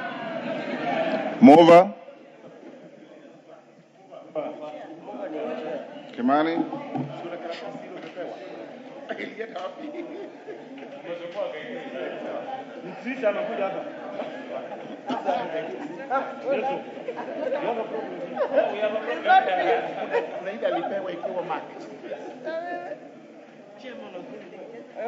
They're both my boyfriends. One is ex, one is current. Honorable Speaker, I beg to move that the House do agree with the Committee of the Whole House. And Honorable Chairperson, I want to reiterate that Kenyans that doubted that Committee of Finance and National Planning will not carry out extensive public participation, and that public participation was exercised in futility. I hope they have seen the work that the committee has done. The views of the public mattered in our report, and we based our report solely on the views of the members of the public, in where we felt that they had reasonable grounds. Honorable Speaker, we have agreed with them. It's also important to say, Honorable Speaker, that even in our report we have identified, we have made replies to all those people that did submit to us their views. We have replied to them on why we agreed with them, and for those that did not agree, with them, we have also written to them and explained why, Honorable Speaker, we did not agree with them. With that, Honorable Speaker, I beg to move and request the formidable leader of majority, the great member of Parliament for Kikuyu constituency, to reply. Second. Honorable Speaker, I rise to reply, and as I reply, Honorable Speaker, to second. Yes. Honorable Speaker, I think we are all a bit tired now. It's been a long day since morning. And as I second, Honorable Speaker, let me take this opportunity to, in a very special way, thank all of you members from across the aisle. Those in the majority, those in the minority, those that the Honorable Junet has referred to with other descriptions, all of you, because you have done very well. You have done very well for the people of Kenya. We have transacted business all the way from second reading yesterday to the third, the committee of the whole house in a very mature manner. And I pray, Honorable Speaker, that this is the way we will be transacting business and allow every member to be heard. Because when you allow your colleague to be heard, you also get an opportunity to get heard. And Honorable Speaker, we all here represent different shades of opinion. And we can never all be aligned in thinking. But it's a question of you listen to me, I listen to you, and at times we compromise. And that is why, Honorable Speaker, even on what we are going for division on, after consultations we compromised. And that should be the spirit. Allow me again also to thank you, because, Honorable Speaker, we introduced our sitting this morning. And we asked you to be here this morning at 10 a.m. to help us transact with the business that are budget related. We have just finished with the supplementary appropriations 2 bill with led by the Chair Atandi. And I must thank you because we are all here on time. And it is now 8:15 and you are still here. It is a great job and a job well done for the people of Kenya. I thank you and bless you all. Thank you, honorable members. Before I propose the question, I have sat behind here since I left the chair, watching the proceedings, and it can be summed up by one Kenyan who is a harsh critic of this house, who sent me a message, and he said, "I am shocked at the maturity of the house today." Remove the shock and maintain the maturity of the house. Because we have conducted the proceedings this afternoon and this evening with tremendous industry, tremendous respect to each other, candor and banter of debate in the house. And I want to salute all of you. I have watched proceedings in many comparable jurisdictions, and I can assure you this house is as good as any parliament anywhere. And all of you who have made contributions, who have voted, who have engaged in boisterous arguments, some offside, some onside, have done a wonderful job this afternoon. I encourage you to keep it up because, as we say, those who are majority will have their way, those who are minority will have their say.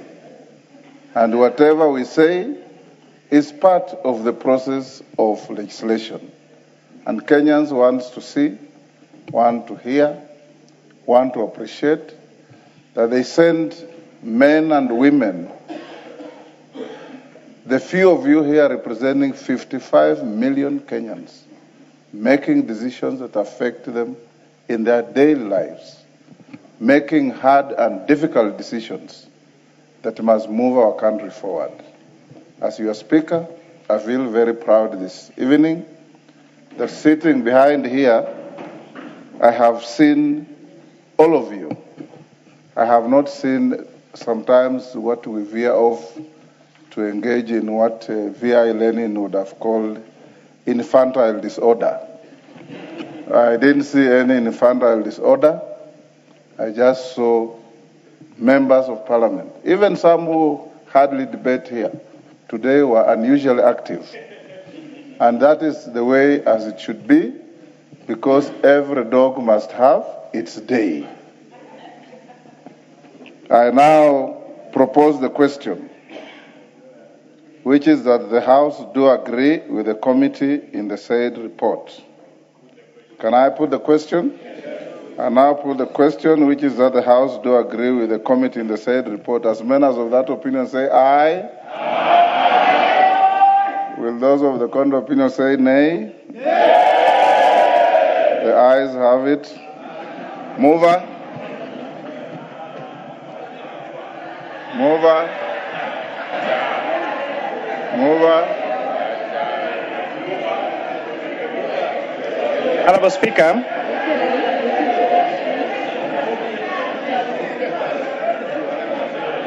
Kibari.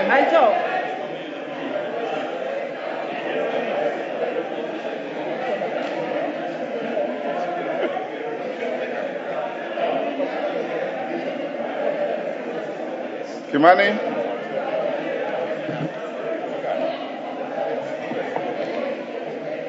Honorable Speaker, I beg to move that the Finance Bill, National Assembly Bill number 26 of 2026 be now read a third time, and I want to ask the Honorable MP for Keses, the Honorable CP Julius Ruto, to second.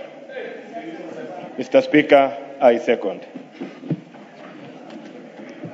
Thank you, honorable members. You know, even making faint attempts to call a division is part of debate and it's part of the House traditions. You know, when we were young people in school, you sat in class next to a student who quite didn't know what was going on. So when the teacher asks a question, he keeps on raising his hand half-heartedly, so that he appears to be participating in the lesson.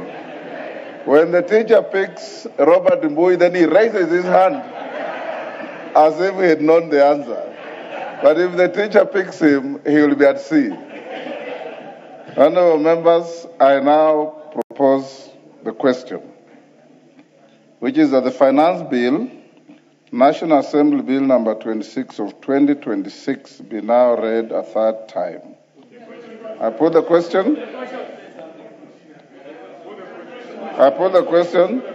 I'll now put the question, which is that the Finance Bill, National Assembly Bill number 26 of 2026 be now read a third time. As members of that opinion say aye. Aye.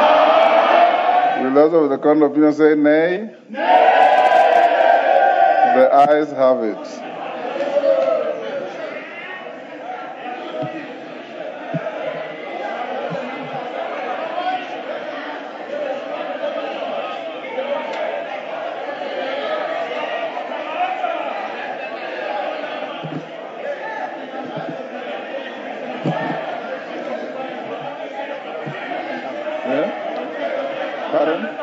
Order, members.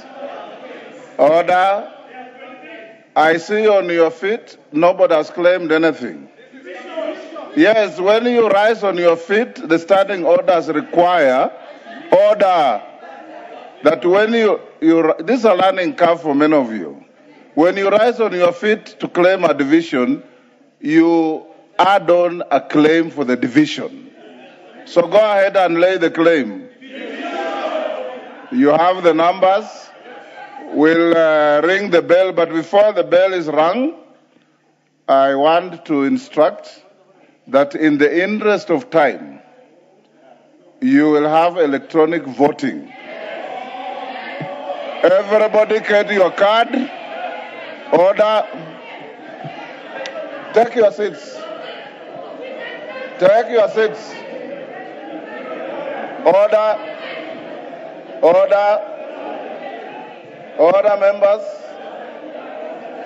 Order. You have the requisite numbers.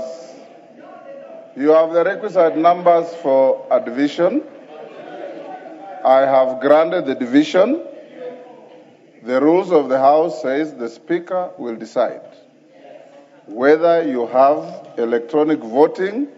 In fact, that is the first point of call. Where we have any difficulty, then we'll allow those assisted voters. My direction is this.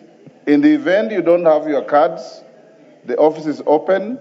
I'll ring the bell for 10 minutes to organize yourselves, have your cards.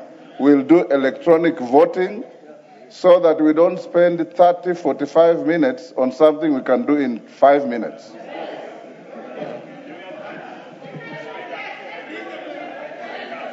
Yes, Robert Muthui. What is it? Yeah, thank you, Mr. Speaker. Mr. Speaker, you know, we have done very many divisions in this House over the years, and probably I have no objection to what you have said. But, Mr. Speaker, one of the things we want is to know who has voted in what direction. And so, Mr. Speaker, I'm requesting that after the voting, we... Order, Robert Muthui, take your seat. Robert Muthui, order.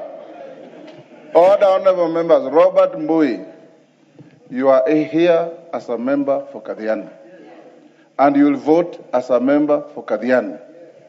You are not here to lord over or superintend over any other member.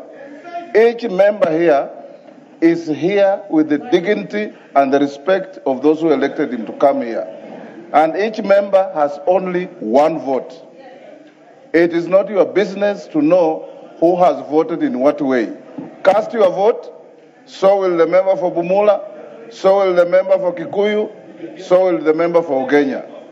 Ring the bell.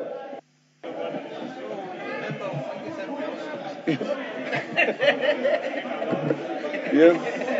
Yes, Baba. Yes. Yes, Baba. Eh? Yes.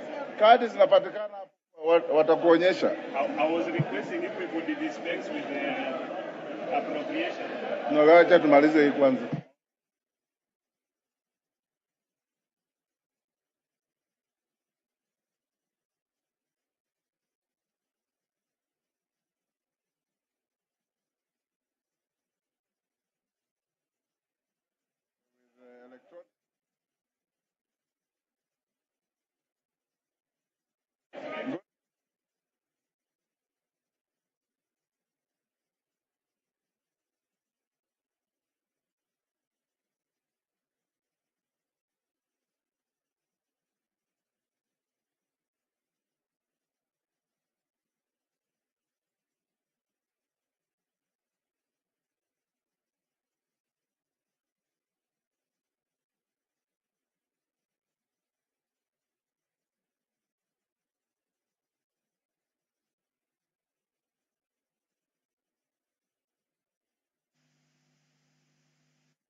Well, good evening, and you have been following the National Assembly proceedings this evening, a time when the National Assembly chambers or members of the National Assembly have been considering two bills, that is the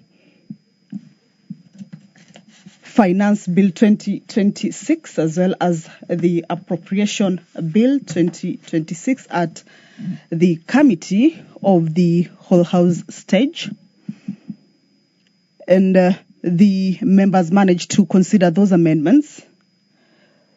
Reporting for the approval of the bill with amendments also was done. However, as the bill was about to move into the next stage, that is the third reading, a division was claimed. And now the members managed to attain the number requisite for that particular division. That is with regards to the finance bill. So that particular number for the division stage means that the members of the National Assembly will be going into division regarding whether the bill, that is the Finance Bill 2026, be read a third time. Remember, that is the last stage. After the consideration of the bill at the Committee of the Whole House, after which also amendments were also considered and adopted or dropped depending on the decision that the members of the House took at that particular point. And of course, now the Speaker has directed that the division shall be done electronically. This is for the members to be able to vote on whether the bill be read a third time for the bill to having been concluded or to be concluded with at the level of the National Assembly. However, that awaits to be seen once the division starts. And this is as provided for in the House Standing Order number 70, that unless the Speaker, for the convenience of the House, otherwise directs, voting on a division in the House shall be by electronic voting. And when the Speaker directs that an electronic vote be taken, the division bell shall be rung for not more than 10 minutes, and the House shall proceed to a vote at the expiry of the 10 minutes, or such further time as the Speaker may, for the convenience of the House, direct. The Speaker has, as you have been following the proceedings, has directed that the quorum bell be rung for the 10 minutes, and also directed members of the National Assembly to be able to ensure that their cards, or rather they have their cards, and be ready to take a vote on this particular bill or on this particular division. So members have been directed that in case their cards have issues, that they ensure that those cards are rectified, so that once this process of electronic voting starts, then there may not be any mishaps regarding that particular process. During electronic voting, members shall cast their votes by pressing either the yes, no, or abstain button.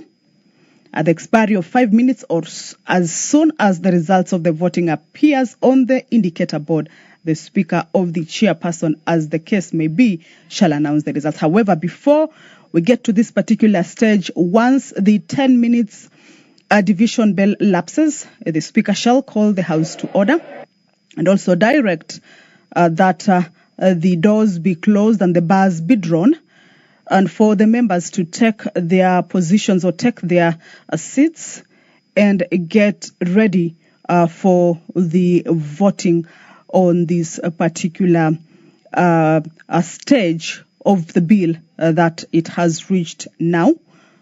Just the last stage the Speaker had read out to the members of the National Assembly on whether the bill be read a third time.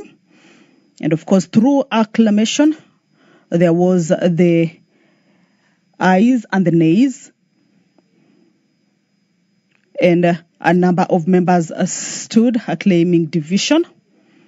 And that number reached the threshold for that particular division to be called. And of course, that is what has led to this particular point that the House is at this point.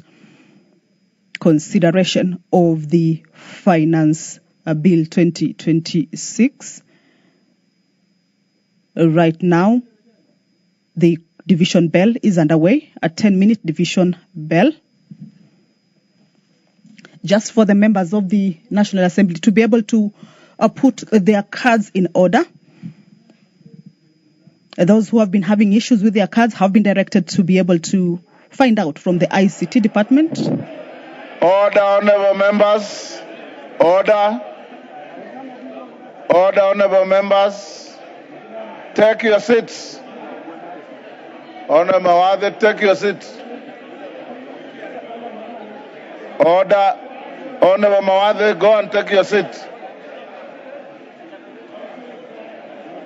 Take your seat, Mawade. Order, members. Order. Honorable member for Embakasi South, take your seat. You have not been called as a teller yet. Take your seat.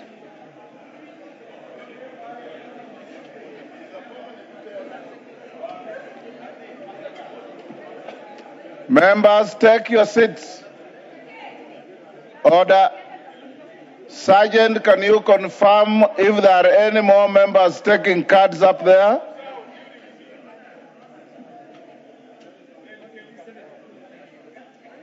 Whips, Osoro and your counterpart, are your members all back?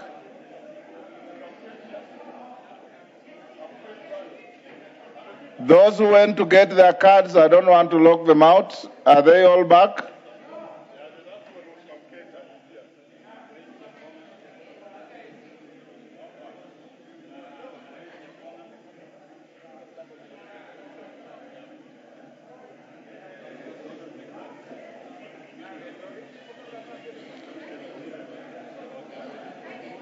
Sergeant,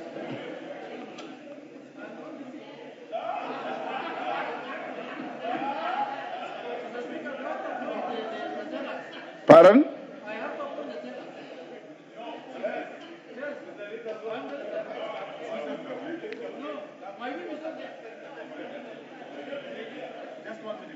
Yes.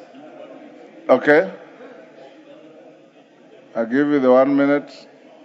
Who are you waiting for? Tell them to come in. We're about to lock.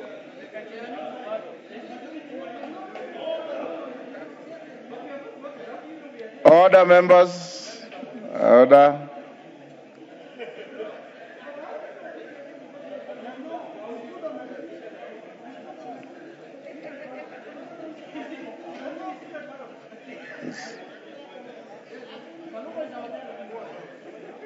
Order, members. I think we now have. We now have, according to your whips, members have gotten their cards on the back. Honorable members, I have been advised that the following will be the tellers. For the ayes, Robert Bukose. For the nays, Julius Mawade, MP. Yes, Janet? Mr. Speaker, you know, in the House we have majority and we have minority. Yes. Voting is secret ballot. Nobody knows who's going to vote yes or no. The minority of the minority cannot lead us. These are minority of the minority. So who is your teller? My teller is Kaluma. No. Point of order, Chair. Point of order, Chairman. No.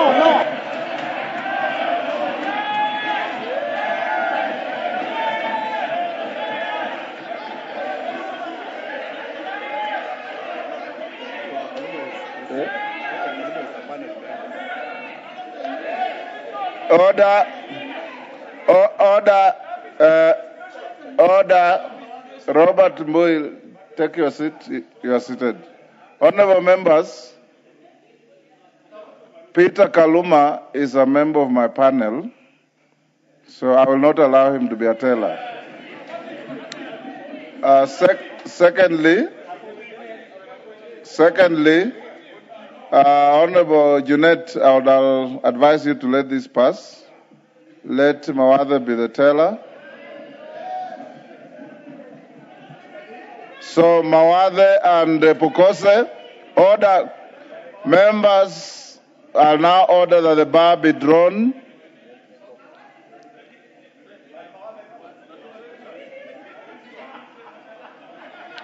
The doors be locked.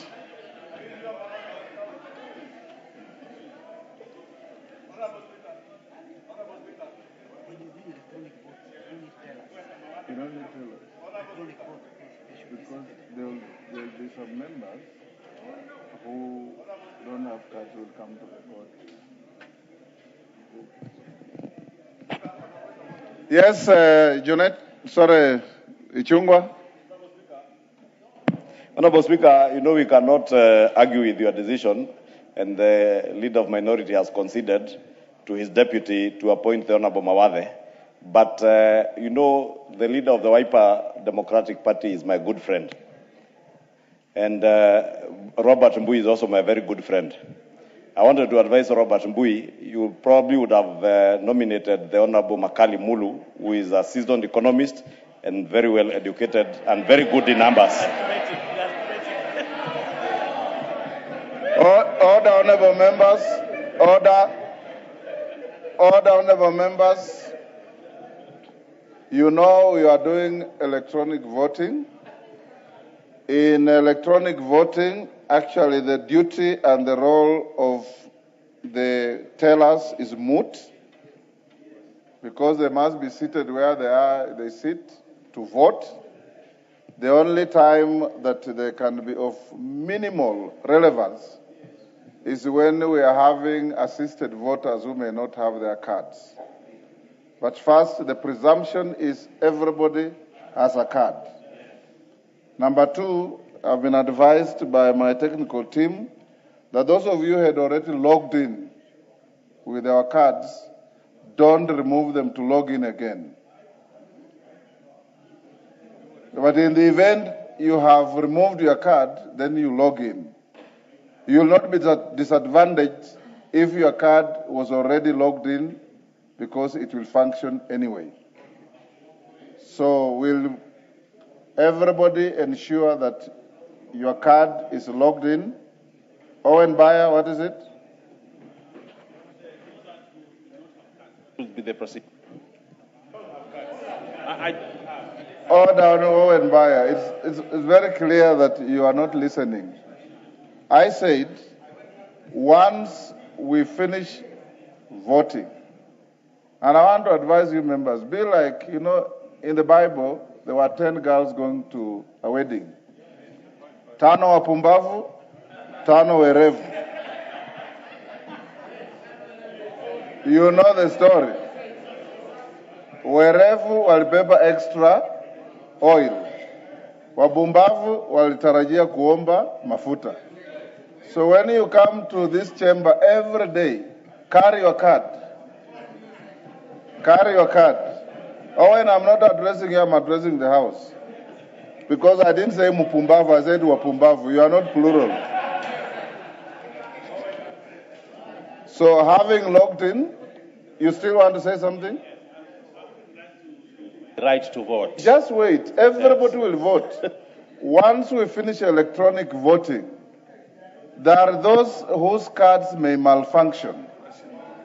There are those who, like Elisha Odhiambo, has come to tell me that he's not able to get his card.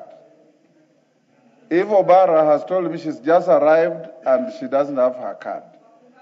Those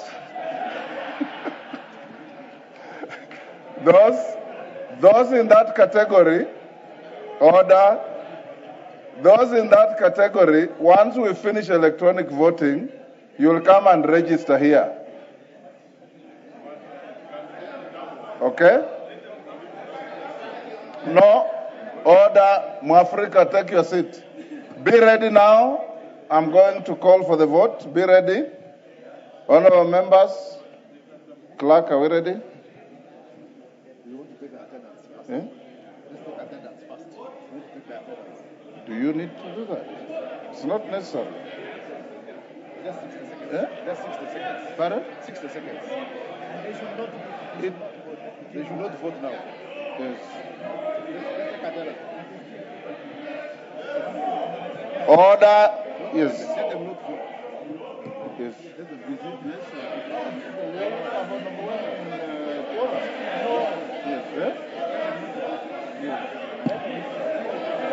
Okay, order. Order. Kagusha, don't be excited. This voting will take a minute. Clerks, are you ready?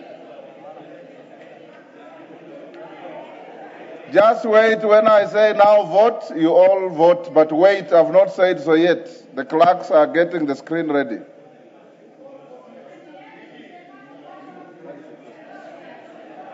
Are we ready? We're ready? Now vote.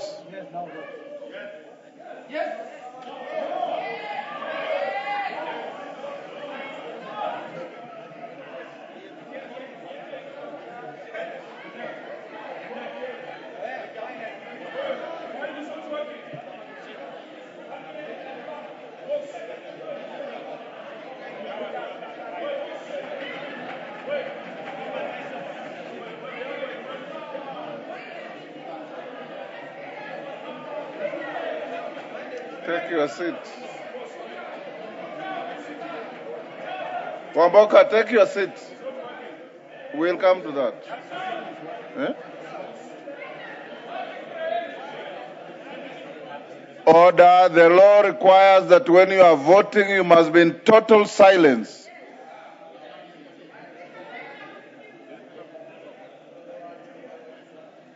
Sit down.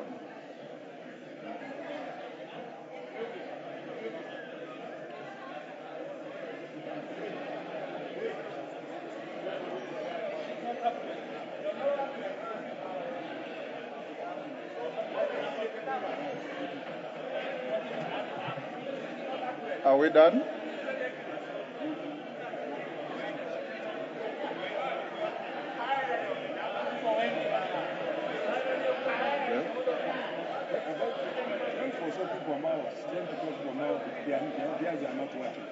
We'll come to that.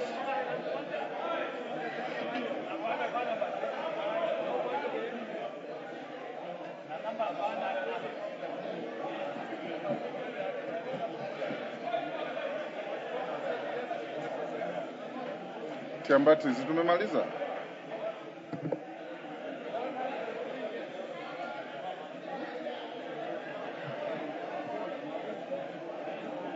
Hatujamaliza?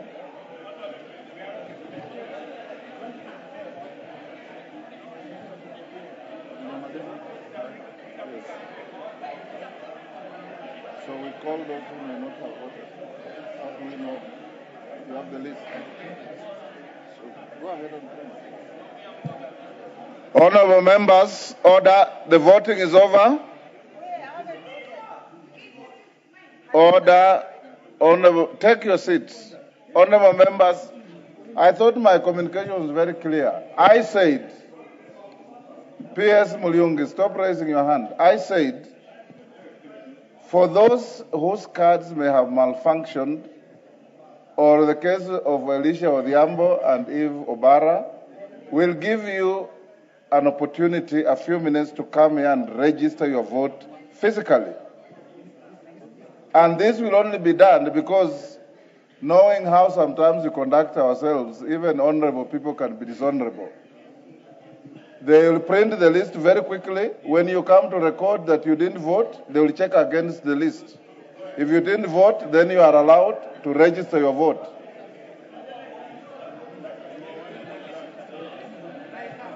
Pardon? Kiambati, are you ready? Okay. those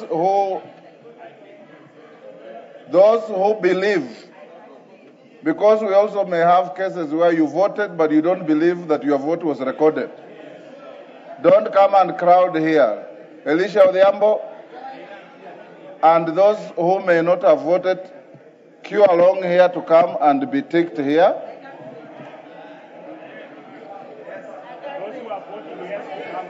Those who are voting yes, come through this side. Those go to the other side. Those who are voting no, come to this side. Order, honorable members. All the rest who voted remain in your seats and in silence.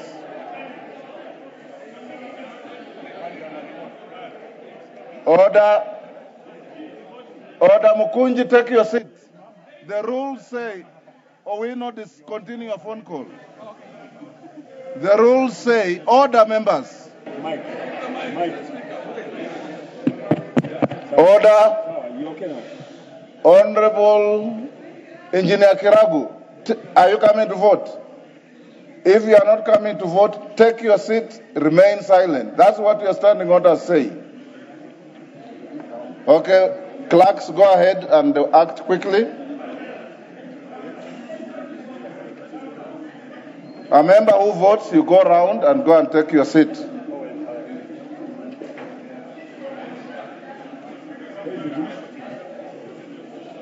Naika, take your seat. You're out of order.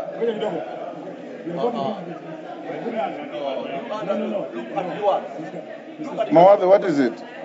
We are voting. We are voting. Don't stop shouting. They are voting without the list. No, we are using a list. No, they are voting without the list. I will have the final word. Thank you, sir. Thank you. Thank you. They are voting without the list. Yes. Mr. Speaker, sir. They are voting without the list. They have a list here. No, please. This is the Bunge list. Mr. Speaker, we will cross-check with.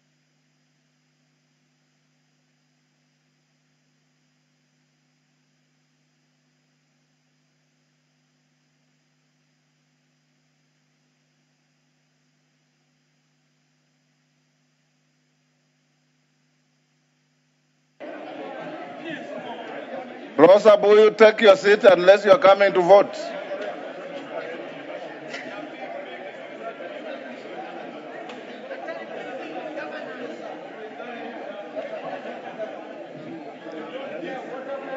Order, honorable members. Order, Nguna. You voted, take your seat. Elisha Odhiambo, having voted, go and take your seat. Hillary, is this Hillary? Take your seat.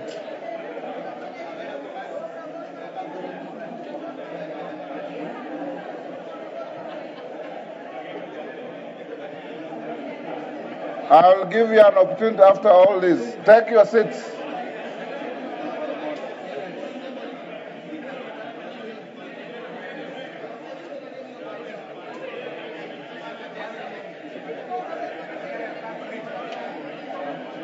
Harakisha.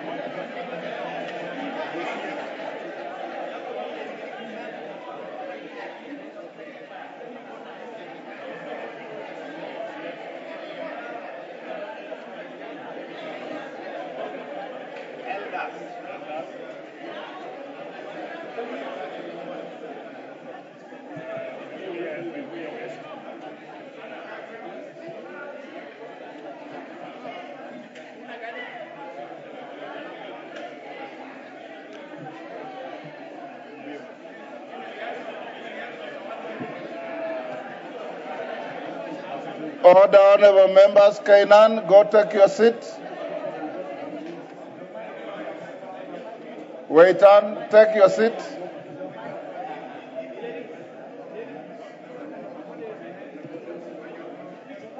Take your seats. Osoro, lead by example. Take your seat.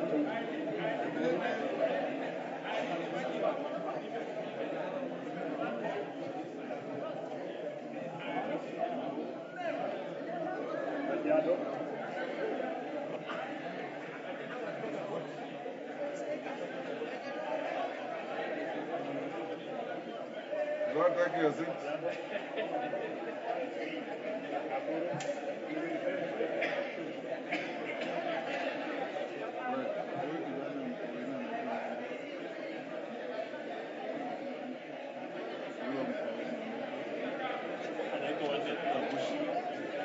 Honorable Kagusha, you are out of order. Take your seat.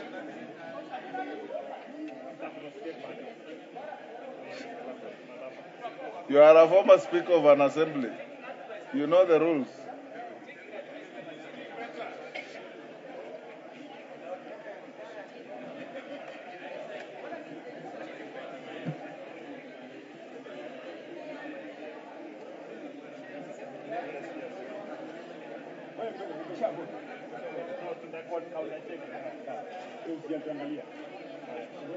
Clerks, harakisha, harakisha, harakisha.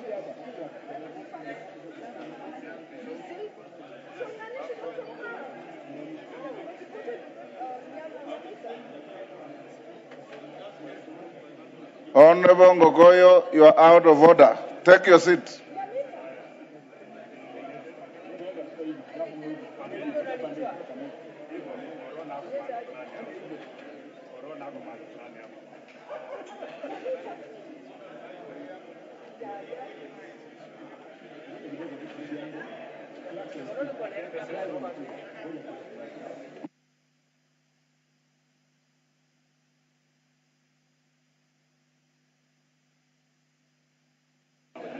Member for Naivasha, you are out of order. Take your seat.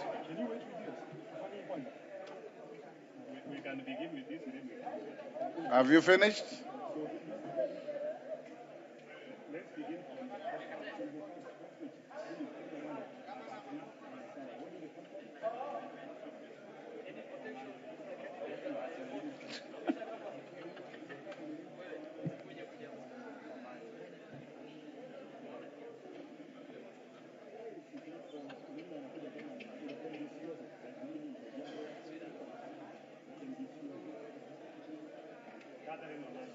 Wanjiru, you are out of order. Take your seat.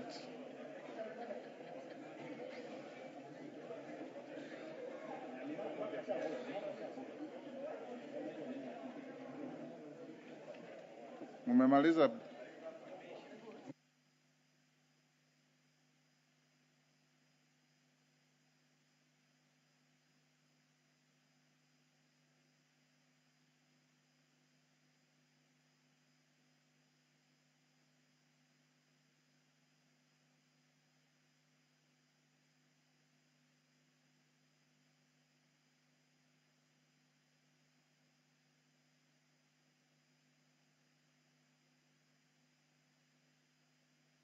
You are out of order.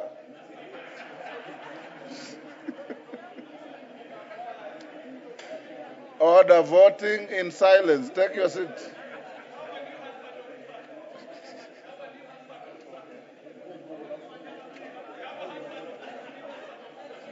Oh.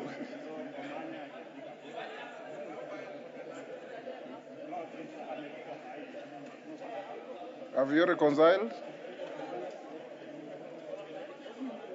Mumemaliza nyinyi? Reconcile quickly.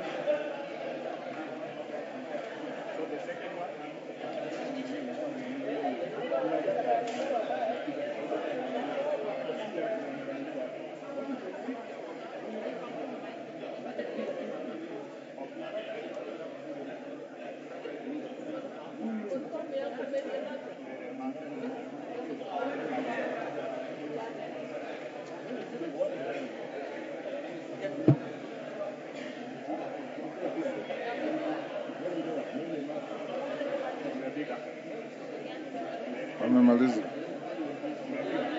Mwafrika, you are out of order. Take your seat.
Is this Honorable Nyamita or who is this?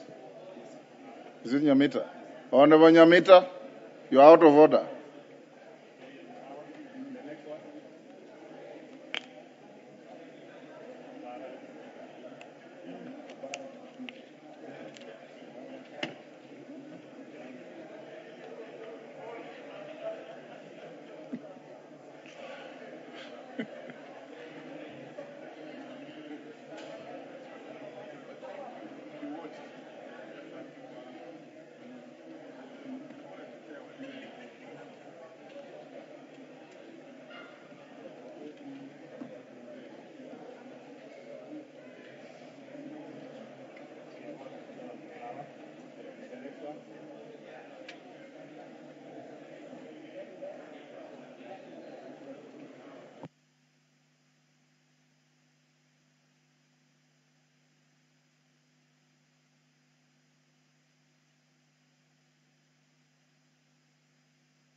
Go take their seats. Order, members, take your seats. The tellers, go back to your seats.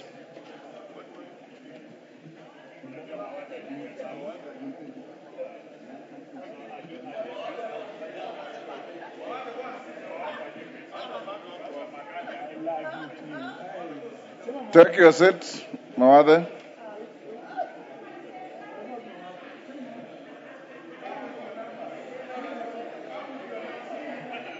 Order.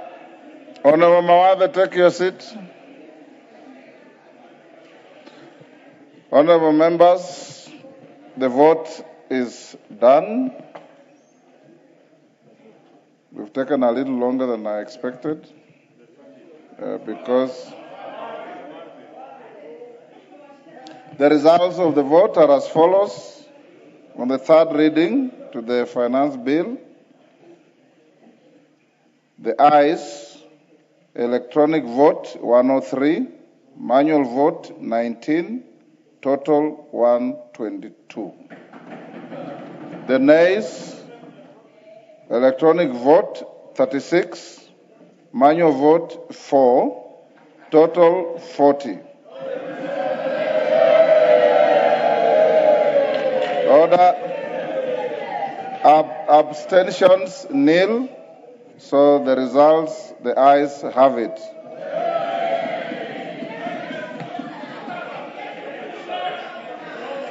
A bill for an act of parliament to amend the laws relating to various taxes and duties and for matters incidental thereto. Chambers, let me make that communication first. I say, let me make the communication before we go to appropriation so that order members. Order members, before we go to the appropriation bill, draw the bars now. Honorable Wanjala and Honorable Sunguya, who locked yourselves out, you can now walk down and come back to the chamber. Order. Honorable members, take your seats. We are still... Before we go to the appropriations bill, honorable members, allow me to convey a message from the Senate on the passage of the count allocation of revenue bill, Senate Bill number 10 of 2026. Honorable members, pursuant to the provision standing order 41.4, I wish to report to the House that I've received a message this afternoon from the Senate regarding the passage of the count allocation of revenue bill, Senate Bill number 10 of 2026. The message conveys that the Senate considered and passed the count allocation of revenue bill, Senate Bill number 10 of 2026, on 17th June 2026 with amendments. The bill, which was published via Kenya Gazette, supplement number 1 of 7 of 30th April 2026, seeks to provide for the equitable allocation of revenue raised nationally among the county governments for the year 2026-2027 and the responsibilities of the national government and county governments pursuant to the said allocations.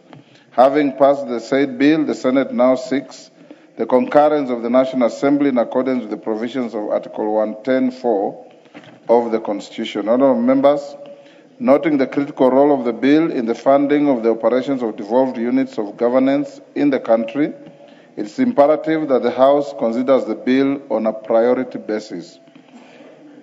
In this regard, I have directed the clerk to schedule the bill for first reading during the next sitting of the House. In the meantime, the bill is hereby committed to the Budget and Appropriations Committee for consideration in terms of provisions of Article 110 and 114 of the Constitution. The committee is required to prioritize consideration of the bill and report to the House on Tuesday, that's next week, 23rd June 2026, with appropriate recommendations to inform deliberations by the House. The House is accordingly guided. I thank you. We now go to the appropriations bill. Chairperson.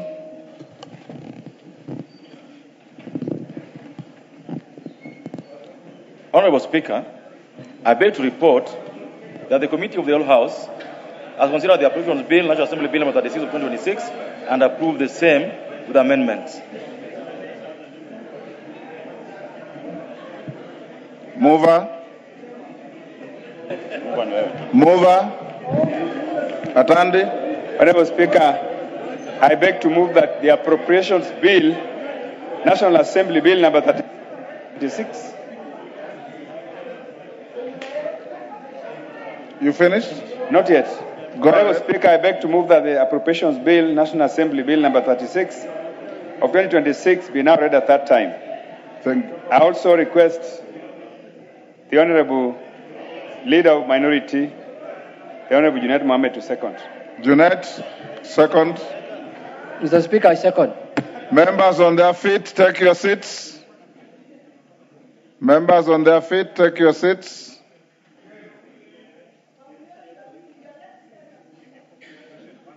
Take your seats. Honourable members, I now propose the question which is that the House do agree with the committee in the said report. I put the question.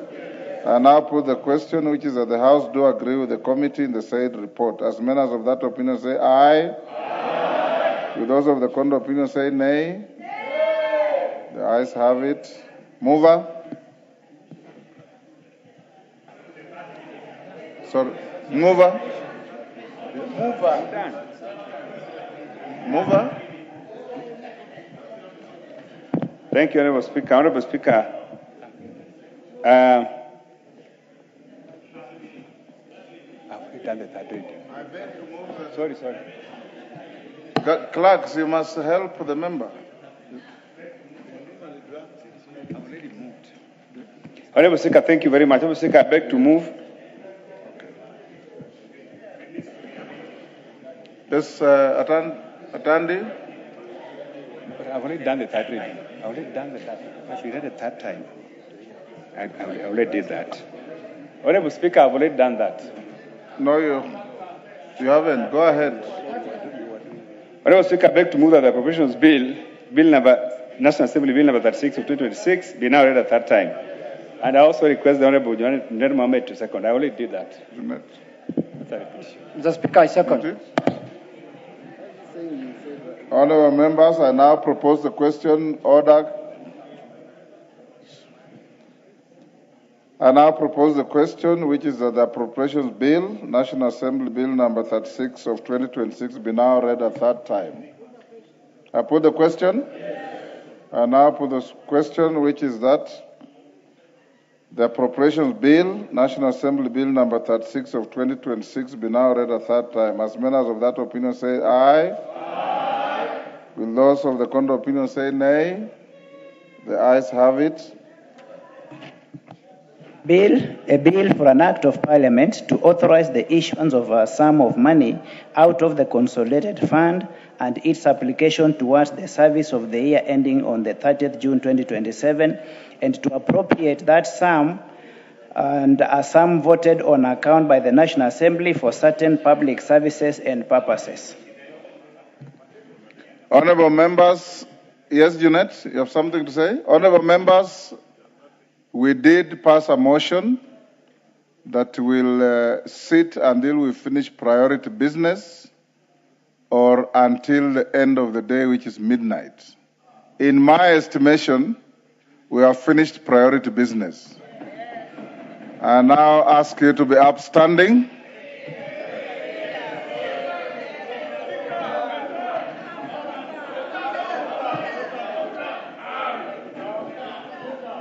Honourable members, the time being 9:20 p.m., the House stands adjourned until Tuesday, the 23rd of June 2026 at 2:30 p.m. For those who are going to watch football, I wish you a good time.